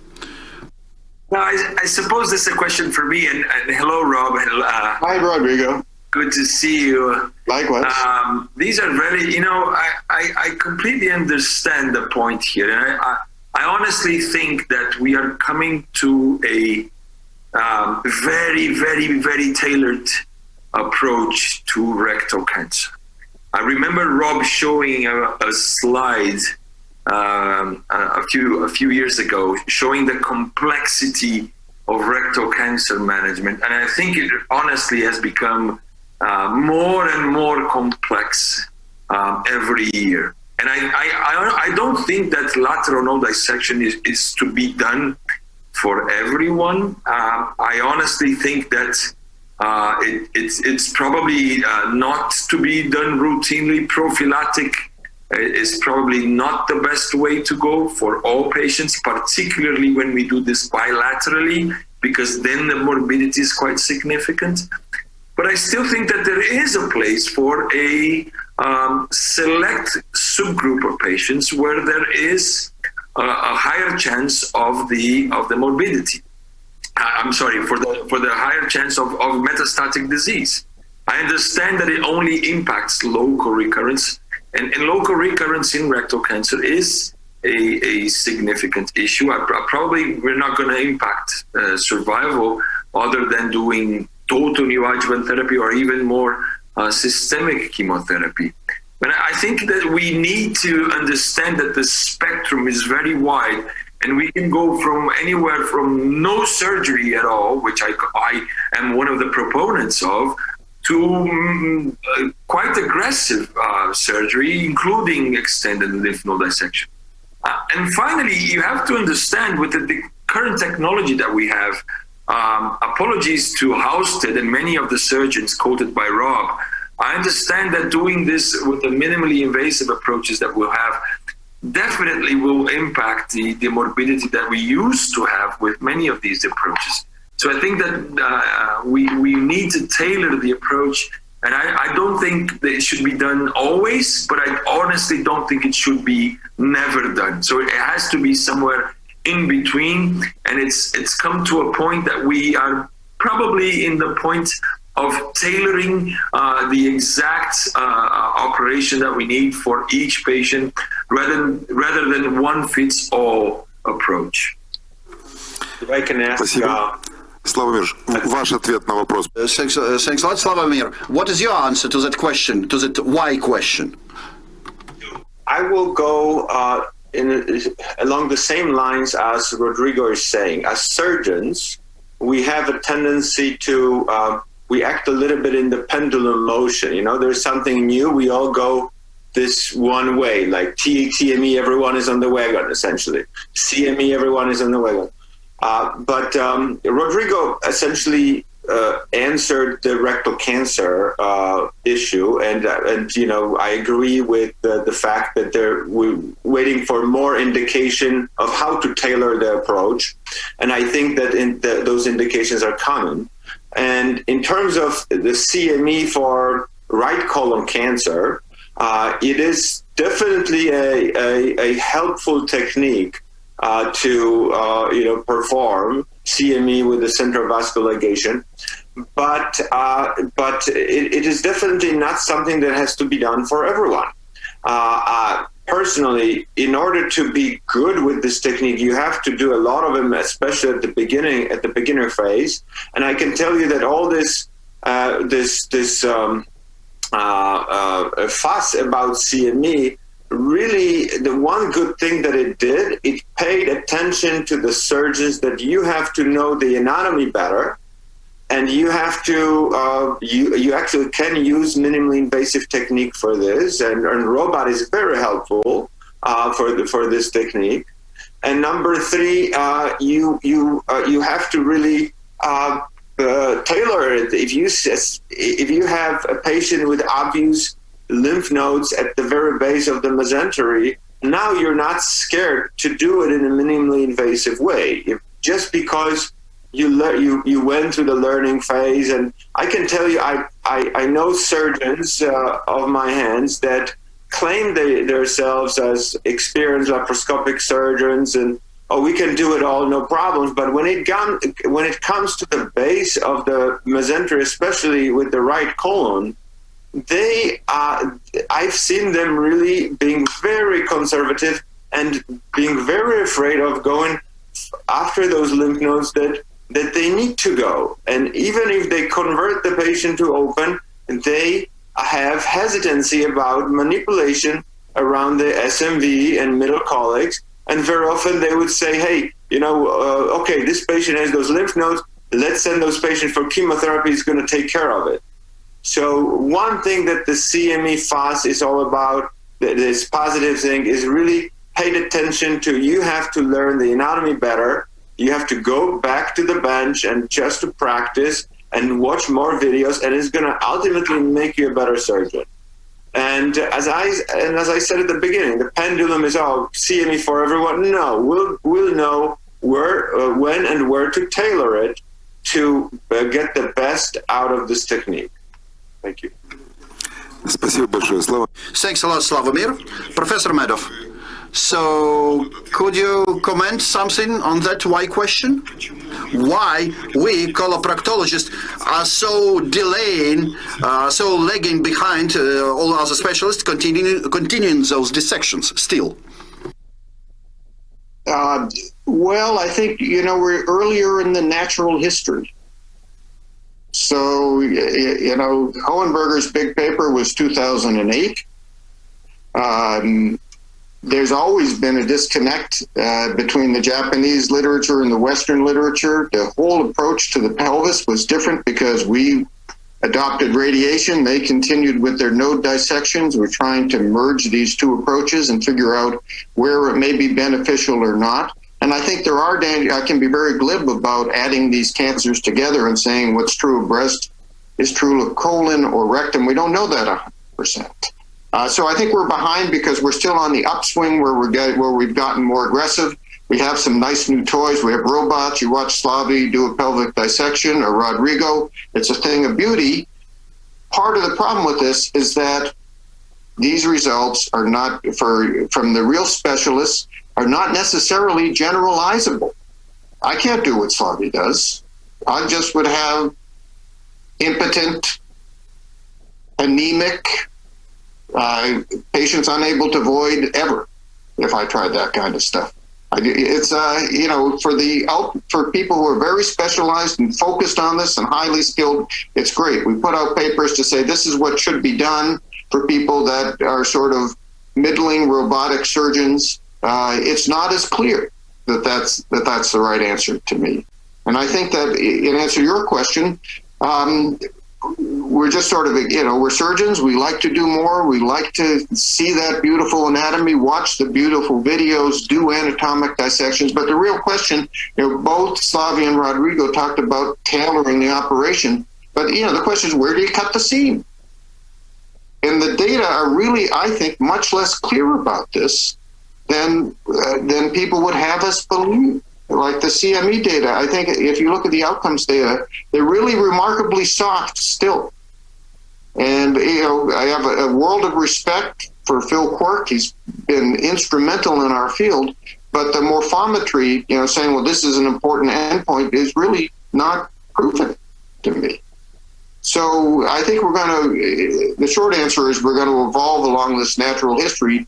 We'll end up somewhere closer to the truth. But in my mind, as I looked at the larger picture, it feels to me that a lot of these cancers behave in a similar kind of way. And rectal cancer and colon cancer, these regional nodes, taking them out may not be the key to what we're really after, which is curing people. Спасибо большое. Thanks a lot. I specifically provoked our guests as much as I can. You know that we do in a multi-center RCT called comparing D2 and D3 lymphodissection from the point of view on affecting 5-year survival rate.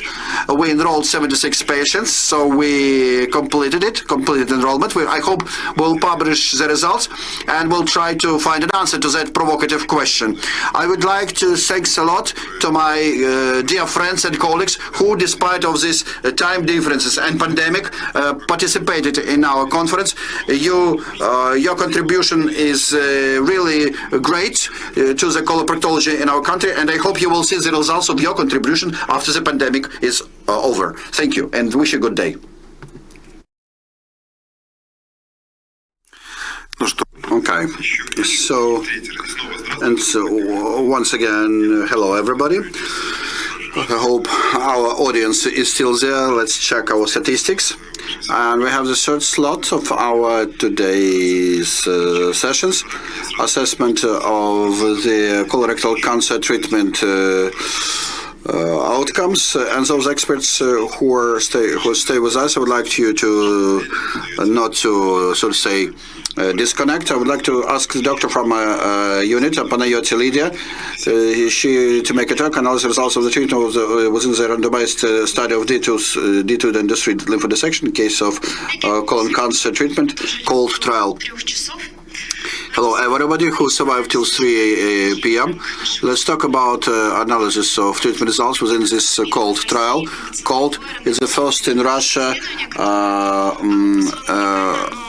multi-central RCT, which united surgeons of 12 centers all over the country, who wants to find out if the two-discrete for dissection with TME doesn't affect long-term outcomes in colon cancer patients. The primary endpoint is overall survival. So this study is quite long, is going to go forward with its time is flying over. It's very soon. It started 4 years ago. Recently we enrolled the last patients. We do monitor data to pair the direct treatment results, and we also continue monitoring our patients. We can do a follow-up for the patients to obtain the data for primary endpoint analysis. So the study is still ongoing. Even we haven't yet reached its midpoint, we have things to tell you about. First of all, is our protocol was published in the BGS Open, and we analyzed safety after enrollment of 100 patients. You can find these results in the surgery journal. So let's talk about what we managed to show. First of all, we showed that the lymph dissection is doable the same way as D2 in cases of non-conventional anatomy surgeons, specifically expand the lymphodissection to make surgery safer. And this D3 lymphodissection maneuver, which is technically more demanding, does not elevate the level of intraoperational complications. It does elevate conversion rate if laparoscopy is done initially, and it doesn't even increase the surgery time. Of course, we have only 100 patients in our analysis. A minimal extension of the surgery time wasn't shown, but even if the lymph dissection increases the time of the surgery, still its increase is, so to say, quite small. Talking about patients, the 3 lymph dissection doesn't decrease restoration time in post-op period. It does decrease restoration of the GIT functions. And what's important from the point of view of survival assessment, it doesn't increase the post-op complication rate. It doesn't affect structure of post-op complications, first of all, from the point of view of their severity. Moreover, and this issue, prior to publishing of our results, this point was published in the discussed. It does elevate the rate of so-called functional disorders. Here's also post-op complications because of impaired vegetative nervous system issues. And since this lymph dissection maneuver, so to say, predisposes going out of embryonal layer, we found out the 3 lymph dissection is similar. So the 3 lymph dissection plus mesocolonectomy was found to be absolutely safe for patient technique. But the main task of COL trial is to answer the question: should we do this 3 lymph dissection? And to answer this question, we need long-term results, the survival data. Since we don't have them, and they would not appear in the coming 5 years, we're at the stage of the study when we can look at our results and make some hypothesize, which is quite interesting. Let's try it. Let's continue to the specific parameters. We, as other researchers, were unable to show that as of this lymphodissection, we remove more of lymph nodes, but actually it is highly likely the small sample plays, because even with 207 patients from our center, the number of removed lymph nodes can be found, and it looks to be much more, so to say, logical. But besides the number of removed lymph nodes, there are other parameters which are quite interesting. For instance, quite a clear idea that the length of the vascular stumps of specimen is different, which is not that clear, but it should be shown that after the 3 lymphodissection, the rate of finding positive end status by morphologists is statistically significantly higher. So based on what we see in this table, we can assume that this dissection results in removing an additional length of blood vessel, which along with additional small amount of lymph nodes, but this small amount of lymph nodes turns into the more frequent positive end status. If we look once again and look at the vascular nodes, vascular stumps, we were not able to show differences for all blood vessels. For left colon arteries, it's not there because we always handle it at one the same level. For lower mesenteric and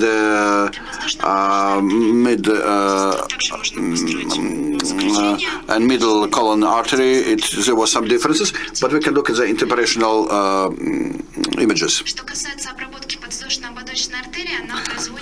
So, talking about the treatment of the iliac colon artery, we treat it the same level, despite the dissection level, because during total mesocolonectomy, we mobilize mesentery of the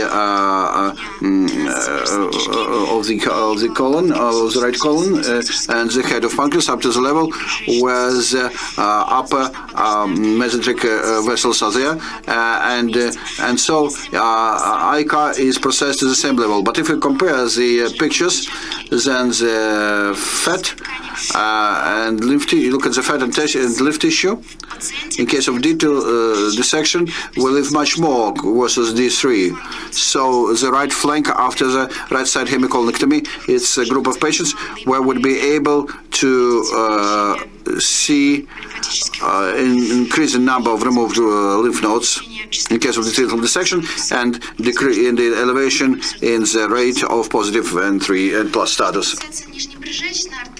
Talking about low mesenteric artery or inferior mesenteric artery, and prior to penetrate that fascia and get into the mesentery, it goes along the aorta trunk. It could be a small segment or could have length of 5 centimeters, but it contains not that much of fat, and also it has lymph nodes as well. And the middle colon artery. So, in case of D3 lymphodissection, this artery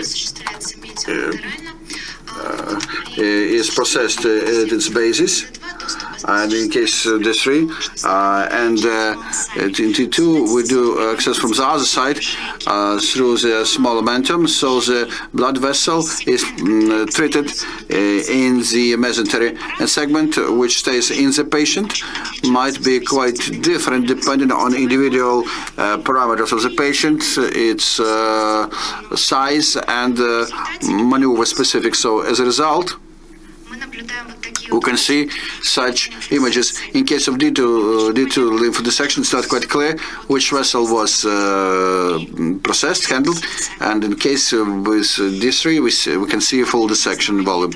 So can we, based on that, say that patients after extended right side or left side hemicolonectomy is a group of patients where this choice of lymphodissection volume produces the most of the effect? It's not quite clear. For that, we need to see the long-term results. But again, instead of answering of this question, we can look at the typical specimen where morphologists would find metastasis in D3 collector.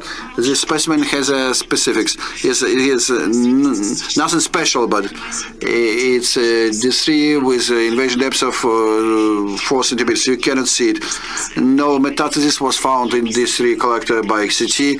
No conglomerates of lymph nodes were described, and you cannot see them, and we didn't palpate them during surgery. It's a regular specimen after extended right side hemicolonectomy.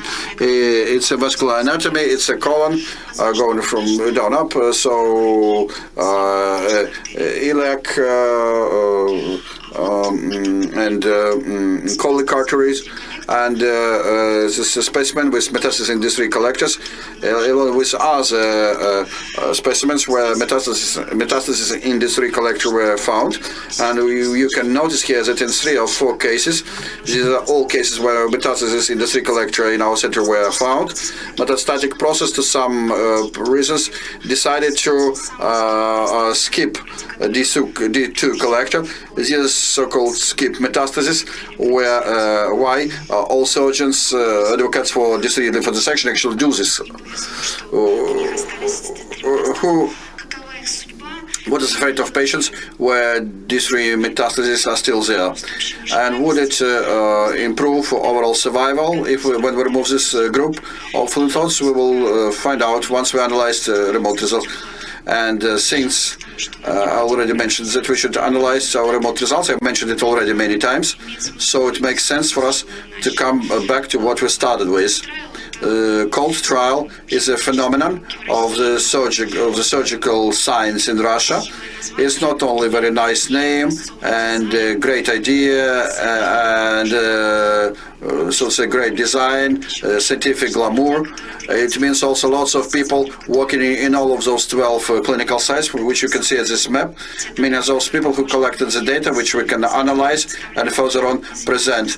They do a rather hard job, quite tedious, without the beginning, so to say. But due to those people, it turned to be possible that we analyzed safety of that procedure, and we will later analyze the so to say short-term outcomes, and then we'll long-term outcomes, and then we'll answer the question if D3 lymphodissection is necessary.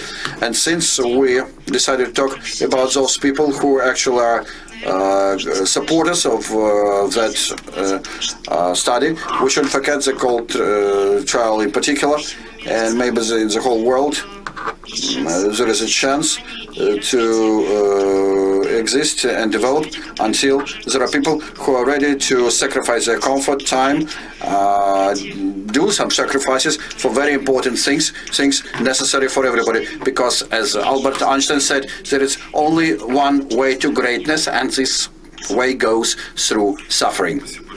Thank you. The last slide I like the best, I should say. Yes, Lydia, you should suffer, because you suffer for really a great thing. I don't have lots of questions from the audience, but we have Ilya here, and maybe you can ask a question right now. Oh, we have a microphone here. So, good day.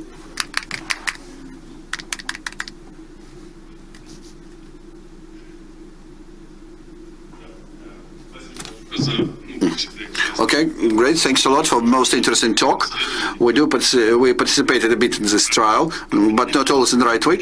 You try to participate in true way, not that much. We do not like sufferings, you know. And to talk about the essence of this presentation, we already discussed that D3 lymphodissection doesn't add anything to the rate of complications. It is generally safe, and still is the case from my point of view when we talk about the right side hemicolonectomy. But when we talk about the left side resections, when we do lymph dissection, when we move lymph node group to 253, then some part of patients should develop some complications. Maybe not as strong, because we understand that there could be some retrograde manipulations with vagina, with other things. So have you compared, do you compare left and right side surgeries? Or you just take everything in totality, so to say, altogether? In our study, we recorded all possible adverse events, including the left-sided ones, and we even registered a case, for instance, of priapism, but after D2 lymph dissection, and we didn't see any difference of functional phenomenon appearance comparing D2 and D3 versus D3. So, thank you. Any more questions? I don't see any questions, so Lydia, thanks a lot. And the next presentation is by Alexey Petrov, Development and Implementation of Cancer Registry, cancerreg.ru.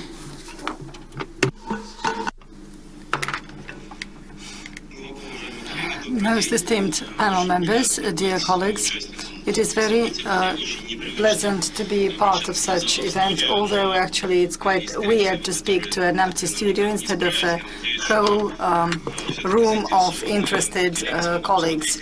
But I hope that everything will be all right soon. This is the last presentation within this session. It's going to be a bit different. Previously we talked about oncology, lymph dissection, approaches to surgery.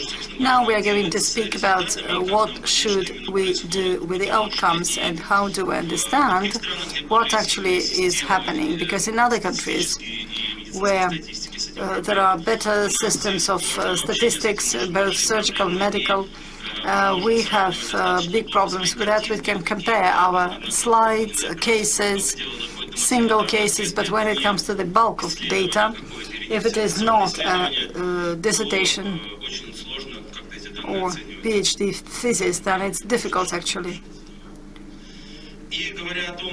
It's quite difficult to understand where the data can be derived. So, preparing for this presentation, and we actually decided to start half a year ago. But here I suppose we should say that honesty is the best policy. And to be frank, development and implementation of cancerreg.ru is very tough. This is related to a number of different issues. And the main issue, I suppose, comes within the fact that it's not within our scope of scientific interest. We know how to implement new systems, how to develop new surgeries, and how to operate on people. But this is a sort of a new field for us. I will tell you about what way we have already undergone, and generally speaking, if you compare it to physics, it's a distance between A and B, and also there is a way to go between A and B. It started 2 years ago. So 2 years ago we had a different presentation.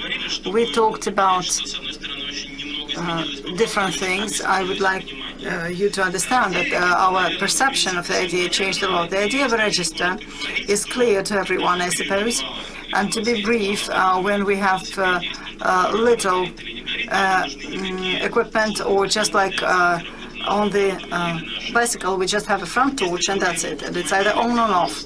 If we speak about a car with many and multiple parts, as well as the different sort of levers and a different system of support systems, then we have a board, so to say, which is a very nice way to represent data.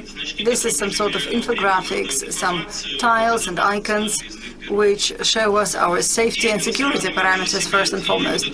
If you compare a bicycle and a car, and it's actually corresponds to horseless carriage, and then the horse, then the dashboard actually was this protection from splashes, and even this primitive horseless carriage just evaluate all the parameters. We actually need to spare a lot of paper, and actually working with that is not possible. So when we speak about single cases, single surgical cases, we can look at them, we can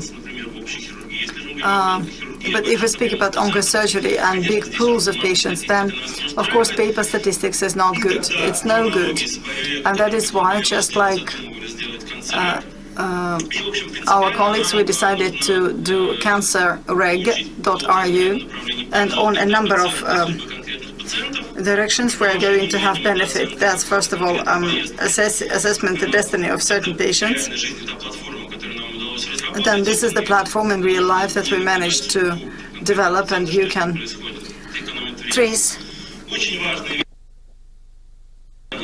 particular cases. And very important system is recognition of different templates. Just like in a car, it's just like turning the steering wheel or changing the acceleration patterns and changing the speed. Similarly, the register has its another important goal, notifying us about the certain changes, number of complications, number of surgeries, towards more or fewer, for us to be able to take decisions. In the long run, this will be predictive tool, because even today, while discussing difficult questions about collateral dissection, we base upon foreign studies, not the routine practice. But ideally, it's just like we see a car here, a car recognizes the environment and selects the route. So we would like to have enough mathematical data in order to just not to quote some standards while talking to the patient, but give the data, which is the data which is in the hands of this particular surgeon. Telling about the results, what is the way to undergo, and also calculate individual prognosis for this case. We talked about it back in 2019, and that doesn't actually mean that we calculate all this. But the difference between A and B is not as big as we want it to be. But there are many obstacles on the way. We worked a lot with our IT specialists, and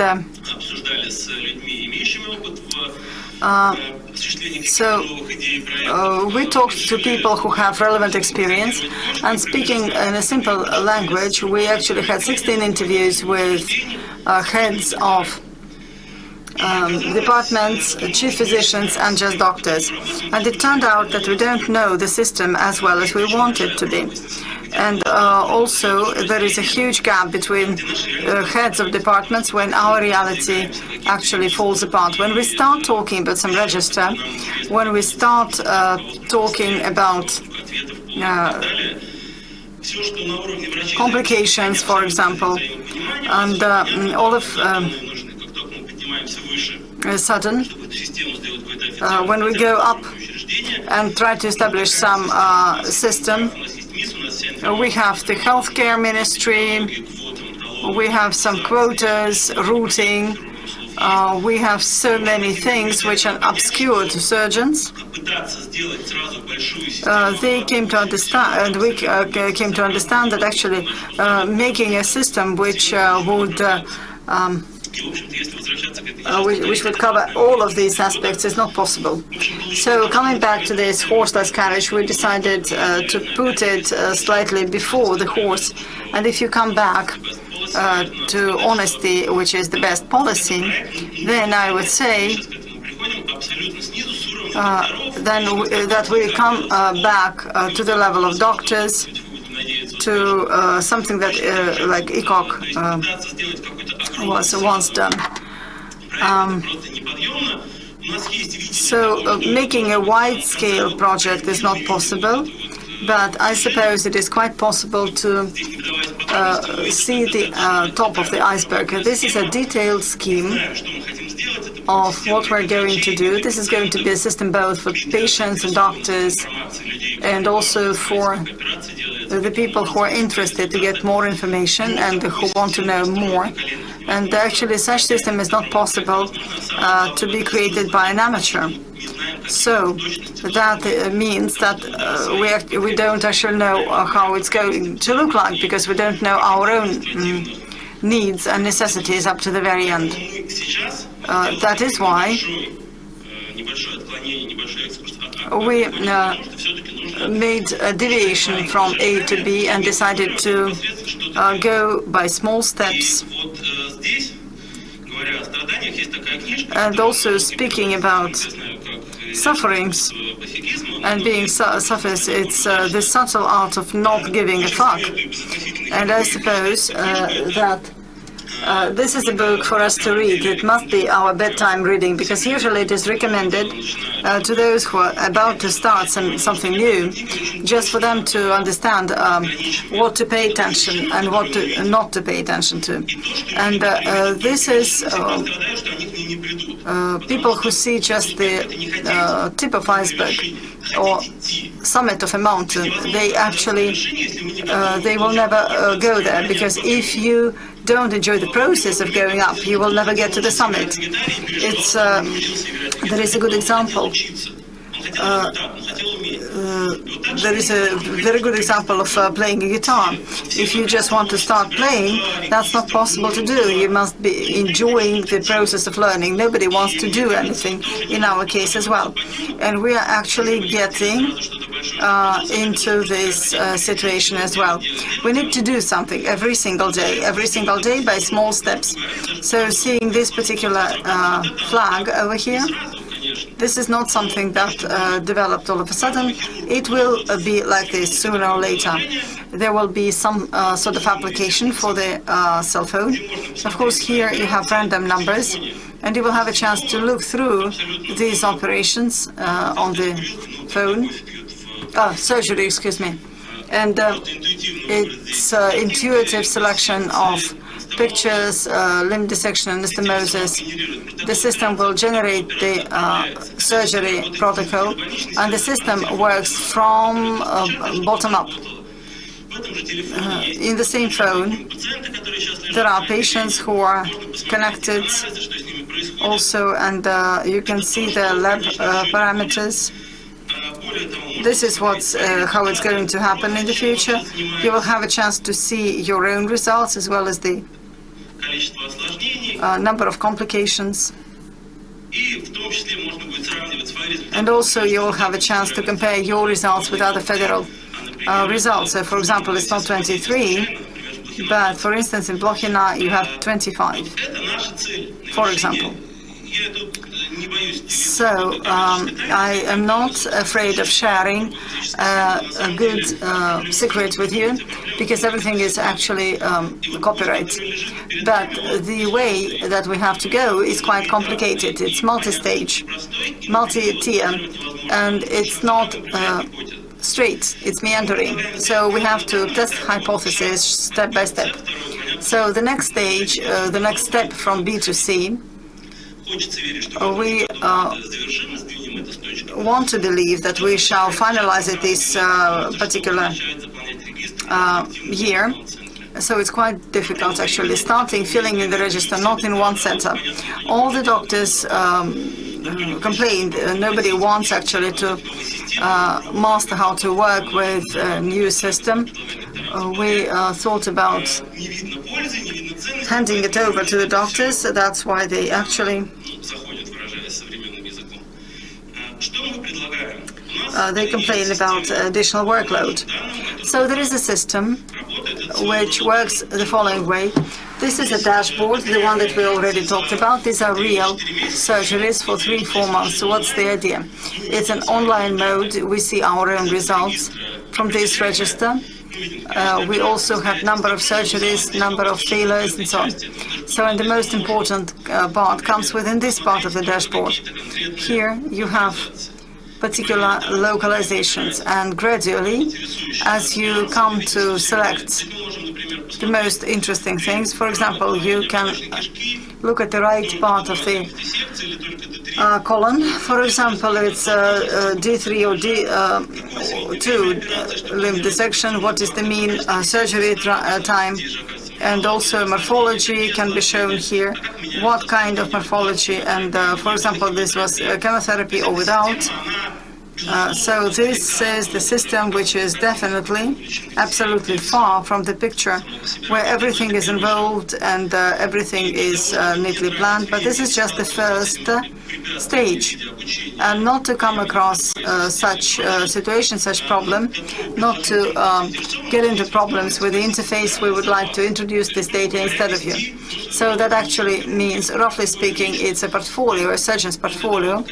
And after it has already been done, the surgery was performed, this closed data is sent over, dispatched to the database, and then the doctor is contacted in order to clarify some data, like when and the outcome. So, and then the doctor knows actually, if he takes part in this database, then the doctor knows what data can be derived from there. And most important, top important, is to understand what we want from this register, because it's the register that can make it more viable. We need to get into the clinical necessity, because all the epidemiological registers for us as doctors are absolutely needless. And testing it this way, I'm absolutely sure we shall sooner or later come to the situation when we will have a chance to derive data from there. So such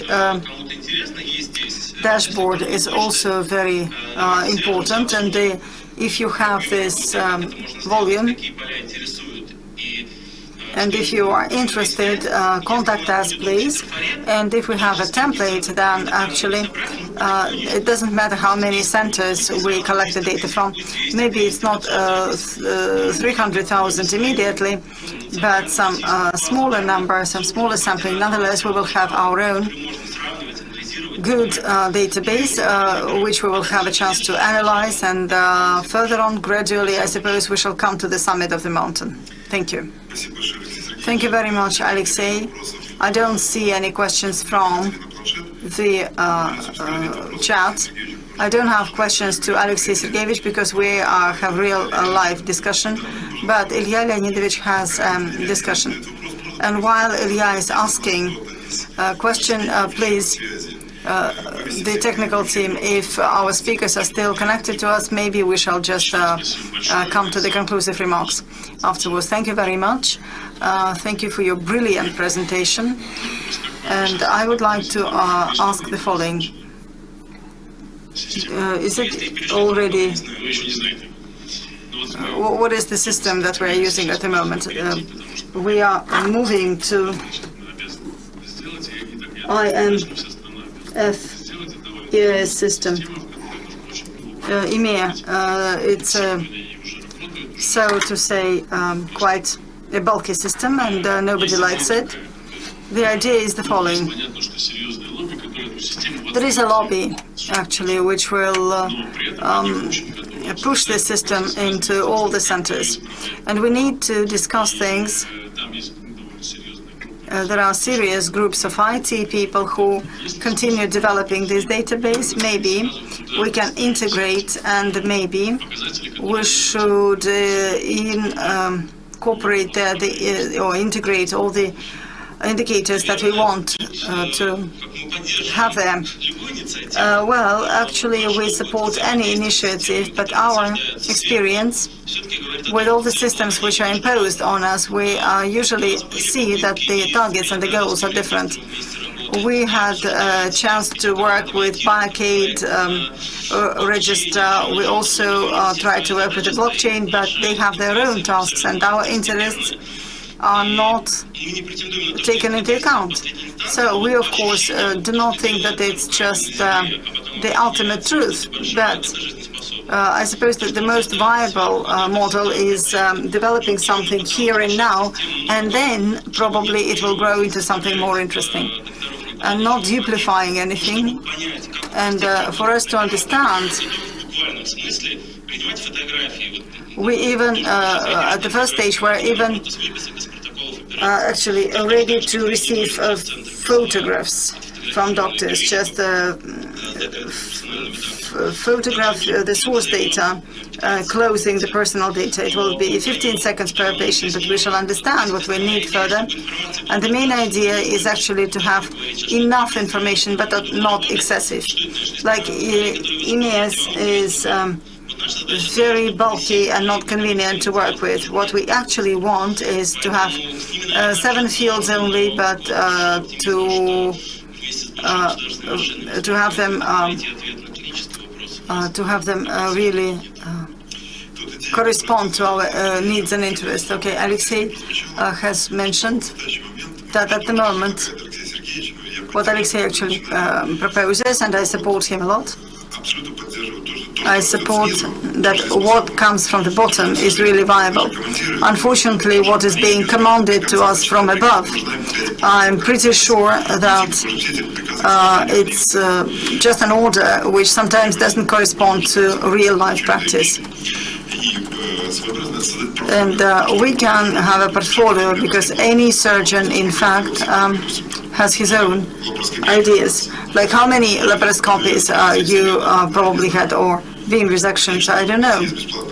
Of course, we have some clinical resident doctors who can calculate all these things for us, but we should understand it very well that you are a person who, again, you make some sort of task. You give some sort of task to a resident doctor, and for him, these figures mean nothing, and he probably will not write down the truthful figures in the system. You can send just photos, and you can make this portfolio, and you will get the first figures in the overall statistics without actually any link to the personal data. That are our thoughts for now. If I'm a bit hectic in what I say, please correct me, and please do not send to emails, send to some other contacts. Also, Eleonora Gilevich asks me. It's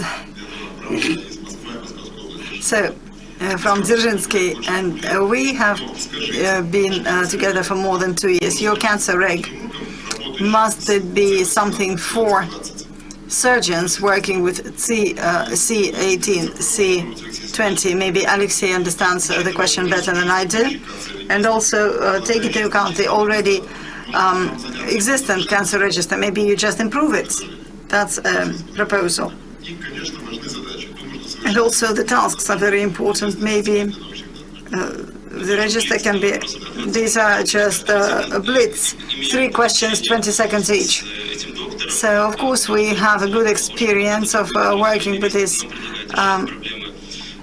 doctor, because, as a matter of fact, there is another cancer register which always has technical problems, and we usually communicate with this doctor while trying to resolve this problem. Yes. Responding to the first question, yes. First and foremost, it is 4 surgeons who will be working with colorectal cancer. Further on, it will be disseminated by different areas, and then probably ancillary surgical fields or fields of oncology. And I suppose that it will be similar to what I wanted to tell previously. Well, what I know about other register, it's epidemiology for routing, assessing morbidity and incidence, but it's not for surgeons. Thank you very much. I don't see further questions. And we also have Ilya and Lydia. I don't see any questions from them. Our technical specialist, no, you don't have questions. So if there are no other questions, then I would like to thank the technical team, because apart from the blink in the electricity, all the other things went really smoothly. I hope that for those who spent their day with us, I suppose it's